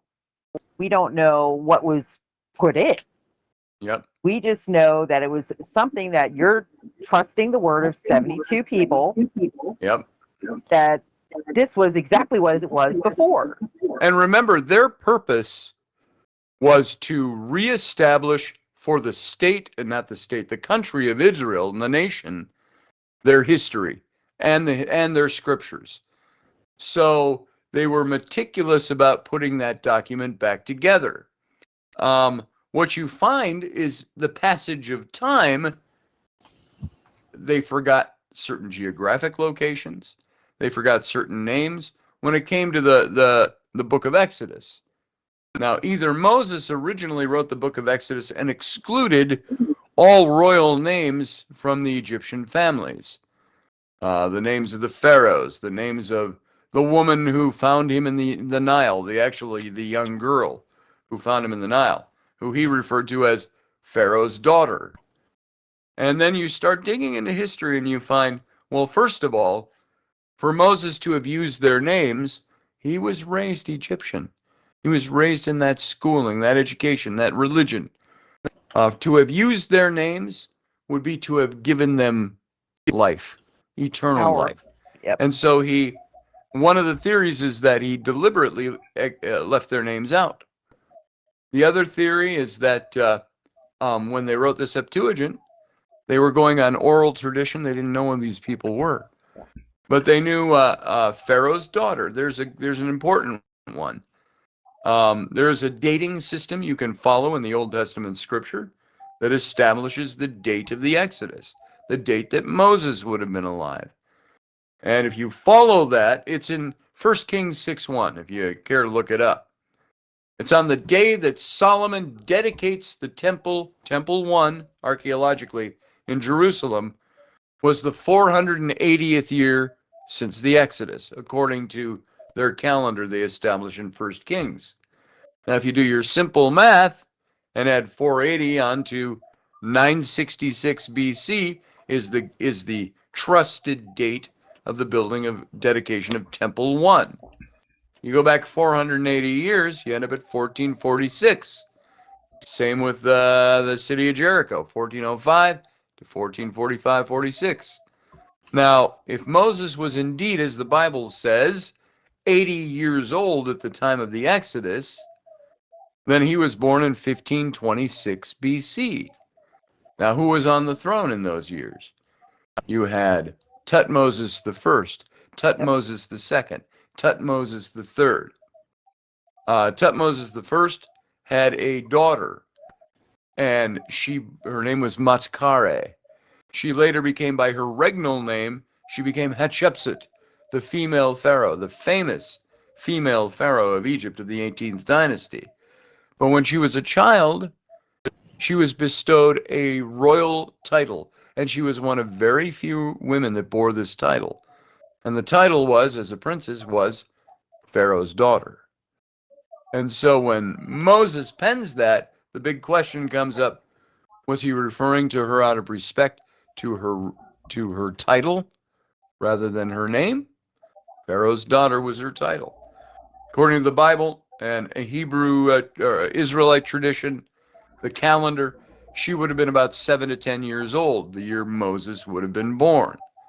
What does she do in the scriptural story? Gives him back to his sister, Moses' sister, who takes him back to his mother to be weaned. And it says when she is old enough and the baby is weaned, she takes him into the palace. And I believe this is the same woman, Matkari, who becomes Hatshepsut, takes over as pharaoh. She has a grand vizier who she bestowed with 92 royal titles. And all we know about him, his name was Senenmut. And Senenmut in Egyptian means mother. Oh no. Oh no. He was getting good too. God. Did my mic cut out? Yeah, just a little bit. For about a second and a half, 2 seconds. My mic's got some issues right now. My soundboard it just cuts out. So she named. There was this Senenmut. That's an Egyptian word. It means mother's brother.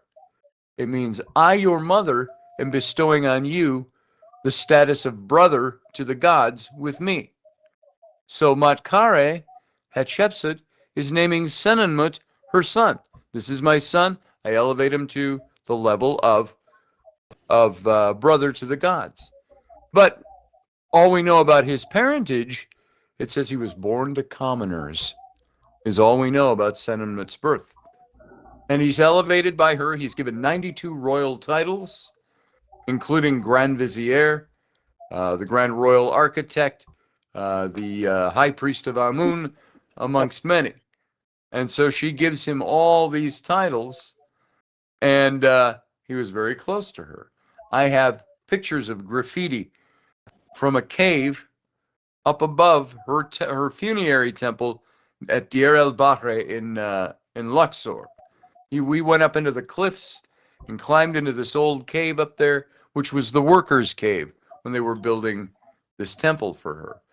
And painted on the walls is a picture of Senenmut having Hatshepsut bent over a block, shagging her from behind. And so there were lots of theories and many books written on the relationship that Senenmut had with Hatshepsut, that they were lovers. So is this the same guy that was her son? Apparently so. And there was no blood relation to them. And when they erased her, when she took over as pharaoh, the rightful pharaoh was her nephew, who was like 3 or 4 years old at the time of her husband's death. And so he was named pharaoh. She became co-regent. 6 years later, took over as pharaoh herself, sent him to the north, up in Memphis at the mouth of the Nile Delta, where he was in charge of all her armies as he grew up. And so there was peace there. If he wanted to press his case, all the armies were under his command. He didn't. And so there was peace in her time. And he accepted who he was and who she was. But after her death, or disappearance, some may say, they struck all of her images, her cartouches, off of her temple. And you can still go there today. They're artistically chiseled out. And they would replace it with the name of Tutmosis III, her nephew, who is now the rightful pharaoh, at age 29, something like that. And he ruled until he was 84 years old. And it was his son, Amenhotep II, who was the pharaoh of the Exodus, I believe. And so you've got this grand story that arcs across this dynastic family. And you've got Senenmut, who, without reading the whole book in a half an hour here, he is a man that so many historical facts around Senenmut and Hatshepsut point to him as being, my book, the prime candidate for Moses. And I drew criticism out there when I wrote that. Some priest got on, and you know who he is, Nancy, and he got on and he excoriated me for my foolish theory that Senenmut could possibly be Moses. He said, it's obvious that it was a worker beneath Senenmut that was Moses. And I'm like, where'd you get that? How do you know that? What makes you that? Why is that theory any better than mine? And so there are so many things that point to Senenmut as being Moses that I think there aren't many questions to be asked. And I've even seen, and this thrilled me beyond. I remember a couple of years ago, I was watching something on YouTube and I'm scrolling through, and it said, "Is this the face of Moses?" And it was a statue of Senenmut. I said, I wonder what this is about. And so I started watching it, and about 10 to 12 minutes in, the guy said, I found the finest theory, and this is some archaeological institute, found the best theory that I can get behind. He said, and it's in a book written by Scott Allen Roberts and John Ward. And I called my wife. I go, Rainey, they're talking about my book. And so, and that was very cool. But it's become a very accepted theory that Senenmut was probably this man, Moses. The timeline fits, the dating system fits. Now the big question is, what are all these supernatural questions we have about multiple arcs, about multiple storylines? I tend to have I pushed all that out on purpose, deliberately, to focus on the historical story and the archaeology of the story. And what I found by those is that all of these elements of the biblical story ring very true to history.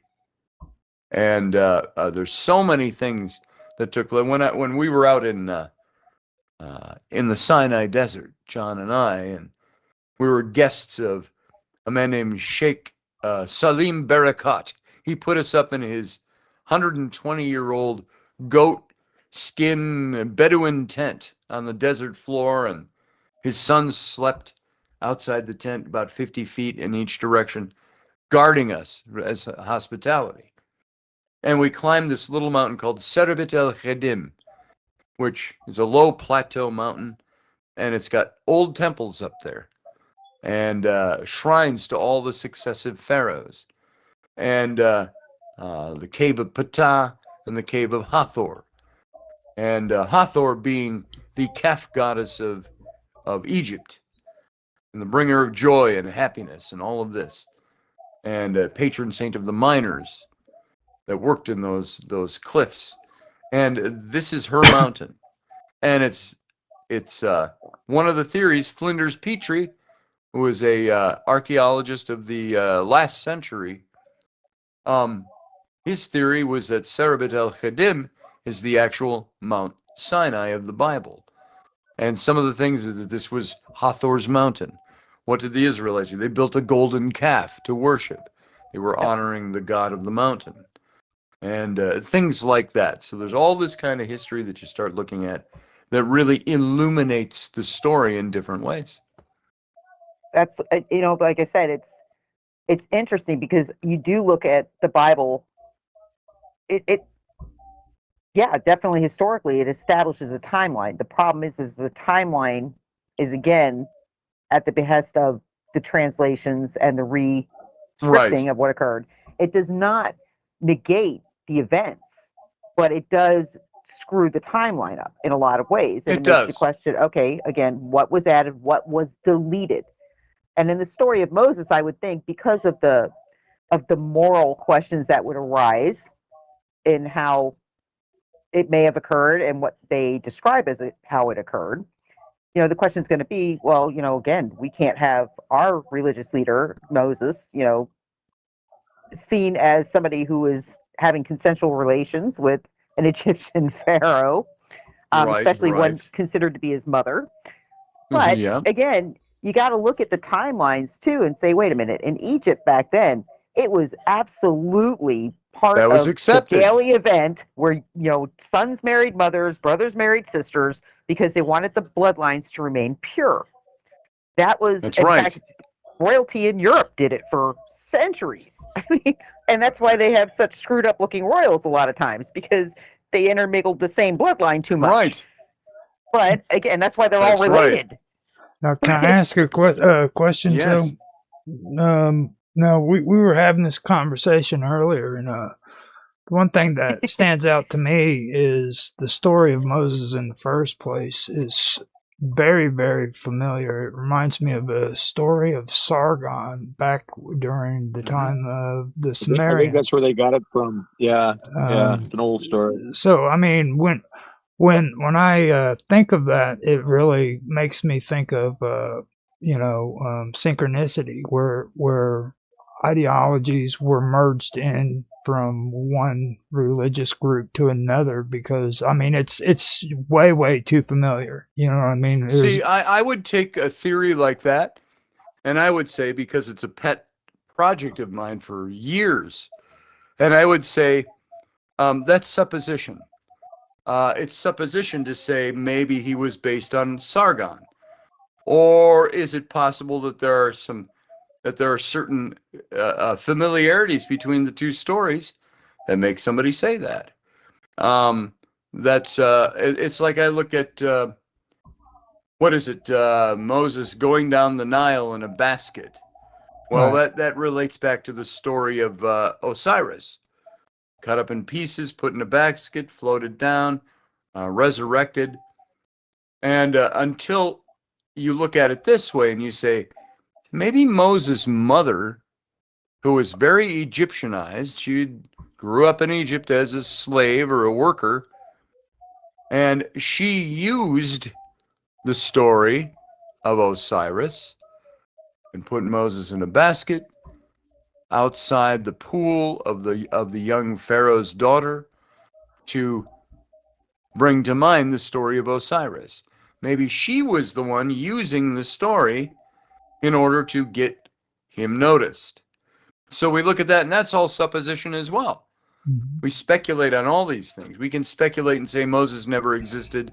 He was an archetype because there are so many other leaders that looked like him, but that's a speculation. And then there's my question, Scotty, always was with Moses.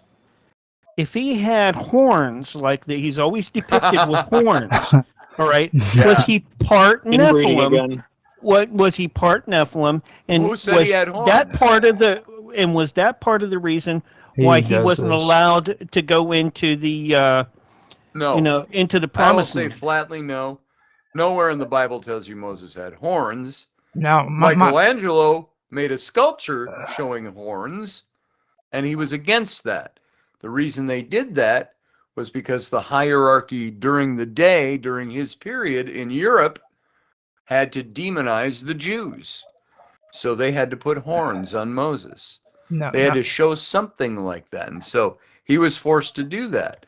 That's just on a statue carved in the 1500s. It's not in the Bible. When you mention Egypt, too, though, that brings me to the whole subject of Ruth, which we had a conversation about, too. Like, everybody forgets about Ruth and that she was a Moabite. Ruth and Esther. Yeah, she was a Moabite. Ruth especially was a Moabite. She was an outsider. Yes. Okay. And you know where she ends up? She ends up in the lineage of Jesus Christ. Exactly. See, that's where I'm going with that. So, and that was something I think that was very telling. That here's a Moabite in the lineage of the kinsman redeemer, the Messiah, which should tell us all something about the way it was viewed in that day. You could say the way God viewed it, the way Judaism viewed it, is that this is who she was, and it's open to more than just Jews alone. And the story of her story, I have more problems with other parts of her story, because it says that Boaz, this was the plantation owner that hired her, and this guy was he had to be between 60 and 80 years old. We always picture him in Bible picture storybooks and so on. She was married to the son of Naomi for 10 years, and then he died. And then this story to it, so she had to be marrying age, which could have been 13 to 20. So she's got to be roughly anywhere from 30 to 40 years old. And what does her mother-in-law tell her to do? She says, when Boaz is sleeping, passed out, had a couple of too many drinks at the celebration, you go lay at his feet. And so when he wakes up, he sees you. And there was a custom to do that, meant you wanted the men in a male-dominated society. It was almost like proposing to him, and for lack of a better way to describe it. So he wakes up and he ends up marrying her, and they have kids, and she's like the great-grandfather of David, King David. And so it's an interesting story. Roger, I don't know if you knew this, but it's interesting that you brought up the Nephilim. and Mark, or it was you or Mark that It brought was it up Mark. because Mark. Scotty actually, I was going to say, Mark would know this. Scotty actually wrote the book, The Rise and Fall of the Nephilim, which Yes. is an incredible read. If you guys are into that, I highly suggest get a copy, read it. In fact, I believe there's a very famous female actress that was caught in a picture holding yes. that book. It's funny. Yeah. It's funny because, I would have rather had somebody else holding that book, frankly. But I think she was prepping for a show, a one-season show they did with her. It was, oh God, what's her name? Fox. Megan Fox. Megan Fox. And she was walking through the airport, and she had my book on the Nephilim. The front cover, she had it curled up because she'd been reading it. It was uncurled, and she's carrying this book. And then a few months, I sent her through her agent all my books, and the book the Exodus Reality that John and I wrote. And about 6 months later, she was seen in the airport again. This time she's carrying the Exodus Reality. So she got the book. She never called me, though. Here's my number. Call me. Never happened. So.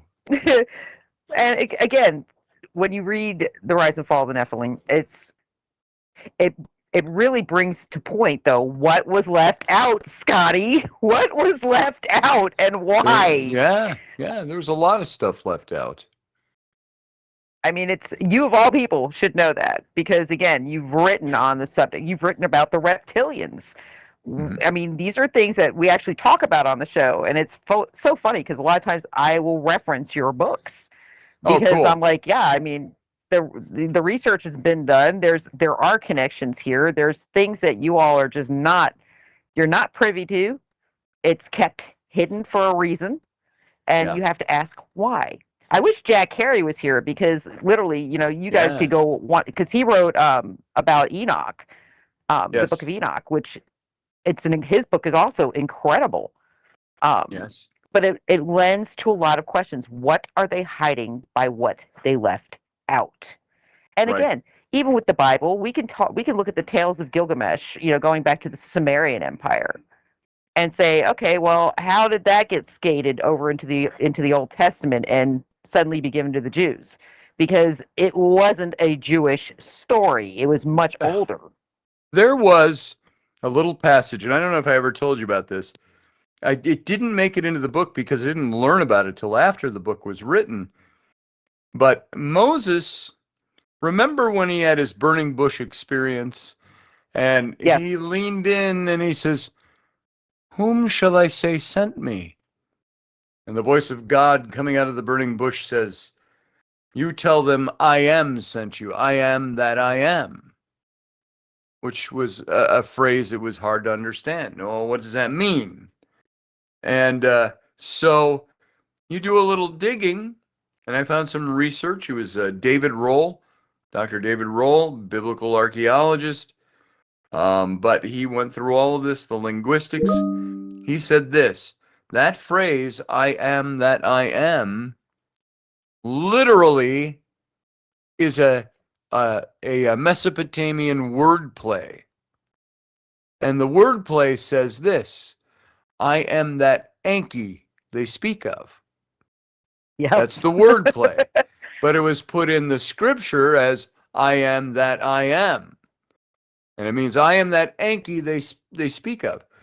Now, was that, the question that's unanswered, was God telling Moses, "Enki, that's really me"? Or is he saying, that Enki they speak of? I'm not him. I'm me. It's not Enki. It's me. I am that Enki. They speak of Enki. They're really talking about me. And so, all right. It was an Hold that thought, interesting Scotty. wordplay. Hold that thought. I got to take us out for our second break. Folks, when we return, hopefully Scotty can still say, I know he's on a time period, but I would love to continue this conversation because it gets more interesting than this. Hang in there. We'll return with the Vixen's Vault in just a few minutes. Excuse me. All right, we are on radio break. All right, I have Scotty, got to be. I start my show at 9 o'clock. You You see, Mark Edworthy, how much cooler the other Mark is with a pipe rather than those cigarettes. Oh yeah. You know, pipes are just so much Well, cooler. you do know I'm enjoying Scotty a smokes a pipe too, though. I do. Oh, really? Excellent. Yes. I haven't Excellent. in We a have long three time. pipe smokers here tonight. Excellent. I'm enjoying some good Kendall Dark, which is based on a dark fired Kentucky blend. I think there's a little Perique in it. And that's what you miss out on, Mr. Edworthy. You miss out on all the wonderful flavors of a good tobacco, not those terrible cancer sticks you smoke. You would look so much cooler with a pipe. You really should go over to it. At the top of the hour, I am going to switch us to room 2. If Scotty's not going to join us, but if he is, I'll I restart can't join the you. same room. I've got to be on air in a little over 4 minutes. Okay. On my show. All right, Scotty. All right. When you head out, Scotty, I'm going to switch us to the same room. Okay. That way, if you want to take and rebroadcast with us, that's fine. I'm sure Nancy doesn't have a problem with it either. I wanted to ask you something about what is it, Kuntalet? Have you ever heard of that? Adrid. It's a archaeological find that they found in the Sinai, where they had found Egyptian pottery mixed with Jewish. There was a synchronicity to it, where they found paintings and pottery and writings even where they had been like Jewish and Egyptian people living together, and they actually started syncretizing their stories and stuff. Oh, yeah, I haven't heard of a specific find by name like that, but I've heard of lots of finds that are similar to that. So that's stuff that really does. I'm really glad that you were able to talk about that stuff, because that's where I'm at right now when it comes to all that. I don't get caught up in a lot of the ridiculousness. It's just I get into arguments with Vicky, but that's because she's religious. Mark, I get tired. I've been as strange a theorist as anyone else in my day, but I get really tired of it's got to be anything except what the scripture actually says. And or it can't be God. It's got to be something else. Well, it's both for me, though. And I always ask the question, what if it was God? I mean, what if it was what the scripture says? When you got to ask too. Define. You got to ask yourself, what is who is God? What is God? What could God be? Like I say, I always refer to a creator. I believe I have a creator. I believe there is an apex creator. Yes. But I don't believe that necessarily equals the God of Christianity, the God of Judaism, the God of Islam, the God of Buddhists. I don't believe that it's an equal. I believe it's a starting point. Well, when God appeared to me, Buddhism. There's no God in Buddhism. That is true. I had a vision in the hospital that I believe was a vision. And I can tell you more about this another time. I've got less than 2 minutes here. But I had a vision in the hospital. I was awake, not drugged up. I was watching the news, and a man appeared in the chair next to my bed, salt and pepper hair, nice ribbed sweater, zipped up, and I thought, oh, I like that sweater. But it was God.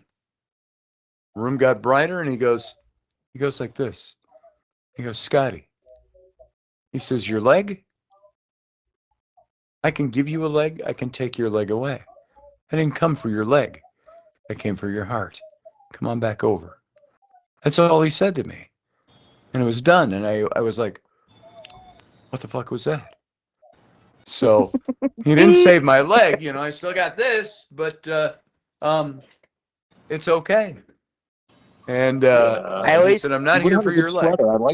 I like the sweater.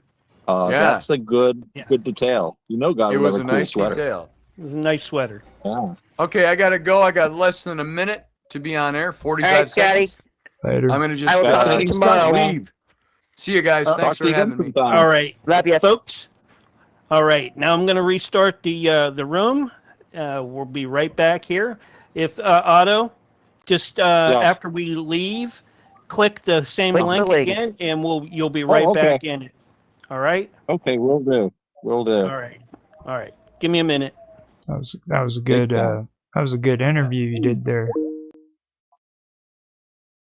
All right, so let me wait. I could put on the video and everything to where you can hear it. Roberts.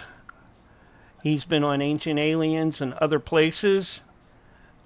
Really well known and great guy. He's done lots of shows with me and Nancy in the past. Let's get everybody in here. Roger needs to take and hang up. I did hang up. What are you talking about? I'm here, Ray. There you go. Otto's here. Got to get Nancy and Raffy and Roger back. Let me click and try to get Nancy back. Roger's still on the call over there, so until he hangs up, I can't bring him back in. He's probably wondering where everybody went. Nancy's back. I just clicked on him to come in. Good to go. Oh, Here's Mark Roger. Airworthy's there. I just clicked on him to come in. Good to go. I wasn't. Mark Airworthy's there. Good. I wasn't still in the room, by the way. When I was hearing you. I was like, I wasn't in the room. But you could hear us.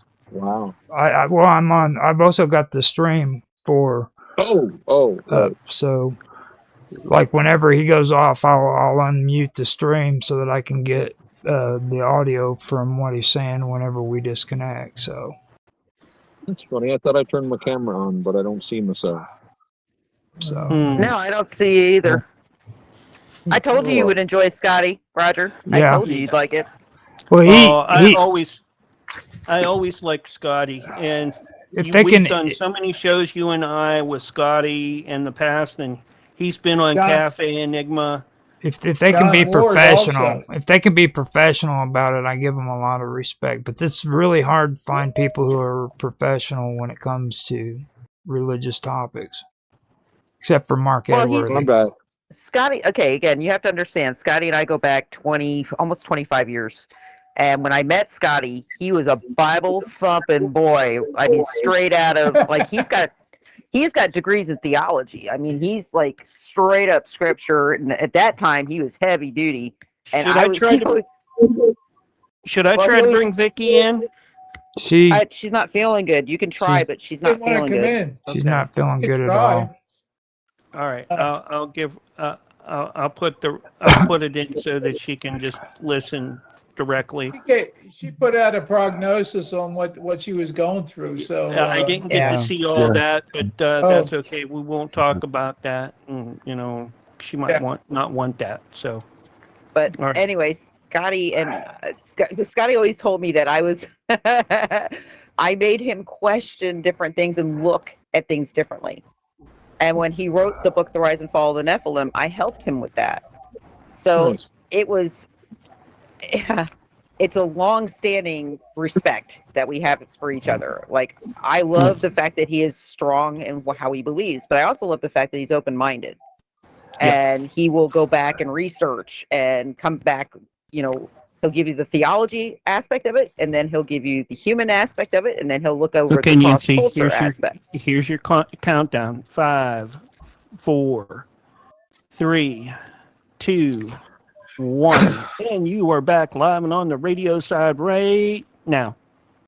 And we're back, 10:03 p.m. Eastern Standard Time, February the 18th, 2026. Welcome back, everybody, to the Vixen's Vault. Unfortunately, Mr. Scotty Roberts had to go for the evening. He does a podcast almost every night called The Captain's Log, and so he had to go to do his own podcast. But I love having Scotty on. He definitely knows his subject matter, but he will go into, like, we can talk about the supernatural all day and all night just from personal experiences. When he was in Egypt, he had a couple of really interesting supernatural experiences that I think we've actually talked about on this show before. And there's a connection there for him. So I love letting him kind of off his leash to talk about it, because it's such an interesting subject matter, and the way he puts things together is really incredible. But going back to what he was saying as we went off air, and the discussion of I am who I am, and how that would have transcribed across time and through cultures, and the fact that it linked to Enki. but we can't really determine if he was saying he wasn't Enki or he was Enki. But that opens the door. It's a segue to say, wait a minute, are we talking Anunnaki here? Are we going back to the Anunnaki? Because that's where Enki stems from. And that's Sumerian, straight up. And Sumeria and Sumerian, of course, we know that is the oldest known written history, the cuneiform or the Sanskrit. That is the oldest that we are aware of. And it gives a tale if you are going to go by the translations that were given, because I don't think anybody can really transcribe anything perfect when you're talking about a dead language. And that's what this is, a dead language. A really long dead language, not like Latin, where it's kept alive through different facets and little lines. And yes, only a few people really can transcribe Latin, but there's plenty of evidence to be able to understand Latin. We don't have that when it comes back to like ancient Sumeria. But if you are to believe what has been transcribed, there was a ruling class of gods called the Anunnaki, and these gods did not come from this planet, to be very honest with you. They came to this planet to basically enslave what they created into being human, what we see as human at this point in time, to basically mine gold for them, which I find interesting again, because this whole subject started with the Ark of the Covenant, which was made of what? Gold. So, just a really interesting segue there. But like I said, Scotty has researched it. He's gone back. Even his book on the Nephilim, I got to tell you guys, it was fun to research. It was incredible to research, actually, in many ways. But it was also heavily, heavily educational. To see all this information that is there and is never taught. It's not taught. It's like, it's taboo. And that's why I brought up the book of Enoch, because there's a lot of things in Enoch that are completely taboo. They do not go with the status quo of modern, quote unquote, organized religion. It goes way outside the bounds. In fact, I'm sure Roger, because I believe Roger's familiar with this subject with Enoch, you'll agree with me. It goes way outside what is acceptable, because it opens up a line of questions. Like, okay, so what was this angelic language Enoch spoke of? Actually, you actually have somebody here who knows a little bit about that. He's not as proficient as I am, but Otto can tell you a whole lot of cool stuff. There we go. There's the Enochian language that Dr. John Dee apparently came up with his work with Sir Edward Kelly. But I'm not super versed on the Book of Enoch as such. Scott did give us a very, very interesting talk. I have completely different takes on all of those things. But yeah, as far as the Nephilim go, I think traditionally they've been interpreted as, though I think I'm trying to remember the actual quotes. It's been many years, but it was something along the lines of, there were giants of the earth in those days, mighty men, men of renown. And I think this is usually seen as cognate with the Hellenistic idea of the hero, which is not a demigod, but is not a human. Usually they are themselves of partly divine origin, but not always. Think Heracles.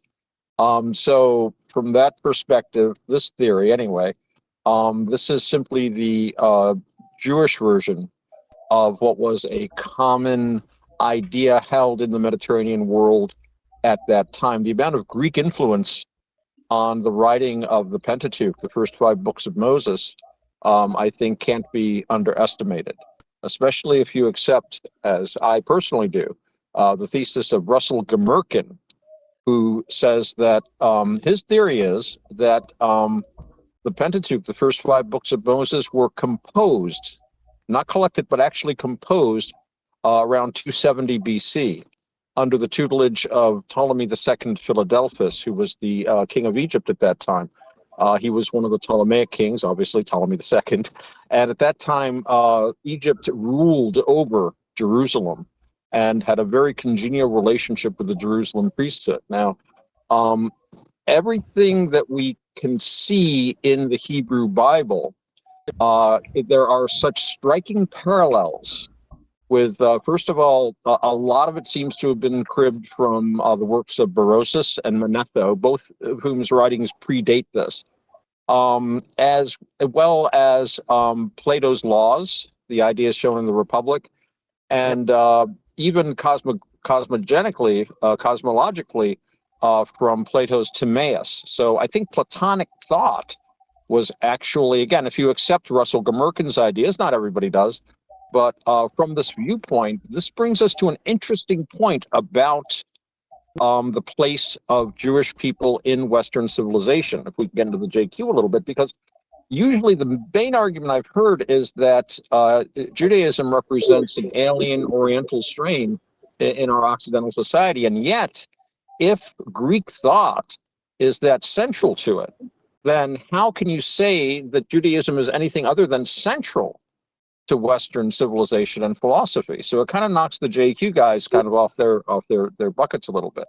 But be that as it may, it seems to me that if you accept this, it means that a lot of the information in the Bible is coming to us through another step, because they had the Library of Alexandria to draw. And you talk about the Ark of the Covenant. Now, I don't know about nuclear reactors, but I have seen analyses of that show that it's basically an electrical generator, which would showed off lightning and sparks. This is the sort of technical information that the ancients may very well have had. We know that there were so-called precocious technologies, the batteries that they found in Iraq, that Rogers talked about. The Antikythera mechanism, which is like an amazingly complex astronomical computer. So who knows what technologies have been lost and that the writers of the Pentateuch had access to. Of course, they're going to insert this into their national literature, which was, we have to remember that the ancients were very good at social engineering. Think Sparta, think of the Greeks.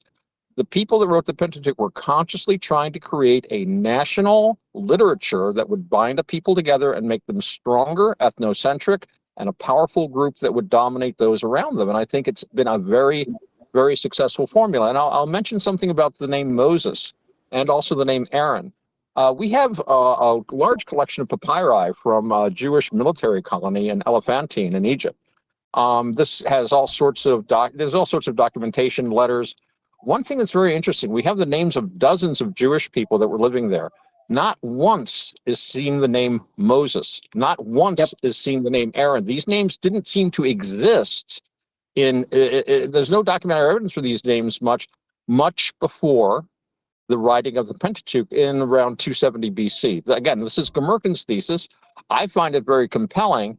And to forestall any thoughts of the literary hypothesis that talks about, like, you've got the Yahwist, you've got the Elohist, you have all these different these different writing styles that are supposed to represent different times. Gmirkin sees these as rather representing different socioeconomic classes, different concerns of the different writers. You had like 70 or 72 rabbis sitting there for a year, getting fed for free by Ptolemy II, who was really big on collecting religious texts. So that's basically where I'm coming from. Yeah, completely different from Scotty. No, you actually went the direction I wanted to go, because when I was talking about Ruth, this relates directly to the Yahwist. When I was talking about that site that archaeologists have just discovered here within the last 50 years, it's Kunlit Adrud. Now, this isn't the temple that they have there. It's nothing significant. It's nothing like the temple that's in Israel or Jerusalem or nothing. It's just a stop-off point between Egypt and between, Jerusalem. Where the different cultures would be mixing, rubbing together. They trade musical scales. They trade like cooking ideas, language, would borrow from each other. I love those areas in the world where you get like the different cultures just rubbing up a little bit, not this kind of forced multicultural kind of integration, but just the kind of, music is the thing that gets me. You get musicians from anywhere on the planet and they'll start playing together. And there's some Eastern European music that you can hear, like the Muslim musical scales. And Far Eastern, notes and things in it. It's musical styles. It's really an inspiring thing sometimes. I love it when ideas can rub up against each other. But bringing up it's interesting. You brought up the temple. Something else very interesting about the Elephantine is that they had their own temple to Yahweh. They were in complete communication with the Jerusalem priesthood. There was no indication in any of the letters that this was seen as wrong. And yet, under, I believe it's the Levitical or Deuteronomic laws, you're not supposed to have any temple except the one in Jerusalem. That was very central. But that didn't seem to be a concern at all. In fact, we've all seen the drawings of Yahweh, the coins with Yahweh represented on them in a very Hellenistic, Greco-Roman kind of a way. In a lot of ways, before 270 BC, Judaism didn't seem all that different from all of the other religions that were operating in that area of the world. But this really, really heavy monotheism didn't really come in until after the Pentateuch came out. And, and of course, they even talk about it in there about, the worshiping other idols and things like that. Doesn't Solomon have all these different gods he was worshiping?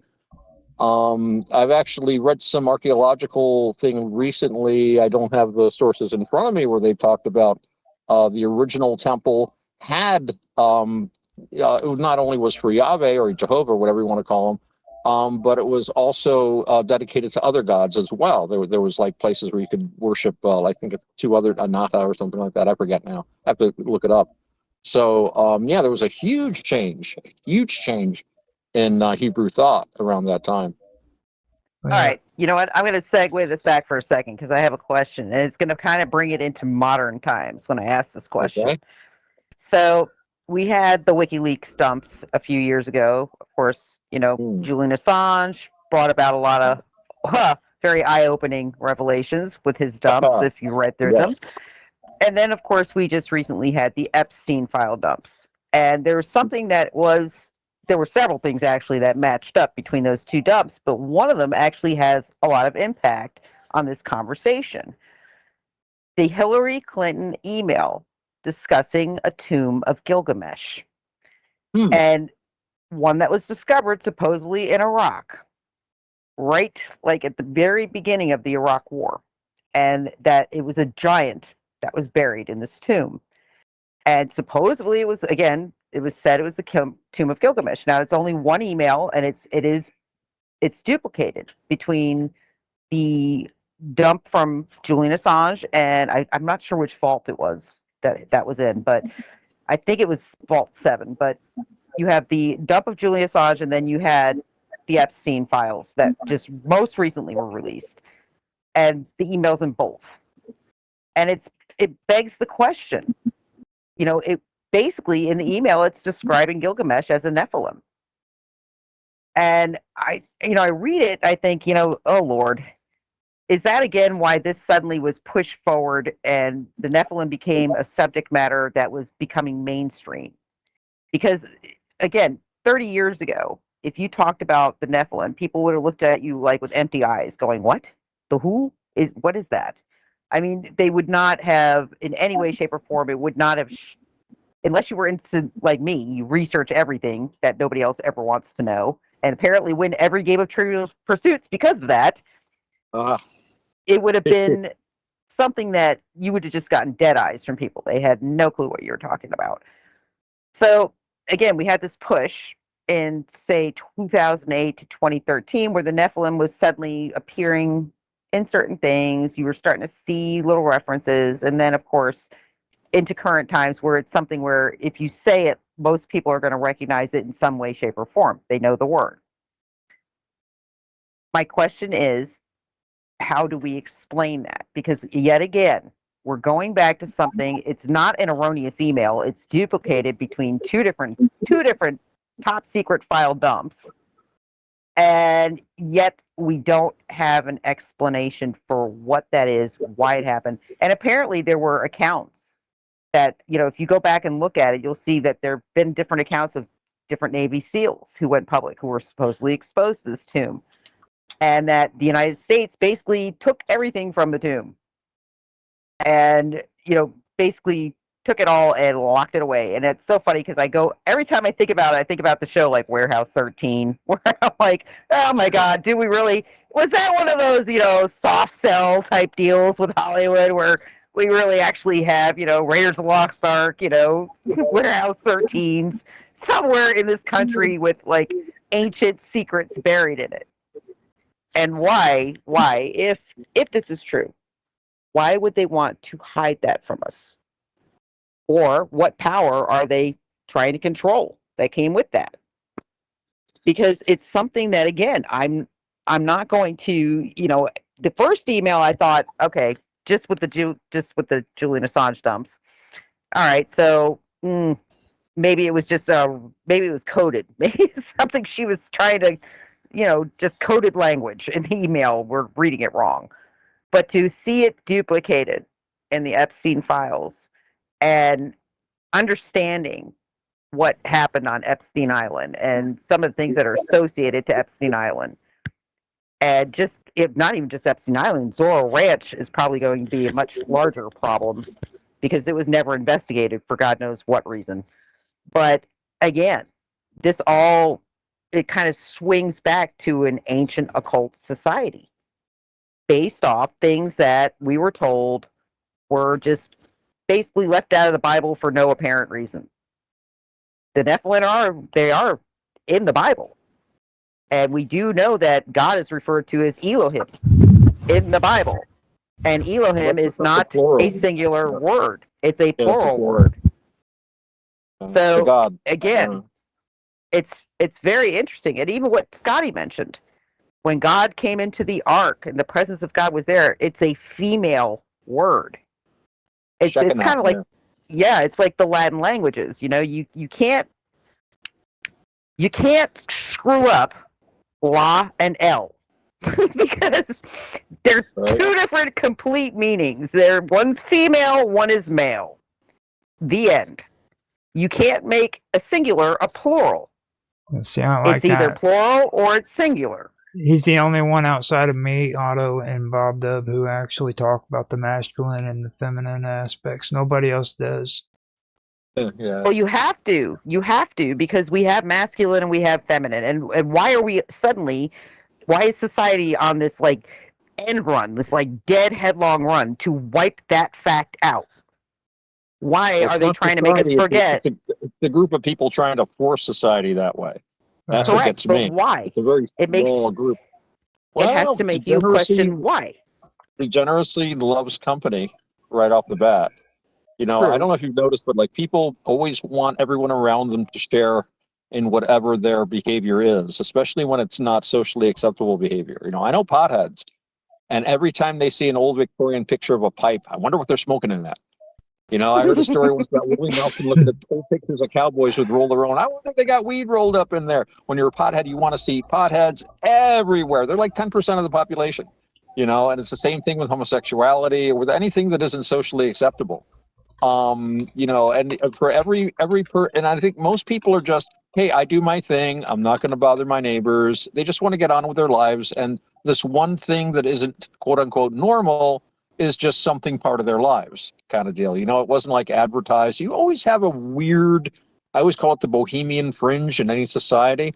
And one of my things was, because everything was, oh yeah, everyone wants to be a rebel. Everybody's got to be cool. And everybody's got to like be an underachiever. And you'd be told, what if everybody did that? Well, they're not gonna, man. Don't worry. Well, now they want everybody to be like that. They want the whole society to be a bunch of slackers and partiers and bohemians. And I'm like, I'm sorry, that doesn't work.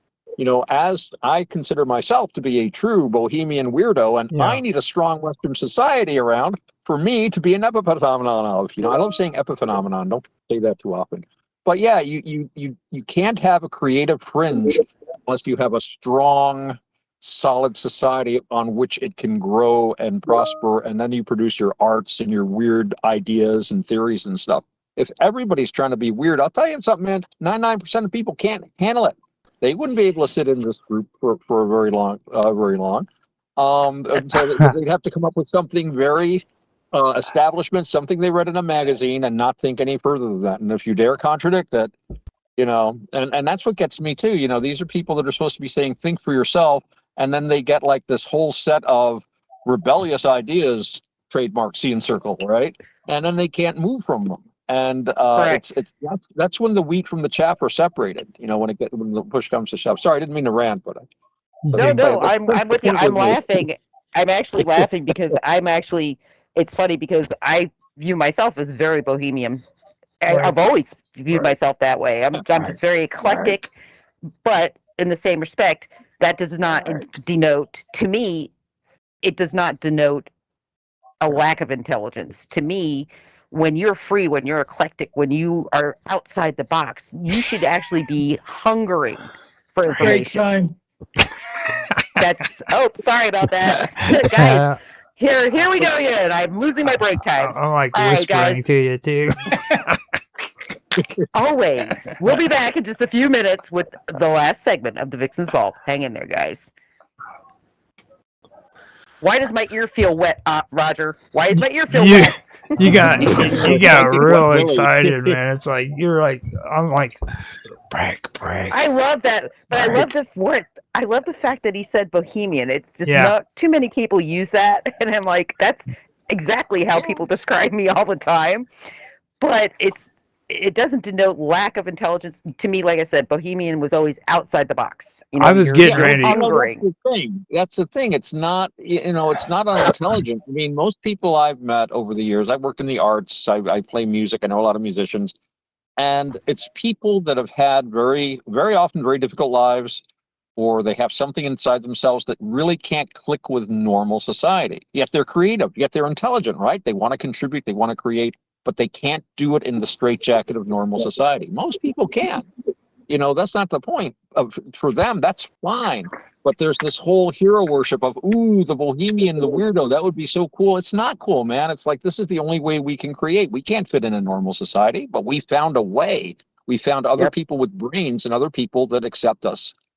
And it's really a tough road to be a bohemian, to really be one. You know what I mean? I think everybody here knows what I mean. Nobody here is quote unquote normal, I don't think. No. Well, maybe Mark. No, not Dave. Mr. Edgeworthy. Dave Capione. Everybody, when you hear bohemian, just think about people running around naked in some somewhere. Rest my case. And in the scariest picture of all was when they caught Alex Jones. Oh God, yeah, I love that. And I was scarred for life. Oh, I loved it. All right, but Bohemian Grove. Yeah. Like he told everybody he's undercover. You know what I mean? I'm undercover. It's like you've just been caught butt naked in the Bohemian Grove and you're undercover. I'm undercover, right? I'm undercover. It's for research. You're not covering nothing. Oh God! Uncovered. It's like he got caught red-handed, butt naked in the Bohemian Grove. You really need to listen to some of the stuff that me and Roger have been putting out here lately. About everything from octopus stealing clothes to. That was a nice little jaunt that you put together there, though. I mean, I really didn't realize how good that was until I turned it into that mix that I did. An octopus clothes? Yeah, really? An octopus steals a girl's clothes, and then the shark eats the octopus. Mm-hmm. And she goes, "Oh my, what will I do now?" No, what will I do now? What will I do now? Wow. I have a friend who's a marine biologist. He'd like to hear about this. I'm going to tell him about it. And it says, "Oh yeah, I did a couple about immigration too. Oh yeah. You might want to listen to that one. I've got to mix that into it's got to pay to play." He did one. I don't know if I really needed to hear that at the end of this entire conversation. Pay to play. Well, censorship was talking about legalized prostitution in a certain state earlier, and they're like, "Oh," him and Barry were going back and forth, and you know how Barry gets, I'm like, oh no, I would never do that. Blah blah blah. You know, Roger was there. I was like, Yeah. Well, dude anyway, said here's your countdown. dude said it 5, prostitution 8 times in 4, 1 minute. 3, 2, 1, and you're live and back on the radio side right now. And we are back after a wild, woolly, and exciting break from the Vixen's Vault. It is 10:29 p.m. Eastern Standard Time. Boy, we are off on our break times. Probably my fault. And my ear's still wet because of Roger heavily whispering for me to go on break before the last break. Thank you very much, Roger. Getting back to the subject at hand, it's like I said, I was just, when he said the word bohemian, it clicked me right away because it's something it's a word I'm very familiar with, and nothing I ever took offensively because I know how I am. And I know that certain things resonate with me, certain things do not. I also have the nickname of AI, so that works for me too because I know I tend to shoot things out that nobody ever thinks of, and I make connections to patterns that most people do not see. And until I point it out. And you actually made a good song about, for me, you know, a theme song. Thank you. Yeah, oh, absolutely. It's my pleasure. You can do generations too. Thank you. No problem. I love doing that because when I write songs, I actually write the lyrics, and then I put it through the AI song generator to have it come up with the melody, and I tell it exactly what type of melody I want. So it's like I have something in my head, and the AI just brings it to life as a song, which is awesome. I love that. But that's, again, an example because I think in lyric, which is crazy. When I say that, people look at me like I have 5 heads. I'm like, no, seriously, I do. If something can be made to rhyme, my brain will do it. And as you're talking a lot of times, my brain is transcribing that into lyric. I don't know why, but that is how that happens. But again, the nickname AI, it's there, it sticks, it sucks sometimes, but I find it funny. Don't know why my brain works the way it does, but it is what it is. And yeah, it is tough because 90% of the time, and I hope my listeners don't take this offensively, but 90% of the time, my brain is thinking, why is this person only thinking in a singular line of thought? When I'm talking to somebody, I'll think, how can somebody only think there's only one path here to this conversation? How can you not go in like 1,000 other pathways? Because there's always 1,000 questions that can be asked that can lead you in a different direction. And that frustrates me, as y'all probably are well aware of. But again, I think that's just part of having a personality that just wants knowledge. That's all I want. That's what I live for, to learn. I want to learn. I don't discredit what other people know, and I don't discredit other people's opinions. It may not match my own, but that is my drive, to learn. That's why we do these shows. That's why I have such a large panel. Why? Because everybody has a different opinion. They're all brilliant, and we all come at it from different angles. We all have walked different walks in life. And it gives our perception a different skew on things. And I find that so interesting. And I learn so much from everybody that I bring on. And I love that. That being said, you know, again, look at what we're facing right now in society. Look at how things are being, the degradation. You know, they say Sodom and Gomorrah. I mentioned that earlier in the show. I actually mentioned Sodom. And I look at current society. I'm like, well, take your pick. If we wanted to do a current, I guess you could say, cross connection between ancient Sodom and Gomorrah and current society, just take your pick as to the cities. That would be Sodom and Gomorrah because it's pretty much all of them.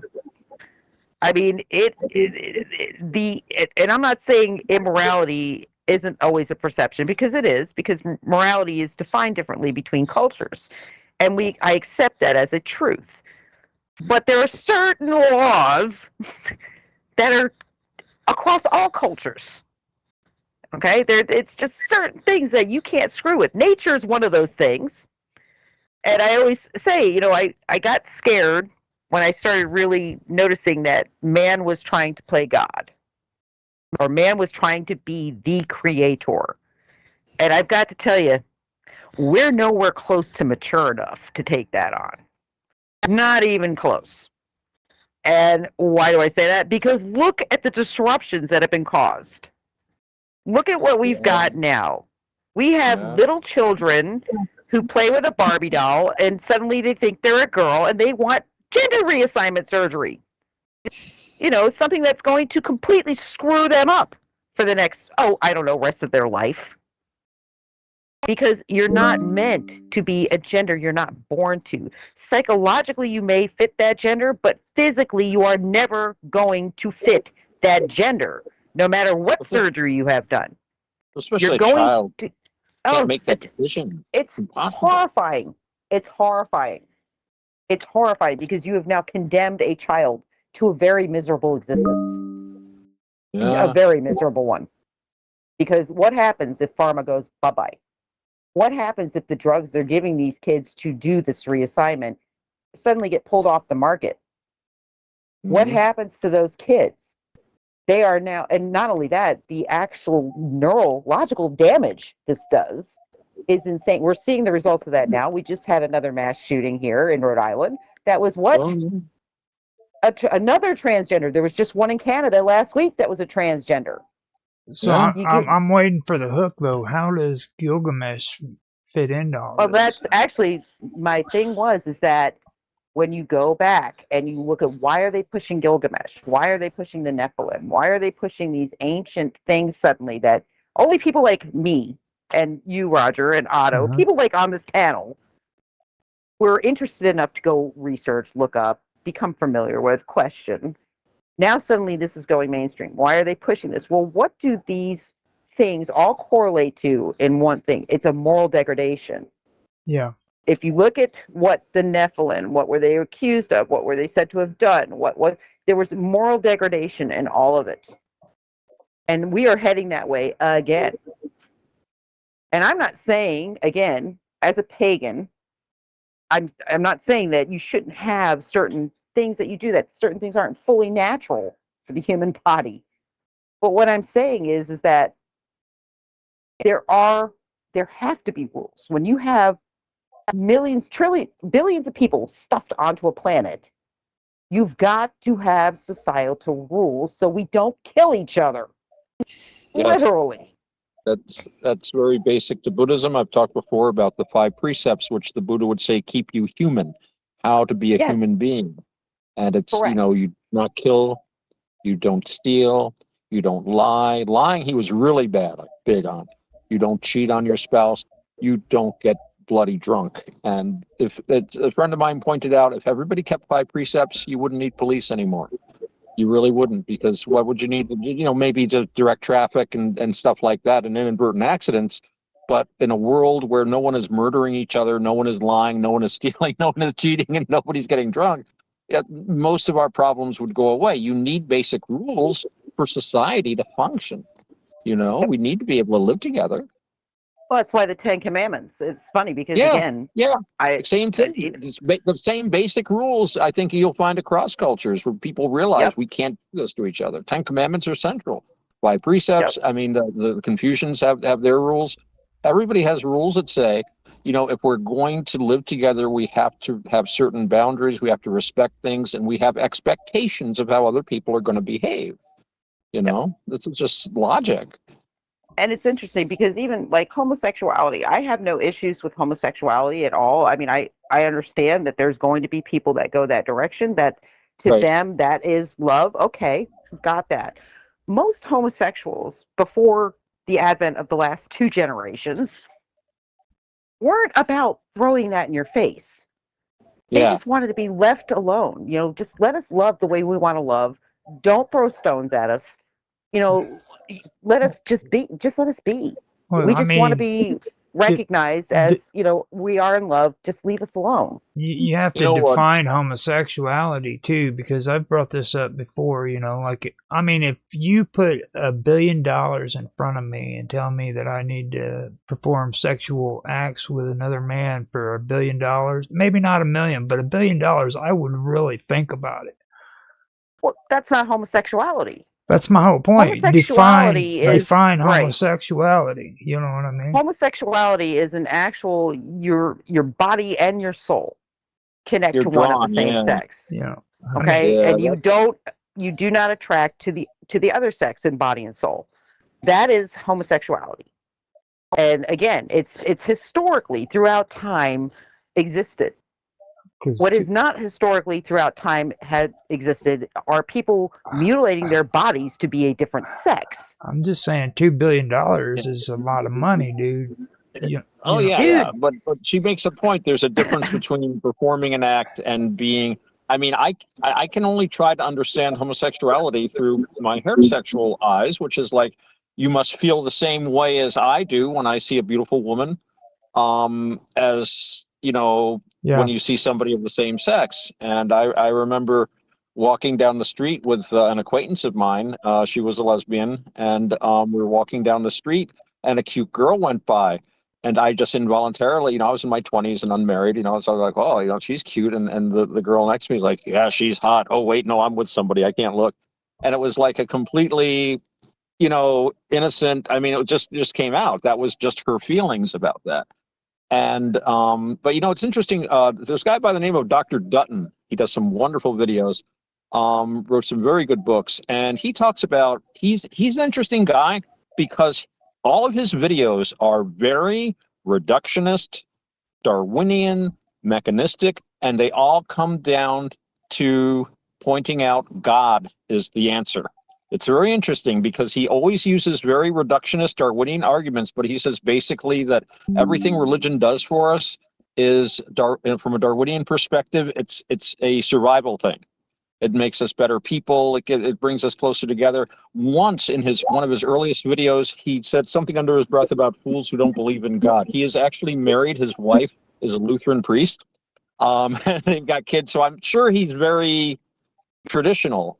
But he always presents it. And he talked about homosexuality. And he said if genetically, if you're still producing homosexuals, you would think, well, from a Darwinian perspective, homosexuality would just die out, right? They're not reproducing. So if it is genetically determined, and I think that's debatable, if it is genetically determined, why would you still have it? You don't have a genotype. You don't have something expressed unless there's a survival trait for it. And his theory was, he called it the rich gay uncle theory. The idea is that you've got another male that stays in the family. You've got an extra caregiver. The resources he creates stay with the family and can be used to support the children and the other people there. And, it's funny because I had a buddy of mine who had a rich gay uncle, and he didn't know him very well, but I went over to his house. He had these beautiful books, these like $100 a volume, custom leather tooled of all the great world's classics. Like, where'd you get those? Oh, my uncle down in New York died, and he left me these books. They shipped up these books to me, as I didn't know him very well, but he was apparently never married, and he just accumulated all these resources. And when he passed on, they went to his nephews and nieces. Yeah. So he argues that this is a survival trait in as much as it can help the nuclear family in a certain way. I've always believed that homosexuality was actually the result. It's a safety issue. That's kind of how I've always looked at it. That generally speaking, people turn to the same sex when they do not trust the opposite sex. It's a safety issue. Where do they feel safe? Like that's interesting. Most women who are gay, and I've known quite a few of them, they had an experience in their youth, or something occurred that was very traumatic that made them not trust men at all in any way, shape, or form. And I've seen the same thing in gay men. Something happened, a mommy issue, something happened in their childhood where they did not trust women. And your mate usually tends to be somebody you feel safe with. And I can say that as a woman with 100% clarity. I would not be with the man I'm with if he did not make me feel safe. I would not be with him. That's interesting. I had, that makes sense, especially when you look at some of the twin studies they've done, twins separated at birth, where one very often can turn out to be gay and the other one not. It's so I think the genetic argument alone is very kind of shaky. Most of these things are a lot more complicated too. It's not just a clear-cut thing. And then you've got, of course, like Roger pointed out, you've got the $1 billion sort of a thing. That's not really that attraction. That's not gay. Then I think you've also got the just the pure libido. A bunch of, especially back in the old days, when, men would go out to work when they were in their teens, 14, 15, 16, you were a man and you were working, and, you're out at sea. And, when you're in your teens, you are so full of libido. I'm trying to put this delicately. Yeah, anything will start to look good. And I could understand why, but again, it's not the same thing. That's just a question of like, gee, I didn't mean to bump into you. Oh, wow, sorry. Well, just there is a gives you a difference too between bisexuality and homosexuality, and people Yeah. don't understand that. Bisexuals are usually not somebody that's been traumatized. They're somebody who's extremely horny. Right. Freaking homosexuals. I mean, I'm telling you, it's almost 100% of the time, if you actually have a long talk with a homosexual, you're going to find some kind of trauma. And it's always going to be related to the sex that they're not attracted to. Well, see, I think too many people are falling for this DNA genetics thing, because like when it comes to like what we were talking about earlier with like Judaism, okay, when I did my research, the only thing I found out when it came to being Semitic is that it is a language group. Okay, that's it. That's it. Yep. There's no genetics involved. Now, tribes within that Semitic language speaking group, that is genetic, but not being a Semitic. It's not genetics. Yeah. Language is language is the only way we can really trace ancient migrations and stuff. So if you see suddenly inscriptions in Latin or in this or that language, oh, these people arrived here. So, but it doesn't mean the people that spoke that language were genetically the same. I mean, English is spoken by millions of Hindus, tens of thousands of people in Jamaica, people of West African, East African extraction. The English is all over the place. So if a future archaeologist says, oh, look, they speak English in Jamaica, it must have been settled by Englishmen. Well, if you applied that to being gay, you see, you would be called stereotyping somebody. Well, it's interesting because personal thought process, and I've said this, I've actually posted this before online. I'm surprised I didn't get banned. But I always thought that like the current push into these agendas, the heavy duty education of our youth into these agendas, which are completely and wholly inappropriate for children, I think it's literally, they're pushing to cull population. They're doing it in so many different ways. I think they're doing it through bioengineering. I think they're doing it through CRISPR. I think they're doing it through basically this push to mutilate. What does that do? It prevents them from reproducing as they get older. I mean, literally, if you have a gay couple, the only way they're reproducing is if one of them has their eggs frozen and is mated with a sperm from somebody else and then reimplanted. That's the only way, and that's only with women. With men, they're going to have to get a surrogate. I mean, they cannot naturally reproduce, is what I'm saying. And the same thing goes with transgenders. I mean, the females who transgender, if they go through the surgery, they're not going to be having a baby anytime soon. And the male, no, that's not going to happen. Not possible. No, I don't care if you try a fake uterus. Good luck with that, because men can't tolerate the pain of labor. That has been proven over and over again. So again, it's one of these things where it's like, have they just raised an entire generation as a suicide cult? Because that's almost what this looks like. I've said that. It comes back to what I didn't say. Disappear like that. I was ranting. I didn't notice I wasn't on. It comes back to what I was saying, though. It's stupid people. Like, we are built on a society of stupid people now. You know what I mean? Alexandria Court, good old AOC just made that really obvious over in Munich. Idiot. Nobody who is supposed to be responsible and do things according to frickin' the way Mark Edworthy would have them do it is actually intelligent enough to do it anymore. They're all stupid people. You know what I mean? Well, I think they're mentally ill. I think we have a lot of mental illness. I think we have a lot of pharmaceutical related conditions that create mental illness condition.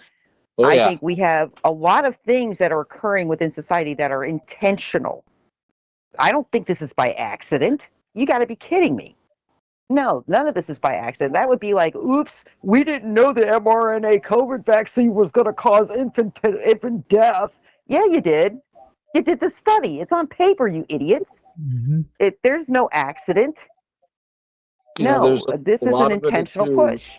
is, you know, and it's a terrible thing, but when a society starts going down, I think there's a certain inertia to it. And people are short-sighted. They don't care. They want the money and let the next guy handle it. And when you tell a major pharmaceutical manufacturer, we're going to contract you to give millions of shots, there is no oversight. There are no ramifications. If anyone is injured, you can't be sued. And you have, therefore, absolutely no real reason to make a good product. You know you're going to get paid even if you pull tap water as shots, and I think some of those mRNA shots contain tap water. And those were the lucky people that got those. Yes, those were What the about lucky a people. set of vaccines that were sent to Switzerland, and they began bubbling in the vials? And they threw away like tens of millions of doses, and Pfizer's like, oh, sorry, they just didn't care. And so there is a certain amount of thought, but so much of it is just this blind. It's like you're just giving the boulder a little push. No. Well, again, though, I have to point something out, though, and this disturbs people when I say it, but it's true, and you can look it up. They used mRNA technology in 2019, 2020 for these vaccines, okay? In 2016, our intelligence in the United States, CIA, as well as the NSA, declared that CRISPR-based technology, which mRNA is, was what a weapon of mass destruction. Yes. And it should be banned, and I believe it was banned. And then they go ahead and they develop, not even 4 or 5 years later, they develop vaccines for the mass population off the same technology. And that is pre-planned. That is intentional. That is with knowledge. Well, this goes back even though farther, because like back in the 80s or the 70s, I believe they actually went in front of Congress and swore up and down that they were not doing biological research in the United States. Yep. Okay, and everybody just turned a blind eye 20 years later, 30 years later, whenever they started popping up all this biological science that we have now. Do you know we have the deadliest freaking biolab in Wisconsin right now that could literally just kill every single human on the face of this planet? Every creature, actually. But you see, Roger, that's not germ warfare. That's germ defense. I think that's how they got through that loophole. It's like, oh, well, this isn't for offensive purposes, but this is so we know what they might throw at us, so we have to make the deadliest things we can. Mm-hmm. Yeah. Well, that's also what they said about the... that's the same excuse they were giving for the biolabs, the level 4 gain of function biolabs that were on the Ukrainian border with Russia.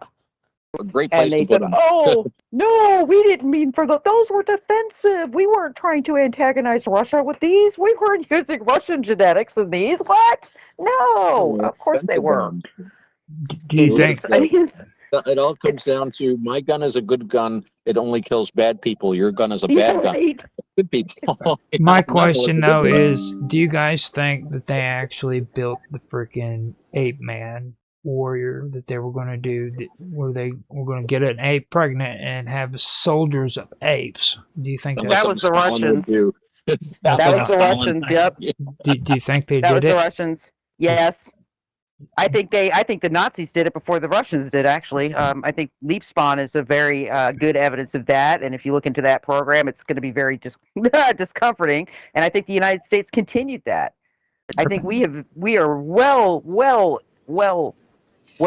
in depth with that type of research, and we've produced what we would define as super soldiers from that research. I 1,000% believe that. There's no getting around it. But with that, guys, I got to wrap the show. I'm running out of time. I can't bring up the Tibetans in Berlin. Okay, well, maybe you next time. You can. We can talk about it on the after show. All those Tibetans they found in Berlin that committed suicide wearing German army uniforms. I think they were Bon priests. That's my theory. Roger and I have talked about the Bon, which is the ancient religion of Tibet from before the Tibetan Buddhism. So. You got to come on next week. We're going to talk about that. Hey, All we right, can guys, with that, join I us to am do closing out this show. Join us next week for the Vixen Vault. We're going to have Otto back on. We're going to continue this discussion. I hope y'all found it interesting. I found it fun and interesting to do it. With that, have a great night. We'll talk to y'all next week. All right, we got about 5 minutes on this call. You, from what I'm gathering, you want to do a after show? Oh, absolutely. This Okay. was a great topic, a great conversation. I see now Otto adds another aspect to things, which I love. I got a lot of weird ideas. But we all do. That's what makes us a great combination. We're all kind of like, yeah. follow that rabbit hole. Wow, where am I going now? We did Christians, pagans. We got Mark Edworthy, who's a Zoroastrian. He won't admit it. He looks like a fire priest, though. I mean, come on, Mark. You look like a fire priest. You got the hair. You got the beard. We call his religion bureaucracy. Yeah. Bureaucracy. Bureaucracy, yeah. I think there actually was a religion called bureaucracy at one time. Isn't that supposed to be like a Greek name? Sounds like a Greek god, doesn't it? But you've got to sign the user agreement though in order to join the Yeah, don't forget to check the terms of services and all the legalese. Run it by Mark first. He's good at that. It would. And make sure you check every word of that terms for like triple meanings.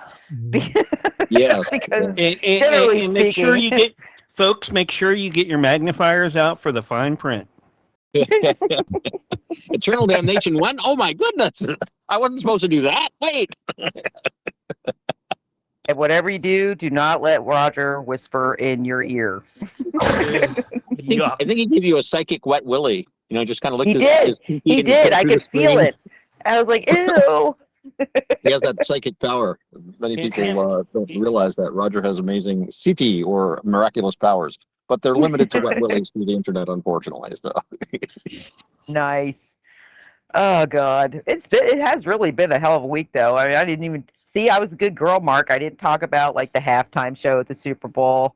Don't worry, other shows did that for you. I figured censorship has done that for like since it ended. It was like, thank God we broadcasted during that. Him and I. Oh, it was me, him, and Willie. By the way, for an hour, we just did a special. You know, just to break it up, and so we wouldn't have to listen to that garbage. And because we knew it was going to be garbage. Your own halftime show.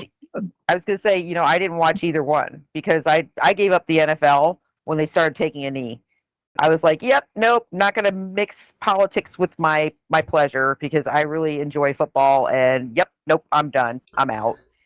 And then, of course, TPUSA, I think, is a big joke anyway. And I think, she's not a good person. So I wasn't about to tune that in. Well, so I'm like, the next time we have Brent on, don't say that. I understand that, but it doesn't change my opinion in any way, shape, or form. And to be honest, I think Brent and Otto would actually get along with one another. Oh yeah, I like Brent. I like Brent. He's a very intelligent man. He's sending me a signed copy of his book. But you didn't. Nice. You didn't take and email him. I didn't. But he gave me his email address. I did. No, you didn't. You said message him, and so I messaged him, and he never saw my message. Okay. Well, I'll get you that. Okay. Thank you. When I go back into my emails in the Gmail side, because I don't check there all the time. Once a week. Gotcha. Yeah, I was like, okay, but, messaged him. Yeah, nothing. I will. I will get that to him. We are going to say we did say goodbye already to D Live and the radio stations. Since we're going to be going into since we're going to be going into after show mode, I'm going to disconnect us from a couple other platforms as well. Hold on. I'll tell you who they are, and so we can say goodbye to them and good night. Let me bring them up. See, this is where I First- get all the good stuff because he starts cutting First- off these channels. First one's going to be Nemo TV. Nemo as in Finding Nemo, or Nemo as in 20,000 Leagues Under the Sea? NIMO TV. Same, yeah. Yeah, they're an Asian group. It's for platform. It's for the little And, Chinese kids. Just Telegram. I already killed Telegram. Facebook. Good night, Facebook. Larry's been over there. Larry, you can check those other links, and we'll We still gotta be put there. Larry in our main chat. You know, we should put Larry in our team's chat. I love Yeah. Larry. Do you know how many Okay. times Larry. you've said that? Okay. Good I night. do. I know. You said I that just like forget. 50 And, times. Larry, actually, did I tell we you will guys say- what Larry did? What Yeah, is it? hold Larry on here. was a television cameraman for a major outlet for many, many, many years. So when I talked to Larry, like when I talked to him about conspiracy theories and everything. Okay, so let me go ahead and get right onto the show like I've been doing. Oh, excuse me, and I will have Go for a little bit more once I get the call back up and rolling again.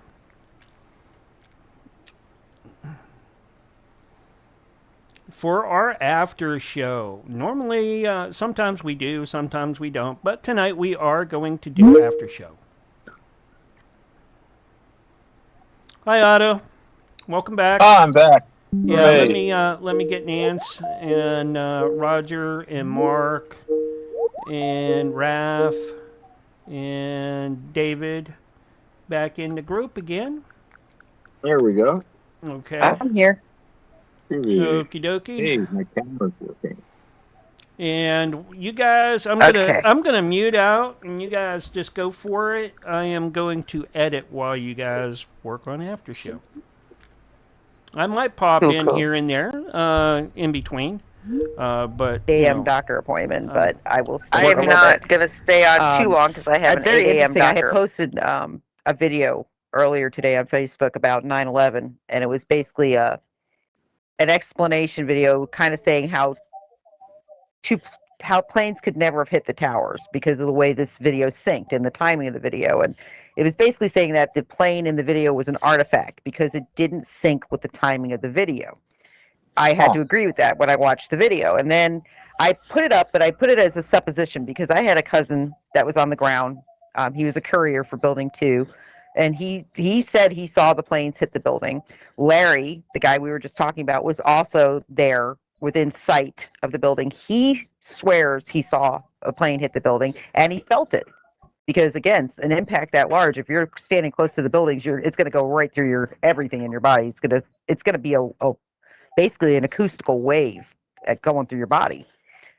So I found it really, really interesting that Phil Schneider, one of my people on my Facebook, just responded, and we both know John D'Souza. And I don't know if you guys have ever heard of John, but John was an FBI agent for 25 years.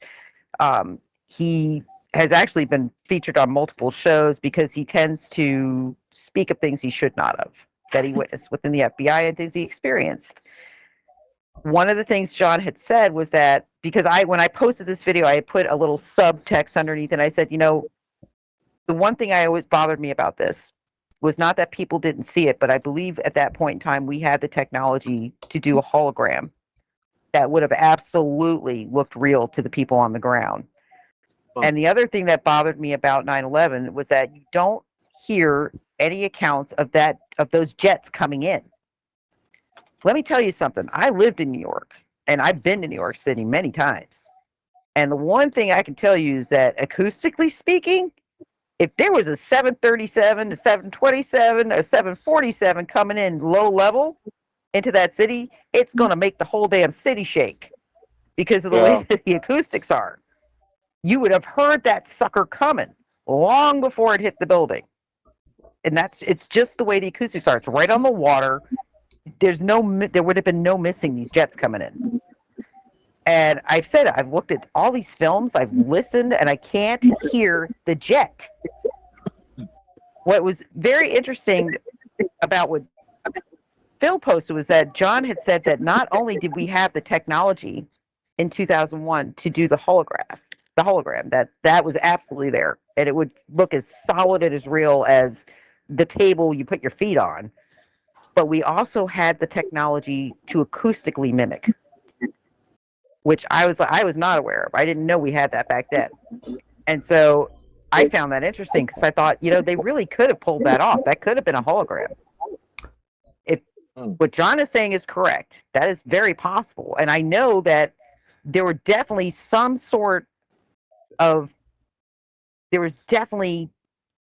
things planted within the buildings that caused more of a colossal explosion than it would have been just from the jet. Even with jet fuel going down the elevator shafts. The charges detonating, under each floor in sequence. Pum, pum, pum, pum, pum, pum. Yeah. Yep. So I'm sorry, I didn't mean to interrupt with that, but I just found it. I just read the comment. I was like, okay, I knew that they could do I knew that holographic technology had been around since the 1940s and that it was incredibly advanced by 2001. No, was not aware.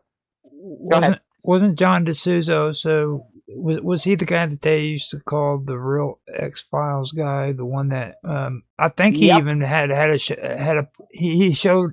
did one of the Ancient Alien shows, I believe, didn't he? Yes, that's John. Yeah. Yes, and I should get him on here because I do talk to him every here and there.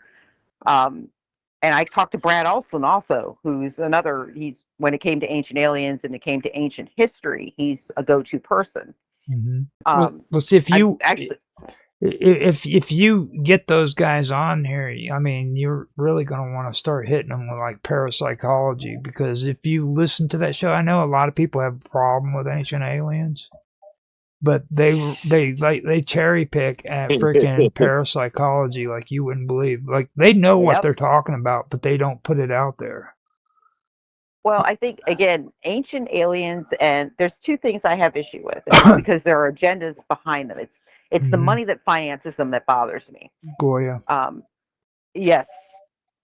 Yep. And I mean, Ancient Aliens, the History Channel itself. There's a lot there that's financed by groups that have a very targeted, let's just say, want to educate in a certain way. They want a certain, I guess you could say, they want a following that allows for a certain historical timeline, or they want people to question everything. They want to muddle things. Gaia is the same way. Gaia is owned by the same people. Yep.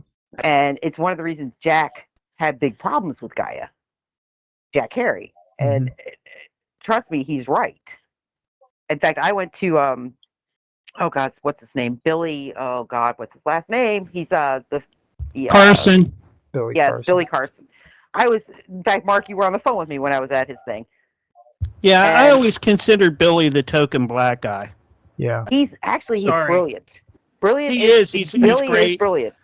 He is brilliant, but all the stuff that him and his wife talk about with the rainbows and this is what gets interesting. Unicorn farts and crap. I'm sorry, I don't go for that.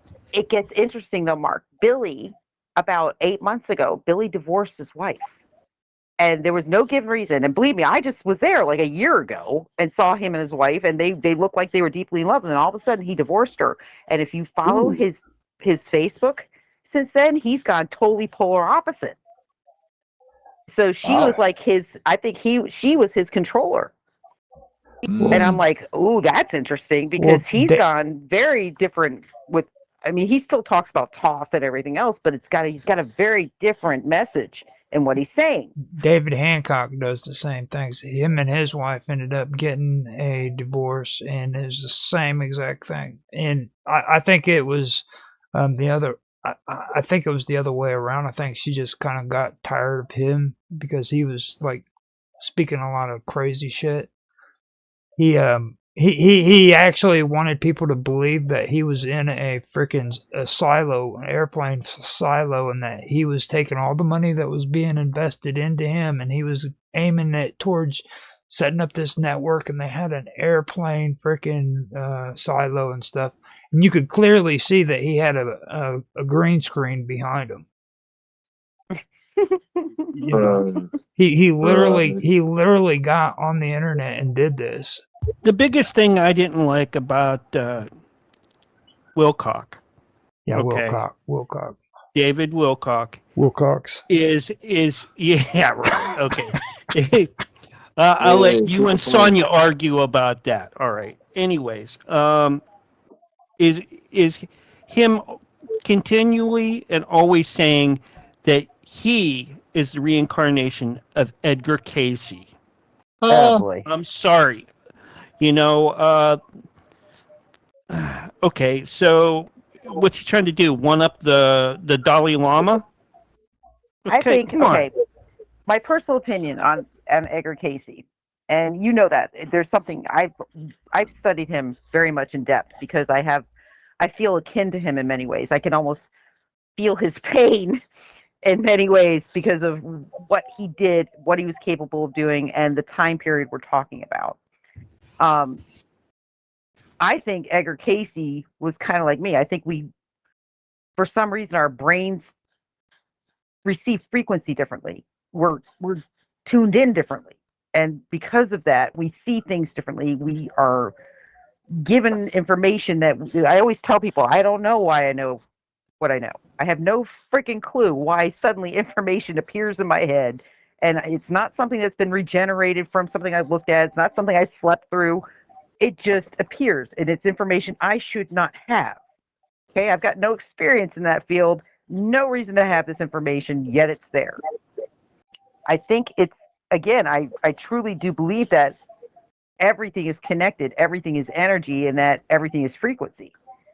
And that some of us tune in differently to the frequencies, whether it's our genetics. I honestly believe there is a genetic connection to that. I think your DNA is formed, and we all receive things differently, but I can tell you your DNA is built like a semiconductor. It's like a miniature superconductor, and it's almost like an antenna.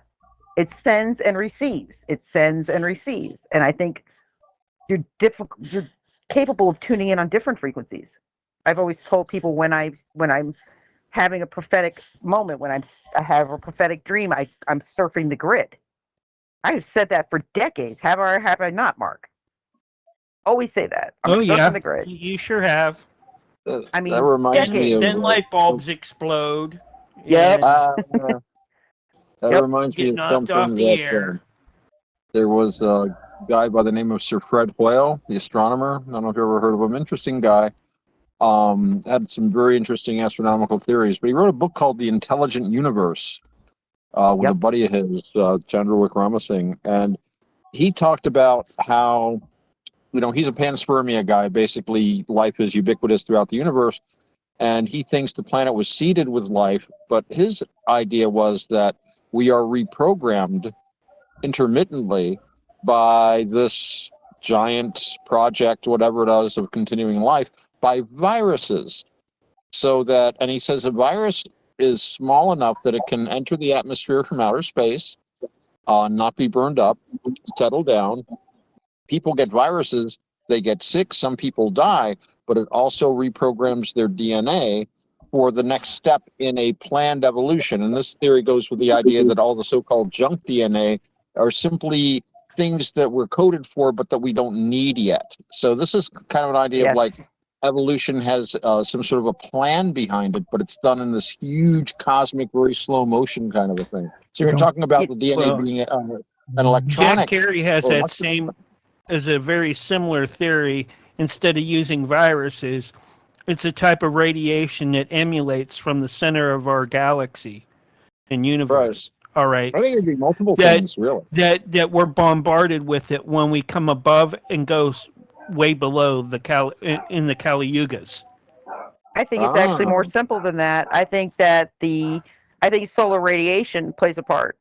Yeah. I really do, because of how we react to EMF, how we react to ELF, and how that actually changes us, and the way frequency changes us. I mean, I've always told people that one of the earliest investigations I ever did into the paranormal and ghost hunting, one of my earliest theories was to take solfeggio frequencies on a paranormal investigation and see if you could get a reaction. Why? Because certain solfeggio frequencies can actually reprogram your DNA. That's a proven fact. Well, if that's true, let's go to the afterlife and see if these frequencies can penetrate what I would consider to be a form of energy. Let's see if we can get a reaction. And believe it or not, it was a highly successful experiment. So literally, we would get ridiculous EVPs, we would get ridiculous reactions because when we were using the sulfagios. Now, again, could that have been psychosomatic? Could it have been something that was generated because of like an eggshell experiment, or an egg drop experiment? The whole collective consciousness type deal, possibly. But it did create a reaction. And again, you've got look at the Schumann resonance right now. Yeah. Just take a look at the Schumann resonance. It is off the charts right now. Off the charts. What causes the Schumann resonance to do what it's doing? Is it a collective energy from everybody's consciousness on the planet? Or is it an intrusive energy? Well, I've already told you my whole take on it. I think you gave me, a week to talk about that stuff. And I still wasn't even able to finish it because when I started talking about CERN, that's whenever we had to stop on it. But there's a whole lot of stuff going on. Everybody keeps talking about God, all right? It's not very complicated at all. If you take a look at the way they're doing the research with CERN and what their motives are behind that. And it's all about our consciousness. They're wanting to... Well, you've got to take a look at the with CERN, we're dealing with dimensions. I mean, and that's a proven fact. We know that that's what their end game is. They're trying to... And I do believe the story that, historically speaking, that they fired up CERN and they ripped into another dimension and caused a lot of problems. I don't disbelieve that. I believe that is possible. The deal is, though, see, they literally want to recreate a black hole. Yes. Okay, so on this planet. Right. And what they want to do is they want to take this little bitty black hole and they want to create a galaxy and set it right in that black hole. And then they want to transfer our consciousness, each and every one of our consciousnesses, into this galaxy. Okay, and it's going to have a computer system that is so advanced that it's able to take care of entropy and decay and all of that, and make sure that the universe stays freaking going. You know what I mean? And that's interesting because if you look at if you took the mRNA COVID shots. If you look at what's actually involved in the production of those shots, what's in those vaccines, quote unquote, or now they're calling them therapies because they're not clinically vaccines.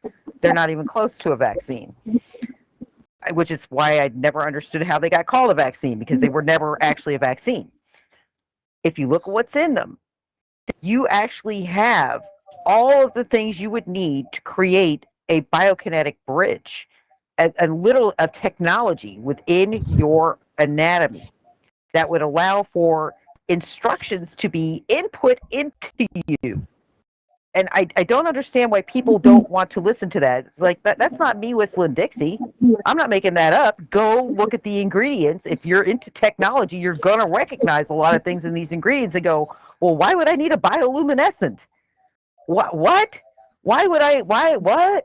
Why would I need some of these things? Why would there be graphene? What? I mean, literally, there are things in these vaccines where if you put them all together again, why would there be nanotechnology? Why are these little after effects occurring? Why are they causing blood clots? Why is this happening? Mm-hmm. Again, if you put these together in synchronicity with your DNA, with your genetic code, which is more than just a genetic code, it is more than that. It's a communicator. It's a means of communication. Why do you think I always say people are telepathic? It is something that we are born with. It is something that is genetically in there. It is written into us. We are naturally telepathic. Something shut that down. Some of us are still telepathic. It exists through the ability to be empathic. That's partially telepathy. Okay, but some of us are more fully telepathic. When I say I can hear my husband's thinking and I will tell him to shut up when he's not saying a word, literally across the house, say, Rafi, knock it off. And he'll start laughing because I can hear him thinking, and usually it's really perverted. I'm like, stop it. But you can actually, like, it's not like you're hearing the words exactly, but you're getting this image in your head, and you know what that person's thinking. It's and with empathy, you can tell the moods. Like I said, when I go into a crowded room, I can literally, it's one of the reasons I hate being in crowds. I can go into a crowded room and I can tell you every single person in that room that is pissed off immediately, because I can feel them a mile away, one. And because, two, when I look at them, it's like the energy around their body shakes. It's this like weird little, it's almost like a road illusion when you are driving on a hot road and you've got the illusion of heat running across the pavement. You can see it at a distance. It's like a mirage. Mm-hmm. It's the same type of deal. When I look at angry people, if I'm in a room, it's like this weird, I don't know, like ripple around them. And it's always anger. And I'm like, ugh, I hate that. So I don't want to be near it. So I will try to get myself away from it. That's why I wish we could have done more of a conversation on the Ark tonight, because like that right there is exactly what you're talking about. Like when it comes to mana, like even people who are religious don't really realize there were four things that were in the Ark. Okay. Yep. There was 2 tablets. There was a freaking cane, Aaron's cane, and then there was a machine that freaking was supposed to create mana. Yep. Okay. Yep. And nobody even realizes that. You ask the average person who's supposedly a Christian what was in the Ark, and most of them will tell you about the Ark, but they don't know what was inside of it. Oh, they say the 10 Commandments. There were also scrolls put in there thing. too. Yep. It was the 10 Commandments. No, that was just one thing that was in the Ark. Well, they were tablets. They were tablets because Moses. There were tablets. But, one thing that we didn't ask Scotty when he was on is the difference between the Ark of the Covenant and the Egyptian arks, because all the pharaohs each had an Ark of the Contract, which Correct. looks very similar to the Ark of the Covenant. It all goes back to what I was saying though with the Egyptians, that there's a first of all, you're not going to change my mind on the fact that Moses was nothing but a version of freaking Sargon the Great. Period. That's just point blank. It's, if you put the stories side by side, that's exactly what Moses was. He didn't exist. He was actually Sargon the Great. His story, and they've done this throughout history. Like if you look at Genghis Khan, okay, Genghis Khan was supposed to be buried under a stream, and his location is not known to anybody. How many people have you heard that happening to? Okay, Vlad Dracul, they did the same thing with him. People don't know where he's buried. The other thing too, you had asked me about Gilgamesh, and one of the things, yes, the moral decay, but also with Gilgamesh, it destroys religion. Mm-hmm. If that's true, and they found the sarcophagi of Gilgamesh, and there was a giant within that sarcophagi, and it is proven, okay, this was a Nephilim. This was a half man, half foreign alien creature, whatever. Okay, well, or according to the Christians and the Jews, angel, half man. Mm-hmm. If that is true, that destroys the whole narrative, basically, of Christianity, of all of them, because then the questions have to open up. Well, what was the angel half? Can we do DNA testing on that? What? I mean, it destroys world religion in a big way. And the only ones that are not affected really are the Buddhists, and the Hindus. Well, but they're affected too, because they've got stories of giants as well. So it's all over the place. Mm-hmm. Yeah, but I think the Buddhists are a little bit more open-minded. Just putting it out there. I'm gonna tell you right now, Otto's the nicest Buddhist I've ever met in my life, dude. Seriously, he is. Nice. Like don't go by those guys I hang out with. They're all kind of fascinating. They're good guys, though. Well, they're good guys. Thing is, we got some mind-body guys there too. Yeah, like they don't tell you what you want to hear.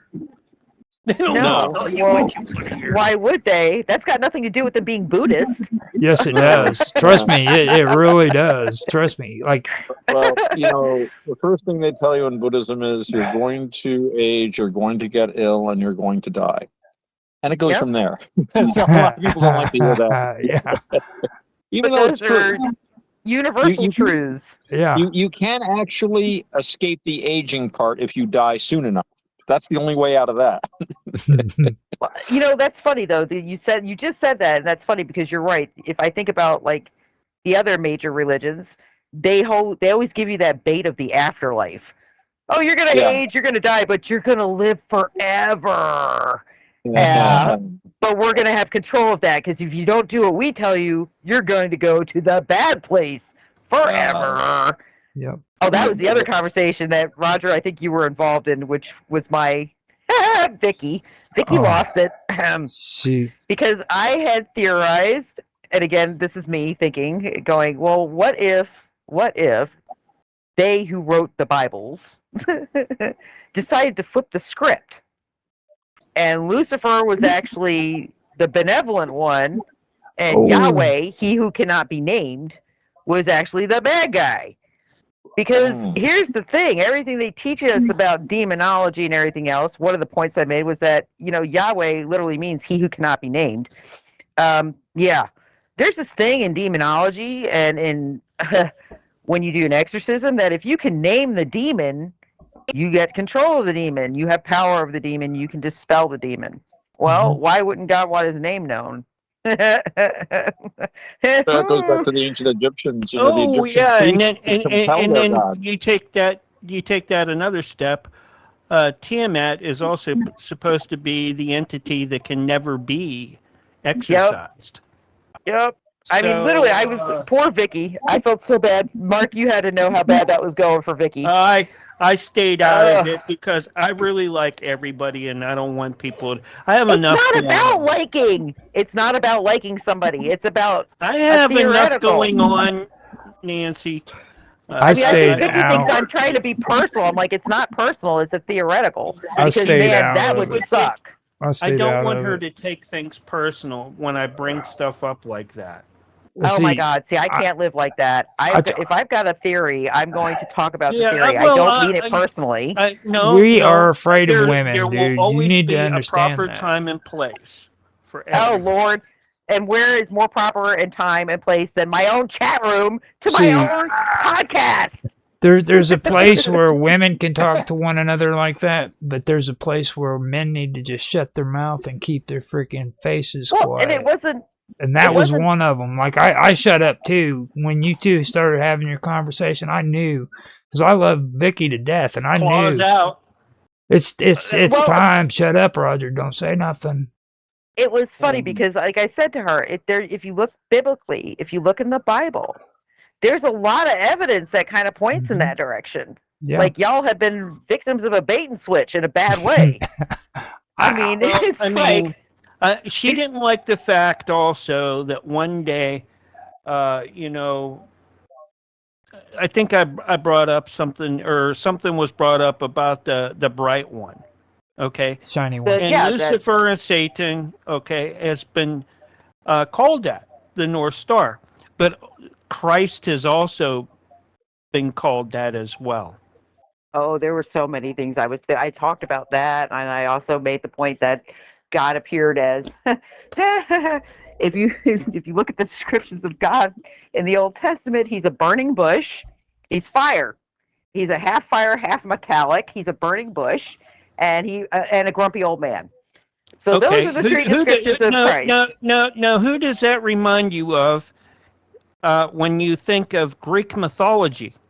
I get it. I understand Zeus. All right, because how many different forms did he take to seduce the women that he wanted to be with?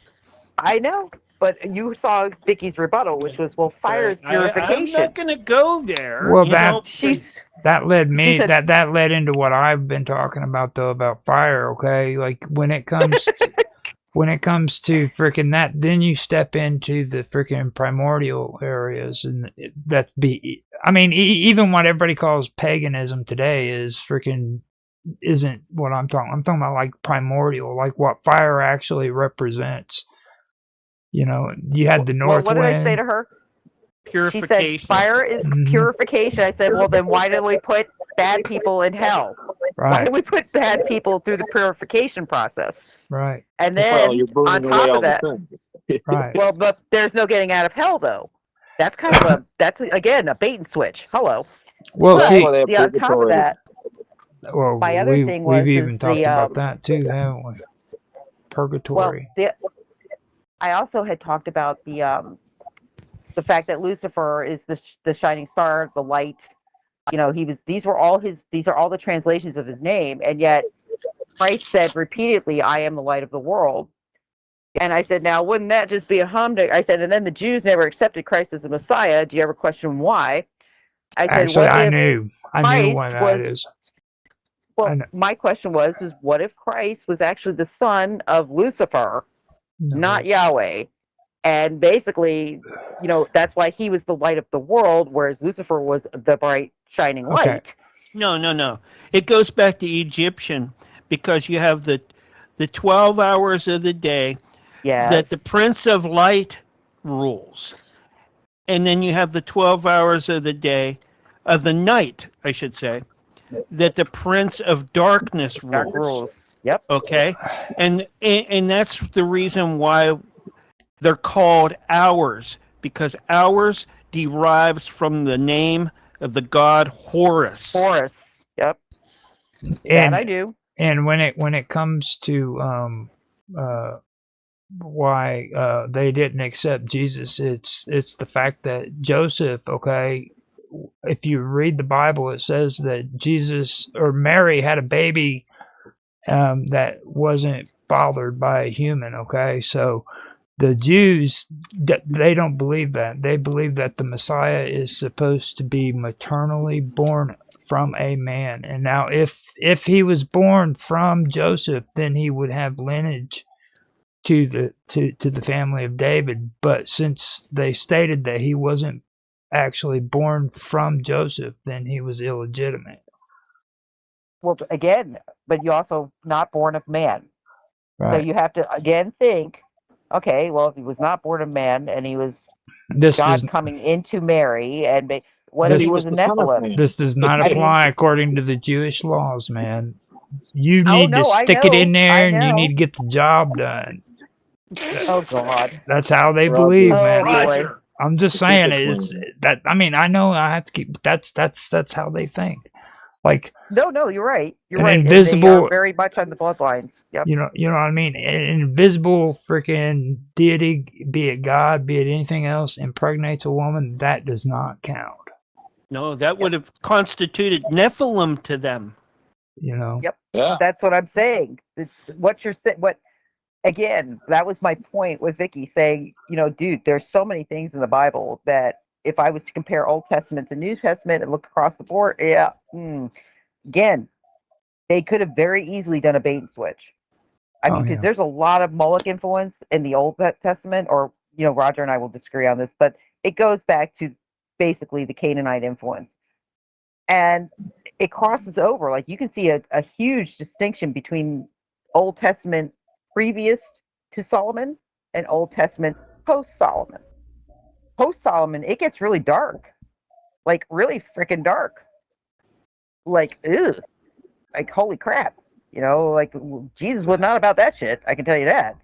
I mean, Deuteronomy and, oh, Lord. Read Deuteronomy. It's like, wow. That is a sadomasochist. Freaking, it's horrible. If you think that's bad, read the book of Jasher. I know. Well, see, the only reason why I disagree with the whole thing about Moloch is that I know where that story originates from, and it originates from the same stories that made hell. Okay, the story about hell. It's the Valley of Hanan. Okay, now they made claims that this Tophet was supposed to be there, and the Canaanites were sacrificing their babies to this deity. And the thing of it is that is there is no evidence to this day that there was a Tophet there, and the locations that they give for the location of this Tophet shows no evidence, or it's been discredited because the locations would have been within the walls of Jerusalem, and Jerusalem would have never allowed anything like that to take place within its walls. Okay, so what happened, and what I've seen in a lot of the people who supposedly do this research, is they start out with their arguments about the Levant, saying that it took place there, but since the evidence is so sketchy, they always bounce back to Carthage, which has absolutely nothing to do with the Jewish religion. It has absolutely nothing to do with the Levant. And they always say, well, it happened here at the Levant, or at a freaking Carthage. Well, what does that have to do with Jews, and what does that have to do with the Levant? You know? Okay. Hold on. So let me read this to you. Evidence suggests that child sacrifice occurred in ancient Israel and Judah, particularly during periods of crisis under foreign influence, often linked to the term Moloch. While the Hebrew Bible frequently condemns the practice, it mentions child sacrifices to foreign deities and, controversially, to Yahweh, particularly in the form of firstborn offerings, which some argue was later replaced by substitutionary animal sacrifice. Now, you forget, that is true. God called for the sacrifice of the Egyptians' firstborn sons when Moses was, during the book of Exodus. That is a sacrifice. As a pagan, that's a blood sacrifice. Well, yeah, whatever opened the womb belonged to Jehovah.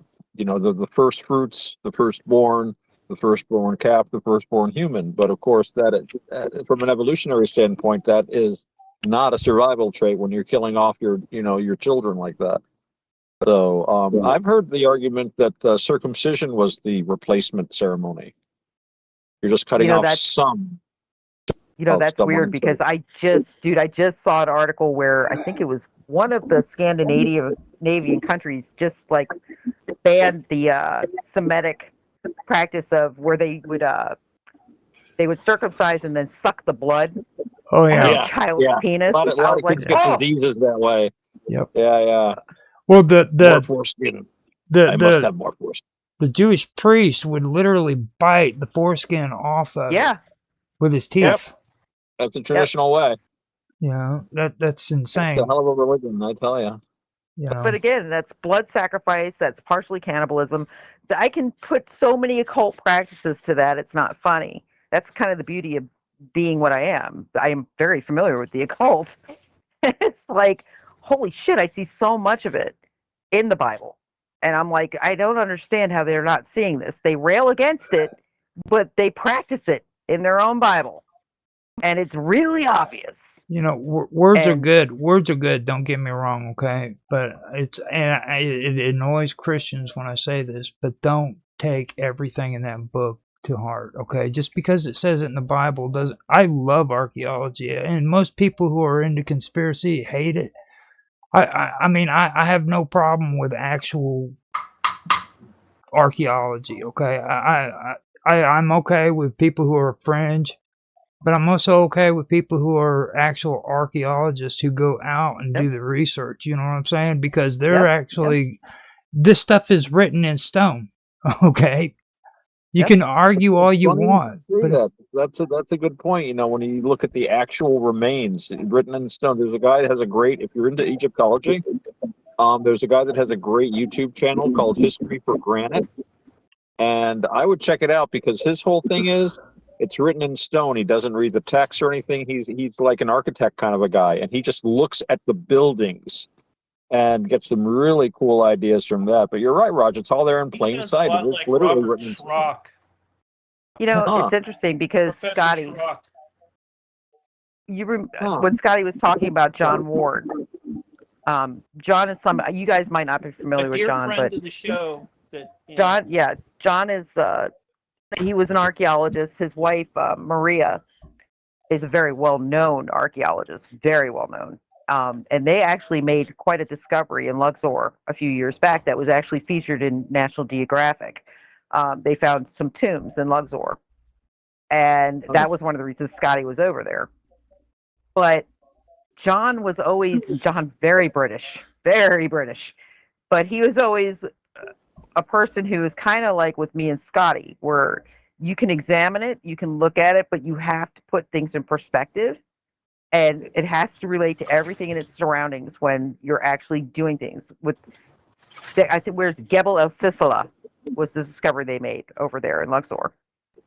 John just passed away within the last year from cancer, and Two, that's almost.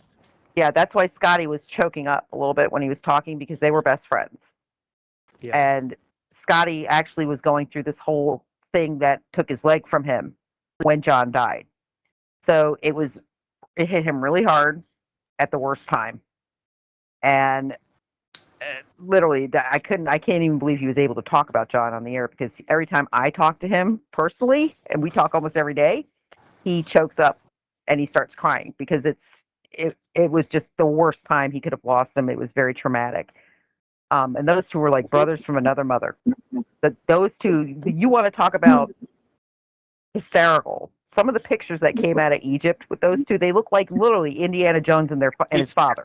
If you really want to hear some good stuff that Scotty and John did, look up Exodus Reality on Cafe Enigma. I actually, with Nancy, because Nancy was a core member of the group always, especially then, and we broadcasted them from Egypt as they did the Exodus Reality and the Paradigm Symposium. Yep. And that was actually John using the Pringles container that he actually made, because they were when John would go and Maria would go to Egypt, they would actually live on a barge on the Nile.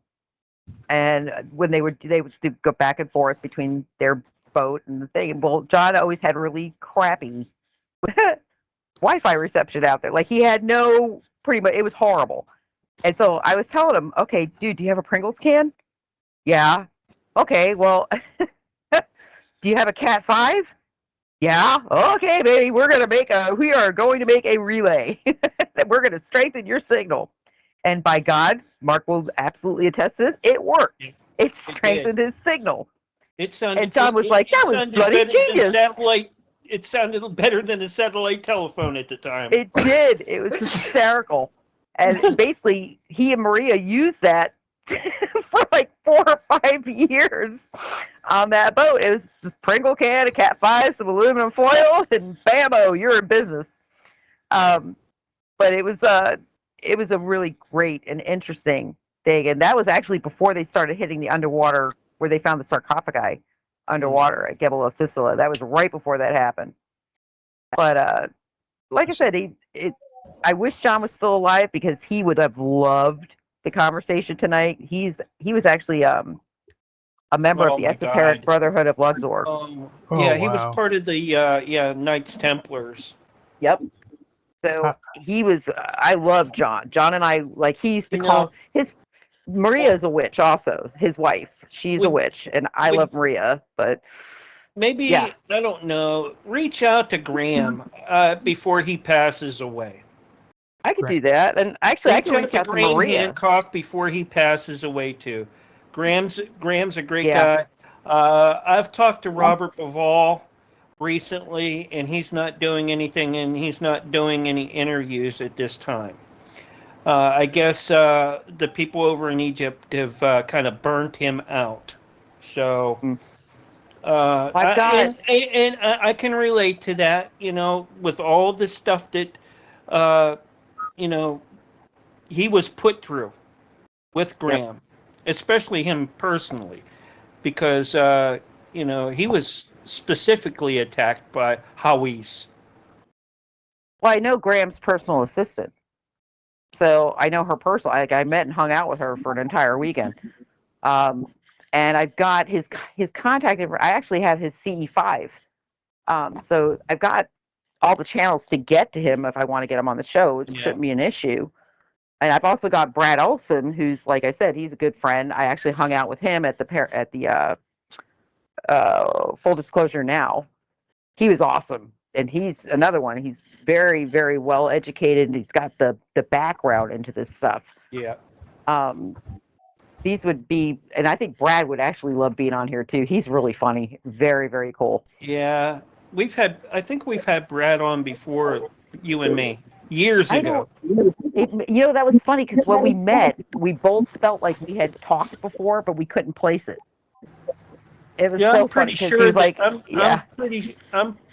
pretty sure that you had him as a guest years and years ago. Out. Yeah. Yeah, when when you and I first started doing shows together, and you were like, "This is the way I'd like to do the show," and then I'm like, "Okay, let's do it." Yep. Back when she was young and exciting, I got to hear one of those, and I was like, "Oh my God, that is Nancy." Oh yeah. Back when the interviews that Nancy has done in the past are she was so excited and looking forward to the future. She's just sparkly. Okay. She isn't that funny? Because it's it's weird because the fields have changed so much over the 20 years. There's been a dynamic change. Like the young newcomers that are coming in, very different than the OGs. Very different. And it's hard because the OGs have become jaded. You talk to some of these people, and some of them, like a lot of them are gone. A lot of them have passed away. They've moved on, or they've become highly political. Mm-hmm. So it is hard to do, just an enjoyable I would love to have Peter Robbins on. Peter's an old friend, but I can't because of the politics right now. Yep. I cannot. He is, he is firmly entrenched. And Peter knows that the shows that are attached to me are heavily conservative politically. Oh, he does. And, I can have Don on again. But I have no problem with Peter. I really like Peter. I do too. Yeah. I really like him. And he has a lot to bring. All right? I think I hate the fact that because we don't see the same politically, that somehow would influence my friendship with you. It would not. Yeah. It would not. I don't give a shit if you're a Democrat. I don't care. I don't care if he's liberal or conservative. That's why I'm so cool. It's your show, I'm going to air it because it's good. It's great content. You guys don't hear the coolness that's just seething off of me. I'm like the coolest dude on the face of the planet. You are just so full of shit, Roger. I have absolutely. Your eyes are brown. I have absolutely no problems whatsoever. Eyes are brown. Whatever, dude, like ever, like nobody. Everybody freaking comes to me. They like me for a while, and then they say just horrible shit to me, and it's all cool because you know why? Freaking, I'm okay with it, and they're okay with it. They get to vent, they get to say what's on their mind, and then 4 months later, they come back to me and they're like, you know what, dude, freaking, I'm sorry, and then I say I'm sorry, and we all make up, and it's fine.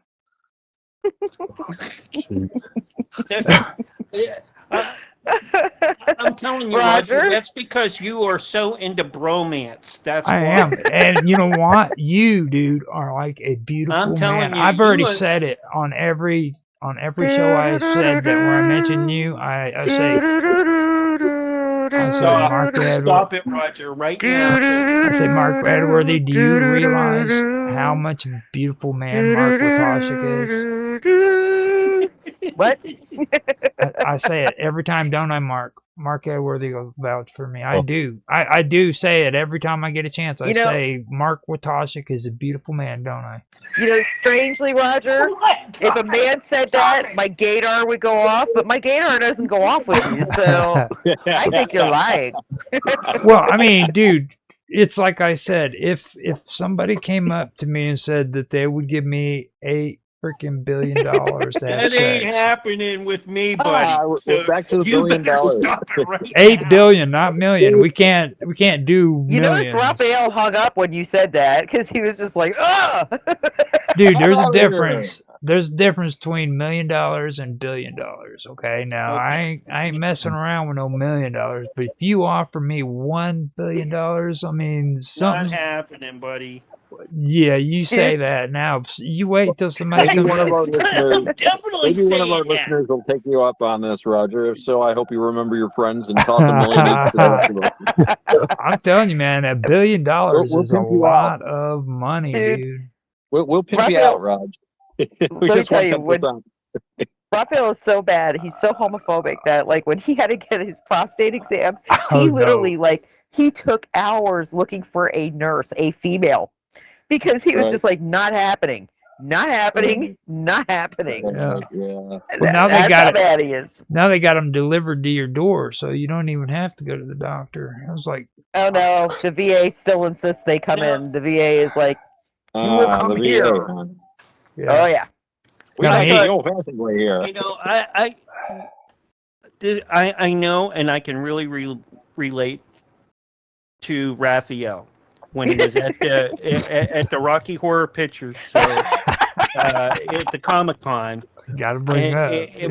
With the same words Roger's telling me that I'm a beautiful man. Yeah, you are a beautiful man. We got to explain that one to Otto because Otto doesn't know what happened there. See, Otto, You'll have to go back in time. I did a live broadcast from Comic-Con where I was a guest speaker, and we decided to do, the whole thing. We showed all of Comic-Con. We did it was like 12 hours of broadcasting, just Comic-Con, and we decided to go to the Rocky Horror Picture Show. And I had Raphael's niece with me, who's like 19, and of course I'm very familiar with Rocky Horror Picture Show. No problem with that. Well, Rocky had never been to a Rocky Horror Picture Show and really didn't know what it was about. Oh yeah, big surprise! Yeah, and is highly homophobic.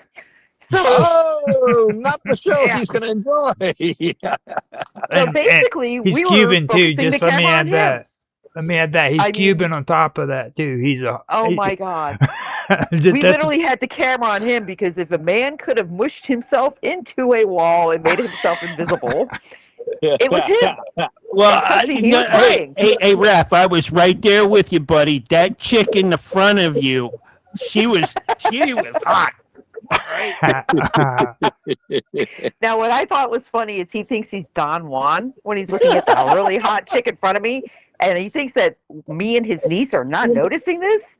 And we're laughing because I'm like looking at his niece Jasmine. I'm like poking her, going, and I'm pointing at the chick, and then I'm pointing at him, and she's just like she starts laughing. And I'm like, they think they're so slick, and that like I'm standing right next. And I even said to him at one point, I'm standing right here. Hello, hello. But I think it was the only reason we kept him in that show longer than 5 minutes, Mark. To be very honest with you, because Yep. he was. I was right there with him. Oh yeah, because she was emoting and singing through the whole thing and dancing and knew every word. But when the gay vampire appeared on the stage, that was it for him. He was done. He was like, "Nope, out of here." Man in a tutu. Nope, not doing it. Poor Raph. Oh my God, that was so funny. But yeah, we have Comic-Con in August again this year. Are we going to do that again this year? Good. Yep. So let me run this by you guys. So after everything you just said, I am supposed to be what? Because I call Mark a beautiful man? I said my gaydar did not go off. Okay, Roger, so you're lying. Your gaydar didn't go off good, but Mark Watashik said that I am strange somehow for calling him a beautiful man. Yeah, he. Oh, really? I mean, come on, dude. He's gonna take a. That story was very, very homosexual. Oh, and there goes Mark. There's Mark Edworthy. There he goes with the grin. He hasn't said nothing all night long, man. Something is definitely off on him. He's saying, let me tell you what he's thinking. Bloody well, shut up so I can go to bed. That is what he's thinking. That's exact. An Englishman can give you a supercilious stare. Oh, I Just got the language of the eyebrow that we mere colonials have lost touch with. I did a bread survey. He's giving me a stare. His stare says that the smoke from the cigarette he was smoking got in his eyes. That's what his stare says. Just if it was tobacco. I have done my official bread survey from people I know over in England, and it is confirmed. Mark Edworthy, you know nothing, my dear sir. Okay. He just makes it all up to fool us colonials. For the English have told me so. They have said, bread in America is better than bread in England, and it is Might not disagree. too sweet. He says he Our bread is Depends on where you sweet, buy the dude. bread, you know. Our bread is sweet. Now I will say that. I was told that most English people who like to go to like Disney World, for example, freaking love to go for the American food. They love the freaking the freaking I think they've got like Yeah, that. those that, French Roger. those Yeah, those frickin', cheese yeah. fries. Cheese Yeah, fries. okay. Frickin'. Oh yeah. They love the Yep. cheese fries in Florida.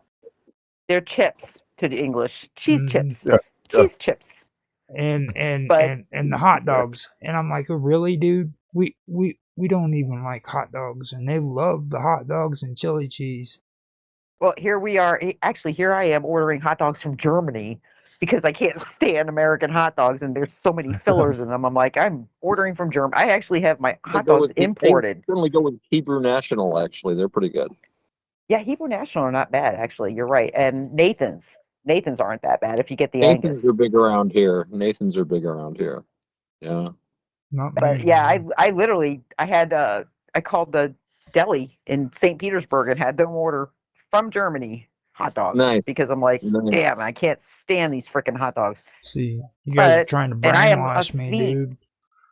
Dude, but the hot dogs You're have not gotten getting worse. Willie's hot dogs. I hope you don't eat those damn things. You know where I get my hot dogs? I get it from the grocery store down the street, man. Ugh.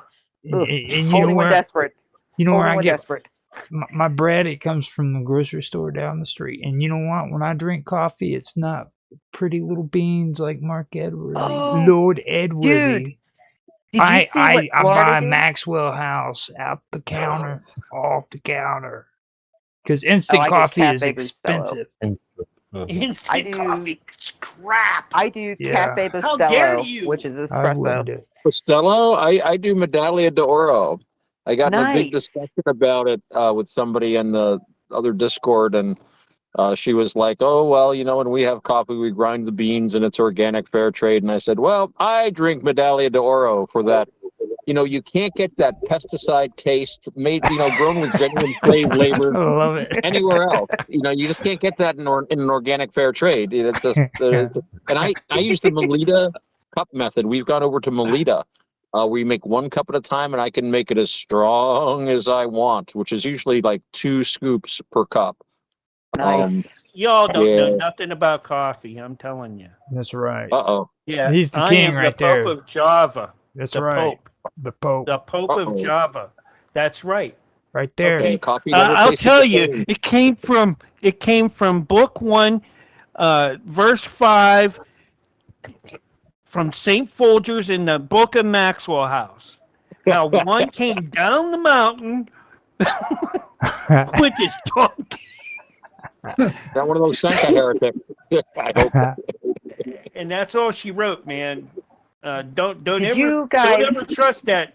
Don't ever You trust know- that stuff from Sanka. Saint Sanka. Oh my God, that's some Oh, no, the book of crusty Saint crap. Sanka shows the true way. Do you want to hear something No cool about way. Mark? I'm going to tell you Maxwell something House cool. heretics. I'm going to tell you something that's cool about Mark. Mark doesn't want me to use the word robots in the stories about freaking Juan, but he's okay with the word the machine, dude. I'm like, wow. That's so BDSM. You know what I'm saying? Like, you dirty machine. BDSM. Holy crap. It's like he doesn't want the word robot being used, but it's okay to use machine. You dirty machine. It can be called a construct. Oh. Right? Well, okay, you know, Roger, I got to say, I probably one-upped you when I told Vicky that in the Bible, God was referred to as half plain, half metallic, and I said it sounds kind of like a robot to me, but okay. I wanted to say something about that, but I kept quiet because you're right on that. You guys It does. remember that I'm like, You're right on that. Oh my Who wrote God. that book about the Book of Ezekiel being a spaceship? Yeah. Yep. Remember that from, Exactly. I think it was like Yep. the 70s or something? Yep. I remember reading that as a kid. I'm like, wow, this is cool. Oh, you know what? I forgot to. What? Go ahead. I was going to say it's almost the witching hour here. Yeah, You know what I yeah. mean? I'm going to have to starting to sign get off. my I'm starting to get my little notices here about time. Hold Yeah, on here. me too. I got 14 minutes, like 13 minutes ago. I haven't been paying attention because I'm editing and chatting too. Wow. Okay. Look at how the time flies. And let me go over to Kick and find someone to host out to. Probably the Great Conspiracy. All right. All right, guys. Good night. You one It was a great show, Nancy. Just to let you know. I enjoyed it. I really was- enjoyed it tonight. I did too, and I don't usually go without talking because I got a big mouth, but I had to keep quiet. So Everybody say good night. Good night. Good night. Good night, Mark. Good night, David. Good night, Roger. Good night, Nancy. Good night, Autumn. And we are now hosting out to the Great Conspiracy, right? Yeah, come on. Let me. There we go. Right now. Okay. Talk to you later. All right, so we are done. If you guys enjoyed, please stop by Draegus Productions and give them some support. Like, subscribe, share, make comments, all of the above. You can find them on DLive. You can find them on Kick. You can find them on Rumble, and you can find them on YouTube as well. Thank you guys for watching, and I